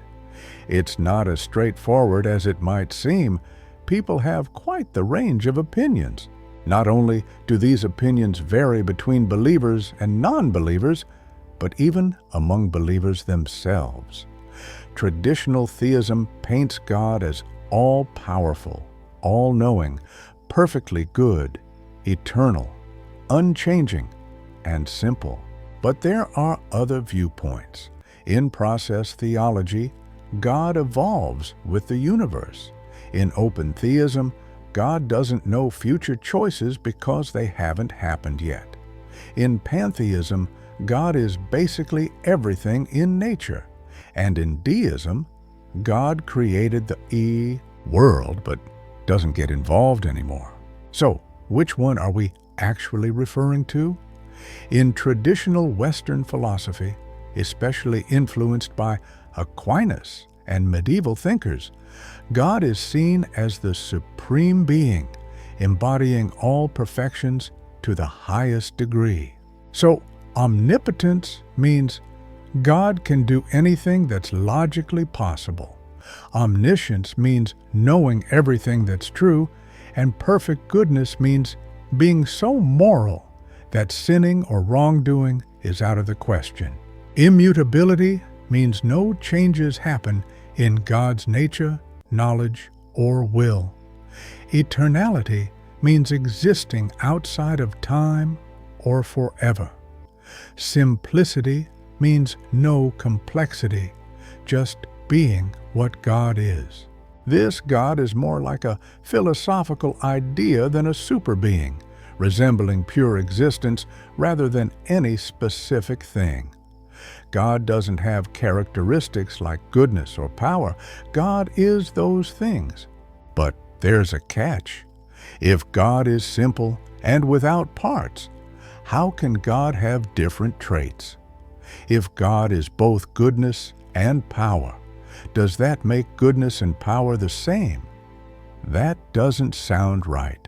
Also, if God has no parts, how can God be all-knowing, willing, powerful, and good at once? Philosophers have clever ways to address these concerns, but not everyone is convinced by their answers. Classical theism also encounters issues when it comes to having a personal relationship with God. If God is unchanging and timeless, how does God respond to prayers? That would mean moving from not responding to responding. How can God love people when love involves emotions and reacting, which implies change? This God seems too abstract to be the personal God many talk about in religious settings. To make God more relatable, some theories tweak classical traits so God becomes more personal. In this version, God is still all-powerful and perfectly good, but is also in time, changeable, and emotionally responsive. This God experiences time, reacts to creation, feels emotions, and forms real connections. This sounds more like the God in scriptures who talks, acts, gets angry, changes course, and loves us in ways that don't fit an unchanging being. But this new view poses new challenges. If God changes, does God improve or decline? If better, was God less perfect before, which contradicts perfect goodness? If worse, then God becomes less perfect, which also contradicts perfection. If the change doesn't improve or worsen God, what kind of change is that which doesn't impact God's perfection? Process theology, developed by Alfred North Whitehead and Charles Hartshorne, offers a fresh perspective. It suggests God has two natures, one that is eternal and unchanging, and another that changes and evolves with the universe. Instead of micromanaging everything, God guides creation toward beauty and value without making every decision. God experiences everything, suffers with creation, and learns from our experiences. This makes God deeply connected to the universe, emotionally affected by events, and growing along with it. Yet, traditional believers argue this view makes God too limited, unable to prevent evil, unable to guarantee salvation, unable to answer prayers in ways that defy natural laws. This perspective seems more like a super-powerful being within the universe rather than the grand creator depicted in classic theism. Open theism largely aligns with classic traits, but skips exhaustive foreknowledge. God knows everything true now, but can't know future free choices because they don't exist yet. The future is open and undetermined, so omniscience can't include knowing things that simply aren't there yet. This view maintains both divine knowledge and human freedom without clashing. Some critics argue that open theism restricts God's power and conflicts with biblical prophecies where God predicts future events involving free will. Supporters argue back, saying that those prophecies generally predict God's actions or trends rather than specific free choices, and that divine power doesn't have to mean absolute control over everything. Pantheism ties God and the universe together, suggesting that God and nature are the same. Back in the 17th century, Spinoza believed in one substance with endless qualities, which could be named God or nature. Pantheism skirts around the issue of evil by not separating God from creation, and it eliminates divine hiddenness since God is in everything. But pantheism runs into problems too. If God and the universe are the same, then God includes all evil, challenging the idea of God being completely good. If the universe is just God, calling it God doesn't really add any new understanding. We could just say the universe. Plus, pantheism takes away the personal God of religion. This type of God doesn't listen to prayers, care about individuals, or provide salvation. On the other hand, panentheism finds a middle ground. Everything exists within God, but God is more than just creation. The universe is part of God's body, but not all of it. God is beyond creation, but also present within it. This keeps God's personal nature intact while acknowledging a deep connection to the world. Critics argue that panentheism faces the problems of both theism and pantheism. If the universe is God's body, does that mean God suffers when creatures suffer, making him not entirely good or happy? If God's body includes evil, how is he morally perfect? This could create more complications than it solves. Deism suggests God started the universe but doesn't repeatedly intervene. It's like God wound up a clock and let it run on its own, governed by natural laws without miracles. Enlightenment thinkers like this approach because it retained God as creator while eliminating the supernatural aspects of religion. But deism doesn't provide much comfort or guidance for believers. A deistic God doesn't answer prayers, pay attention to human lives, or promise salvation. Deism keeps God in philosophy, but drops him from religion, leaving both believers and atheists unsatisfied. Different religions perceive God differently. Christianity's God is a trinity, 3 persons in one, a concept absent in Judaism and Islam. Islam emphasizes God's unity, highlighting no division within God, more than Christianity does. Hinduism features traditions seeing Brahman as the ultimate reality, and other traditions that view multiple gods as manifestations of the One. Buddhism typically operates without a creator God, focusing on enlightenment over a divine relationship. These nuances matter. Arguments for a deistic creator who doesn't intervene don't support Christianity's personal God who interacts and answers prayers. Arguments for an essential, abstract being don't support Islam's Allah, who provided specific teachings in the Quran. Evidence needs to fit the particular concept of God. Some philosophers suggest focusing on perfect being theology, defining God as the greatest conceivable being and trying to figure out what traits such a being would have. But this approach presumes we can decide what makes a being great, which requires subjective judgment. Is being unchanging or responsive greater? Is impassibility or empathy better?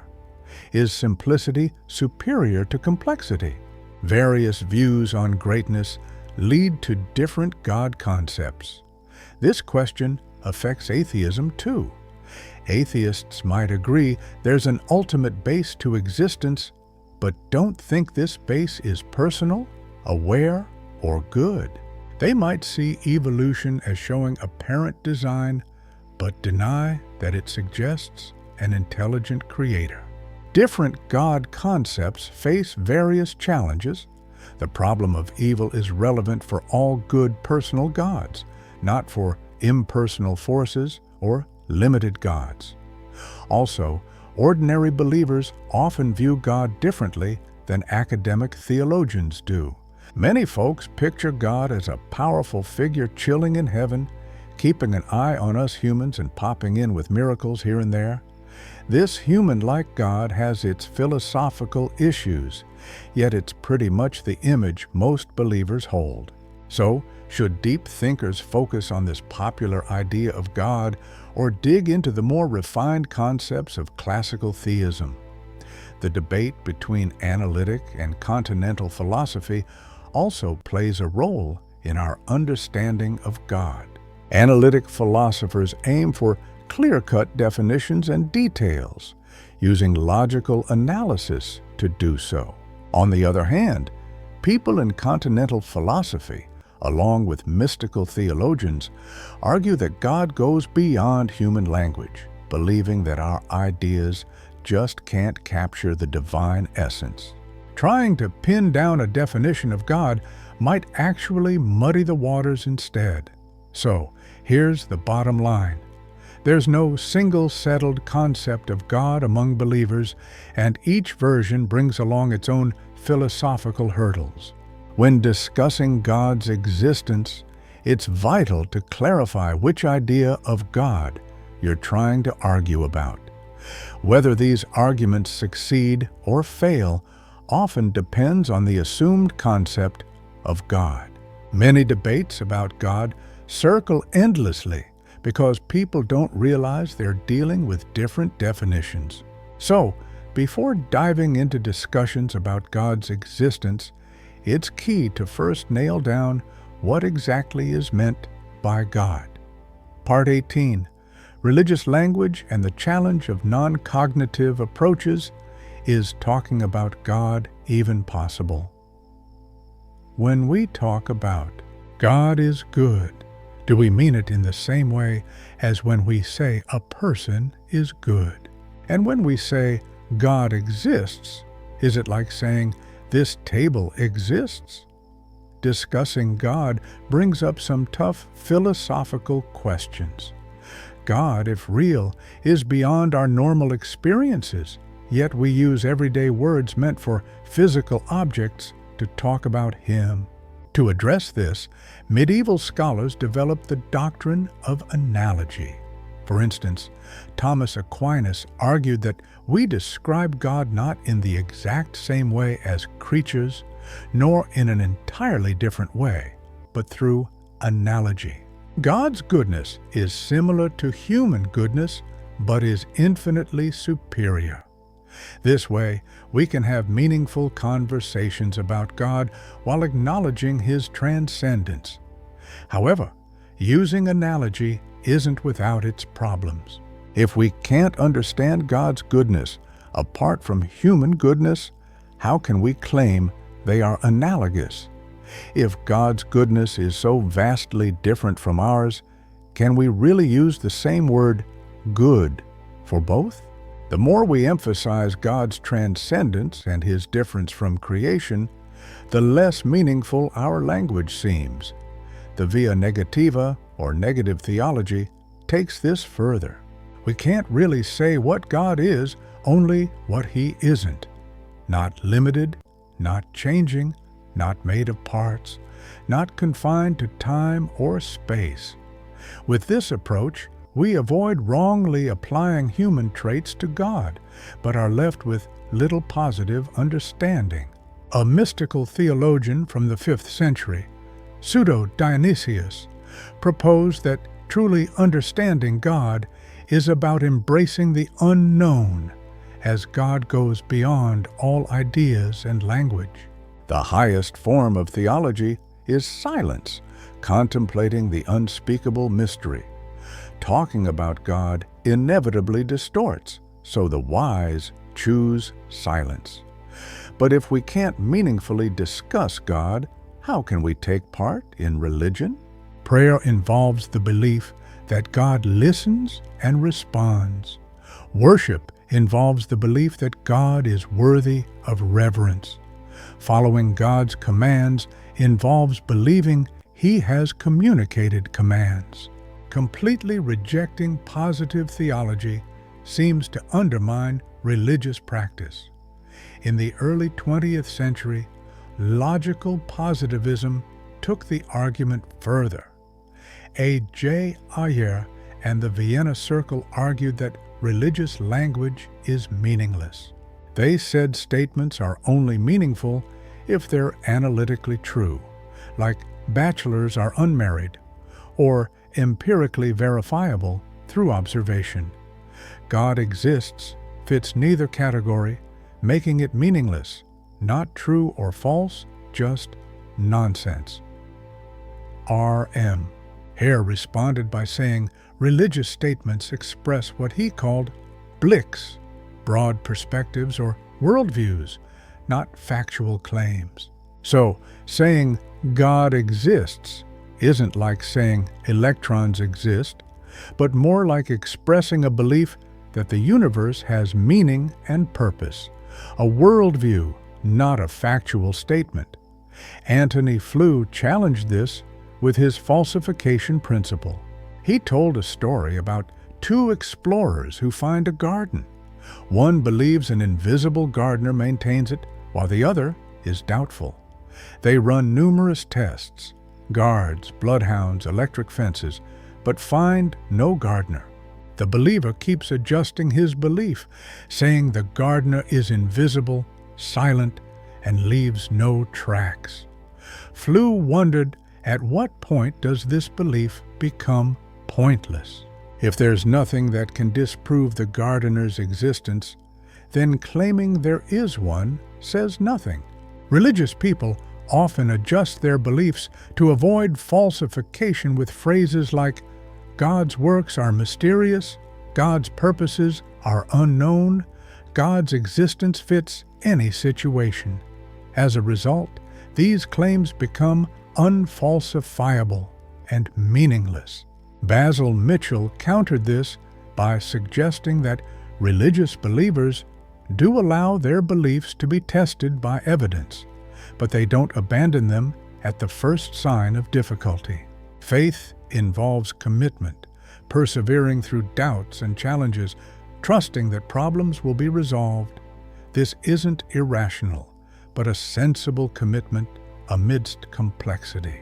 Critics argue, however, if nothing could potentially disprove belief in God, then such belief doesn't really refer to reality.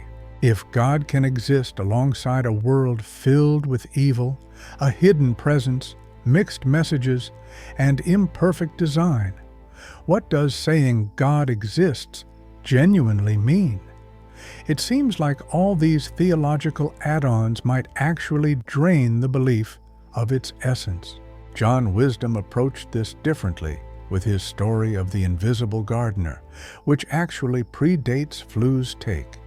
He suggested religious debates aren't about verifiable facts, but interpreting those facts. Both believers and skeptics perceive the same world, but understand it in diverse ways, focusing on different aspects and meanings. Talking about religion is more about these interpretations rather than stating straightforward facts. Ludwig Wittgenstein's later work significantly influenced how we view religious language. He argued words get their meaning from their usage in various life contexts, shared practices, and situations. So religious language makes sense within religious actions, like prayer and community life. Trying to turn religious sayings into scientific statements misses the mark. D.Z. Phillips applied Wittgenstein's ideas to religion, suggesting that saying God exists isn't like saying quarks exist, but is more about expressing a commitment to religious life. God's existence is part of religious practice, not an external truth to be proven. This protects religion from scientific challenges, but also means religious claims aren't considered factual. Critics contend this weakens true belief. Believers feel God truly exists beyond just human customs, not merely as a fictional story or tradition. When people pray, they believe someone is listening. When they worship, they think they're addressing a real, worthy being. This non-cognitive view doesn't align with what believers consider their faith is about. Furthermore, if religious statements aren't factual, then religious disagreements don't make sense. Christians and Muslims have genuine disputes over facts, like whether Jesus was God on earth, if Muhammad received revelations, or if the Bible or Quran is God's word. Non-cognitivism can't handle these factual debates. Some philosophers look at religious language using speech-act theory. Statements about religion don't just explain the world. They perform actions like making promises or expressing feelings. Saying, "I believe in God" isn't just about feeling. It's a promise or a commitment, similar to how "I promise" creates an obligation. Still, this doesn't fully clarify the truth behind religious statements. If religious language is about action, those actions only work if certain facts are true, like how promising to get married only works if you're single. Similarly, committing to God makes sense if God is real. So, we return to needing factual truth. How we understand Scripture relates to this question as well. Literalists believe biblical words mean exactly what's written: the world's 6-day creation, a worldwide flood, a virgin birth, and a physical resurrection. Non-literalists see these stories as conveying theological insights through myths and symbols rather than chronicling actual history. This depends on what type of language Scripture employs. It's crucial because if religious language is symbolic, it can't conflict with science since they address different matters. But that could make religious claims untestable and potentially meaningless. If it's literal, it makes factual claims that science can examine but might contradict scientific discoveries, making belief challenging. So, where are we with religious language? The issue highlights significant tensions in understanding language, meaning, and truth. Traditional views treat religious claims as factual declarations about divine realities, but wrestle with how finite words can grasp the infinite. Non-cognitive views shield religion from scientific scrutiny, but seem to strip away much of what gives belief its meaning. This debate continues because it touches on deep, unresolved philosophical questions about meaning, which remain unsettled even in broader discussions, never mind specifically in religion. Part 19. Why Smart People Still Disagree, the Heart of the Debate. When you dive into all the hefty debates about God, a bit of a pattern starts to show. Really smart folks from both sides come prepared with sharp arguments, spot legitimate problems, and cleverly work around them. Yet, no one gives in. This debate has been ongoing for ages, with no conclusion in sight. So, why do intelligent, well-informed, and rational people look at the same information and come to completely different conclusions? At the heart of it is something profound about the nature of rationality. This discussion about God doesn't primarily revolve around evidence or logic. It's rooted in core beliefs, instincts, and foundational worldviews that shape how we perceive evidence and evaluate arguments. These deep-seated beliefs aren't derived from evidence. They are the starting points that determine what counts as evidence and what seems credible. Take the concept of the burden of proof, for example. Atheists are convinced that significant claims require substantial evidence, deeming theism a big claim while seeing atheism as the default position.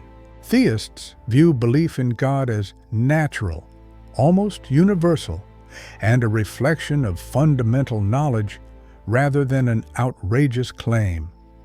These opposing gut feelings about proof can't be settled by evidence because they define what evidence truly matters. Or look at how explanations are framed. Theists prefer personal explanations, attributing events to intentions and actions by conscious beings. The origins of the universe, the emergence of consciousness, and moral truths all seem to require explanations linked to God's intentions. Atheists opt for impersonal explanations, focusing on natural laws operating without purpose. They see the universe unfolding, consciousness arising through evolution, and moral truths as human nature reflections, viewing these as sufficient. Neither side can definitively say their explanation style is superior, since these preferences shape what they consider a proper explanation. To theists, impersonal explanations feel incomplete, like describing a painting solely by its chemical composition while ignoring the artist's intent. To atheists, personal explanations feel like applying human characteristics to nature, akin to ancient Greeks blaming thunder on an angry Zeus. Views on religious experiences also divide along these lines. Believers perceive religious experiences as direct encounters with God, much like seeing with their own eyes. To simply dismiss these as psychological phenomena seems as irrational as dismissing sight as mere brain processes. Skeptics, however, view these experiences as culturally influenced and explicable by neuroscience without needing God's involvement. Both sides have evidence to back up their views.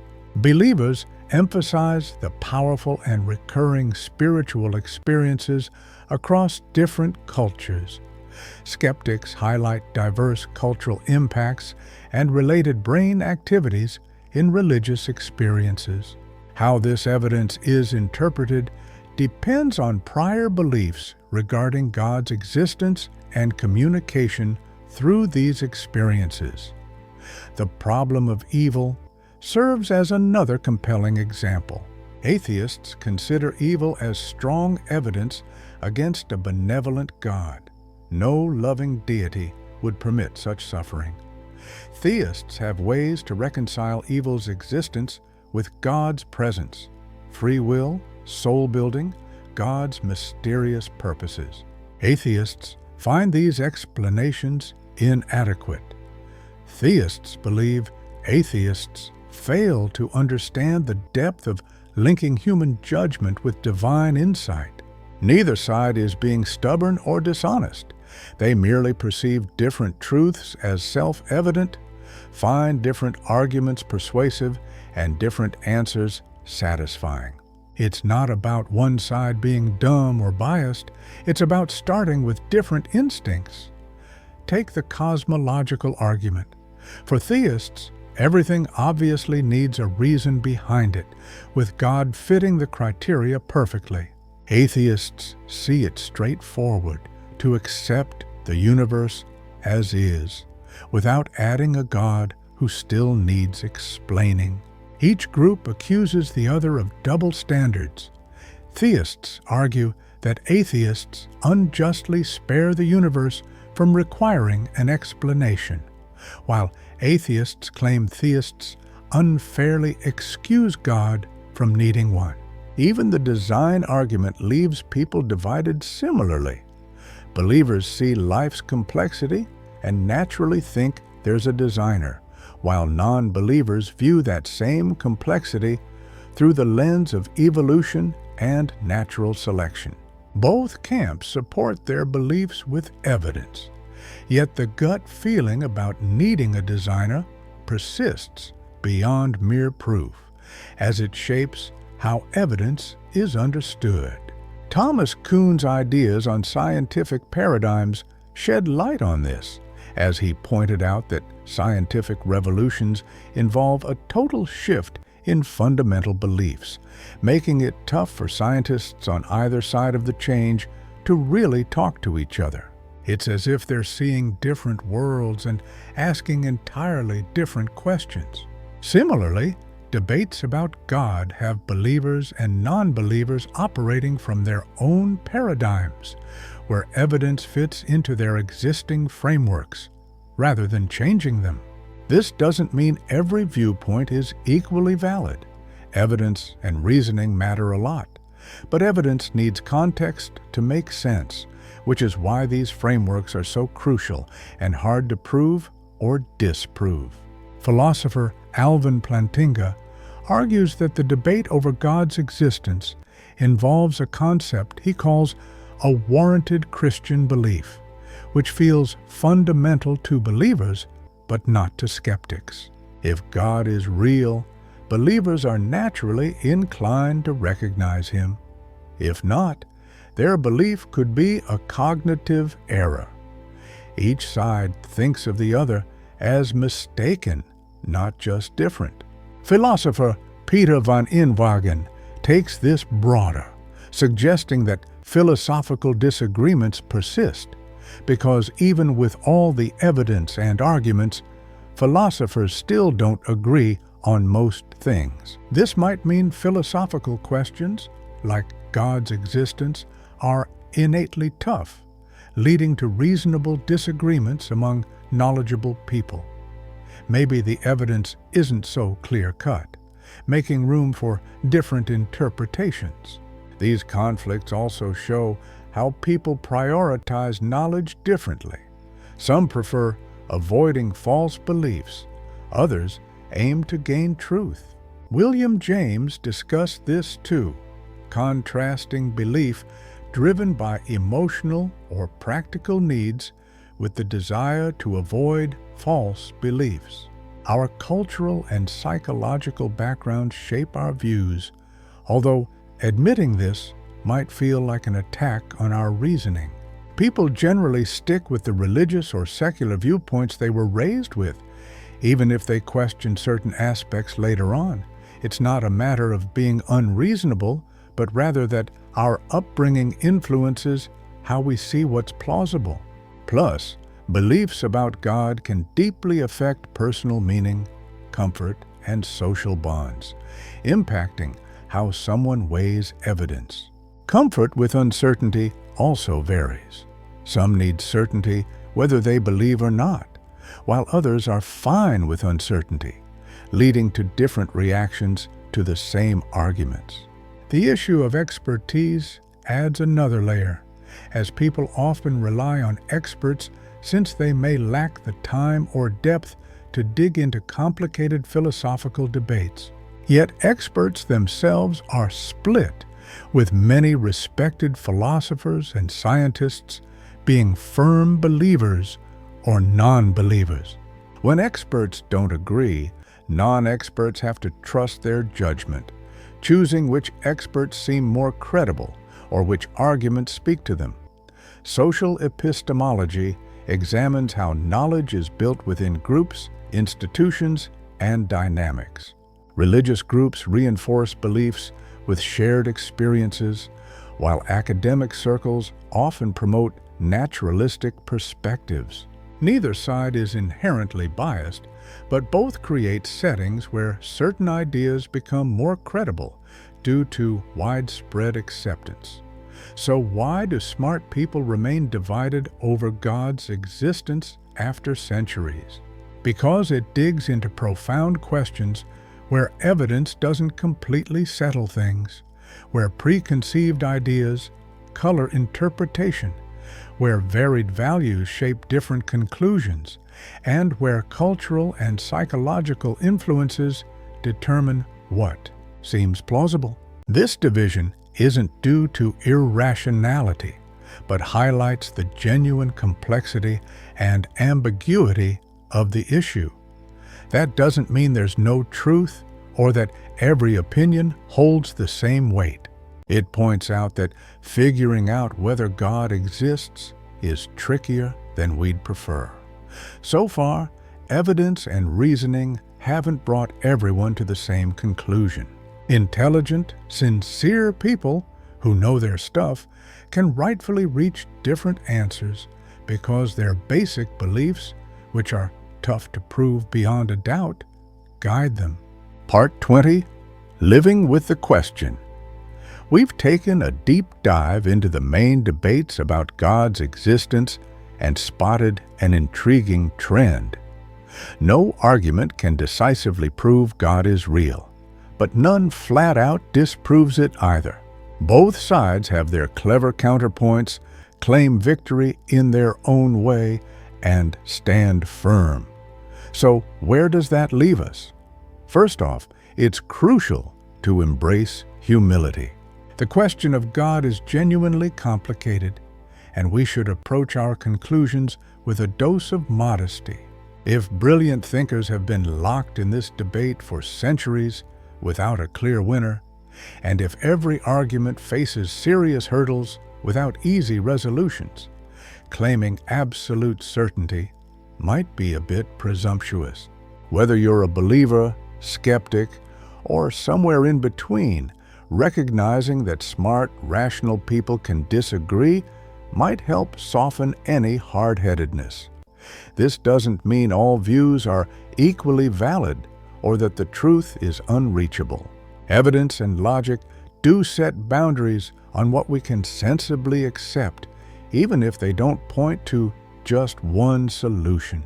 For example, refusing evolution to uphold young Earth creationism flies in the face of overwhelming evidence, so maintaining that stance often means ignoring the facts or being unreasonable. Similarly, dismissing non-scientific knowledge as mere scientism is challenged by objections that make it difficult for knowledgeable folks to swallow. But when it comes to sophisticated theism, atheism, and true agnosticism, the conversation is still very much alive. Each outlook has its hurdles, but none is definitively debunked. Classical theism contends with the problem of evil, divine hiddenness, and religious diversity. Atheism grapples with the issues of fine-tuning, consciousness, and morality without God. Agnosticism questions if not choosing is truly neutral or just passive atheism in action. Next, it's crucial to recognize that different types of questions are in play. Some are purely intellectual. Does God exist as a matter of objective fact, irrespective of human belief? Others are existential. Should I live as if God is real, base my life on religious beliefs, or find meaning in religious communities and practices? These are interconnected, but not identical. Someone might think God probably doesn't exist, but still find purpose in living religiously. Another might be inclined to believe God exists, yet see religious institutions as harmful and opt for secular values. Intellectual belief and practical commitment might not always align. This doesn't necessarily indicate inconsistency, but rather acknowledges that life demands choices beyond what we can prove. William James pointed this out. Religious questions are genuine, pressing, and critical, meaning we have to decide how to live despite the uncertainty. Not choosing is itself a choice with tangible outcomes. If God exists and desires a relationship, staying neutral due to lack of evidence could be a mistake. But if God doesn't exist, living by a mistaken belief has its own downsides. Sitting on the fence doesn't eliminate risk, since our lives ultimately mirror our choices. Lastly, this debate sheds light on profound insights about knowledge and reasoning. We tend to think that with enough brains and evidence, any factual question can be definitively answered, and that disagreement shows ignorance or bias that education can address. But the God debate reveals some questions remain unsolved even with ample intellect and evidence, as they rely on fundamental assumptions that shape how we interpret evidence instead of being exclusively defined by evidence. This should make us wary of other debates where each side claims their stance is obvious and the opposing view is irrational. Questions in political philosophy, ethics, free will, consciousness, and many philosophical fields show similar trends. Strong arguments on all sides, ongoing disagreement among knowledgeable thinkers, and background assumptions leading to varied conclusions. Recognizing this pattern should foster greater intellectual humility in general. Moreover, we should appreciate what the arguments achieve, even if they don't conclusively prove their points. The cosmological argument, while it may not decisively prove God's existence, does spotlight an important mystery about existence that merits attention. Why is there anything at all instead of nothing? This question sticks around, with or without God in the equation. Sure, Darwin might have nailed the evolution thing, but the universe's seeming precision still makes people wonder. Whether this points to a divine creator, a multiverse idea, or remains a mystery, it's an intriguing factor that merits a nod. When it comes to the moral argument, even if there's such a thing as objective morality without God, we need to really dig into what forms the core of ethics. What truly defines right from wrong beyond just social norms or personal tastes?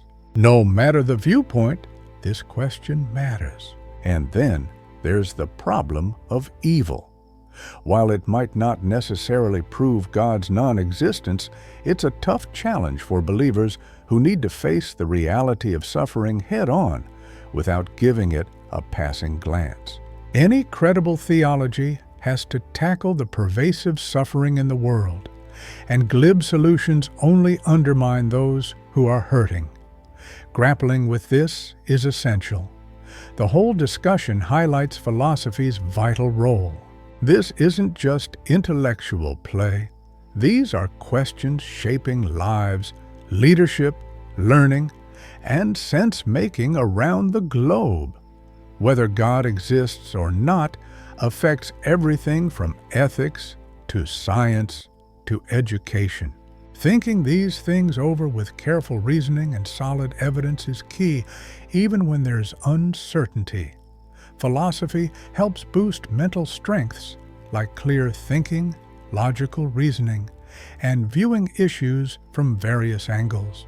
Whether or not we reach conclusions about God, these explorations sharpen our critical thinking. We also need to steer clear of dismissing others as ignorant or deceitful just because they hold different views. When you find an argument persuasive and others don't, it's easy to think they're overlooking something obvious. Believers should appreciate that atheism might arise from genuine philosophical questions rather than rebellion or sinfulness. Atheists should consider that faith, might be rooted in real spiritual experiences and careful thought. Agnostics should realize that people with strong beliefs may have well-considered reasons, not just blind confidence. This ongoing debate should influence how we set up religious and secular communities. If the God question is genuinely intricate, pushing strict religious or atheistic teachings isn't justified. Religious freedom is vital, not only as a compromise, but because these issues defy simple solutions, and enforcing uniformity would be both intellectually and practically stifling. The same goes for education. Telling children that God's existence is either a given or a myth is misleading. A well-rounded education should cover the best arguments from all sides, recognize each position's challenges, and encourage students to think for themselves instead of simply accepting authority. It's not about claiming all views have equal weight, but seriously engaging with every side's critical points. Finally, it's worth pondering how belief affects real life. If a person lives kindly, finds meaning, and adds positively to society, does it really matter if they believe in God? Some religious folks say yes, because of their views on eternal salvation. Some atheists say no, because what matters is this life.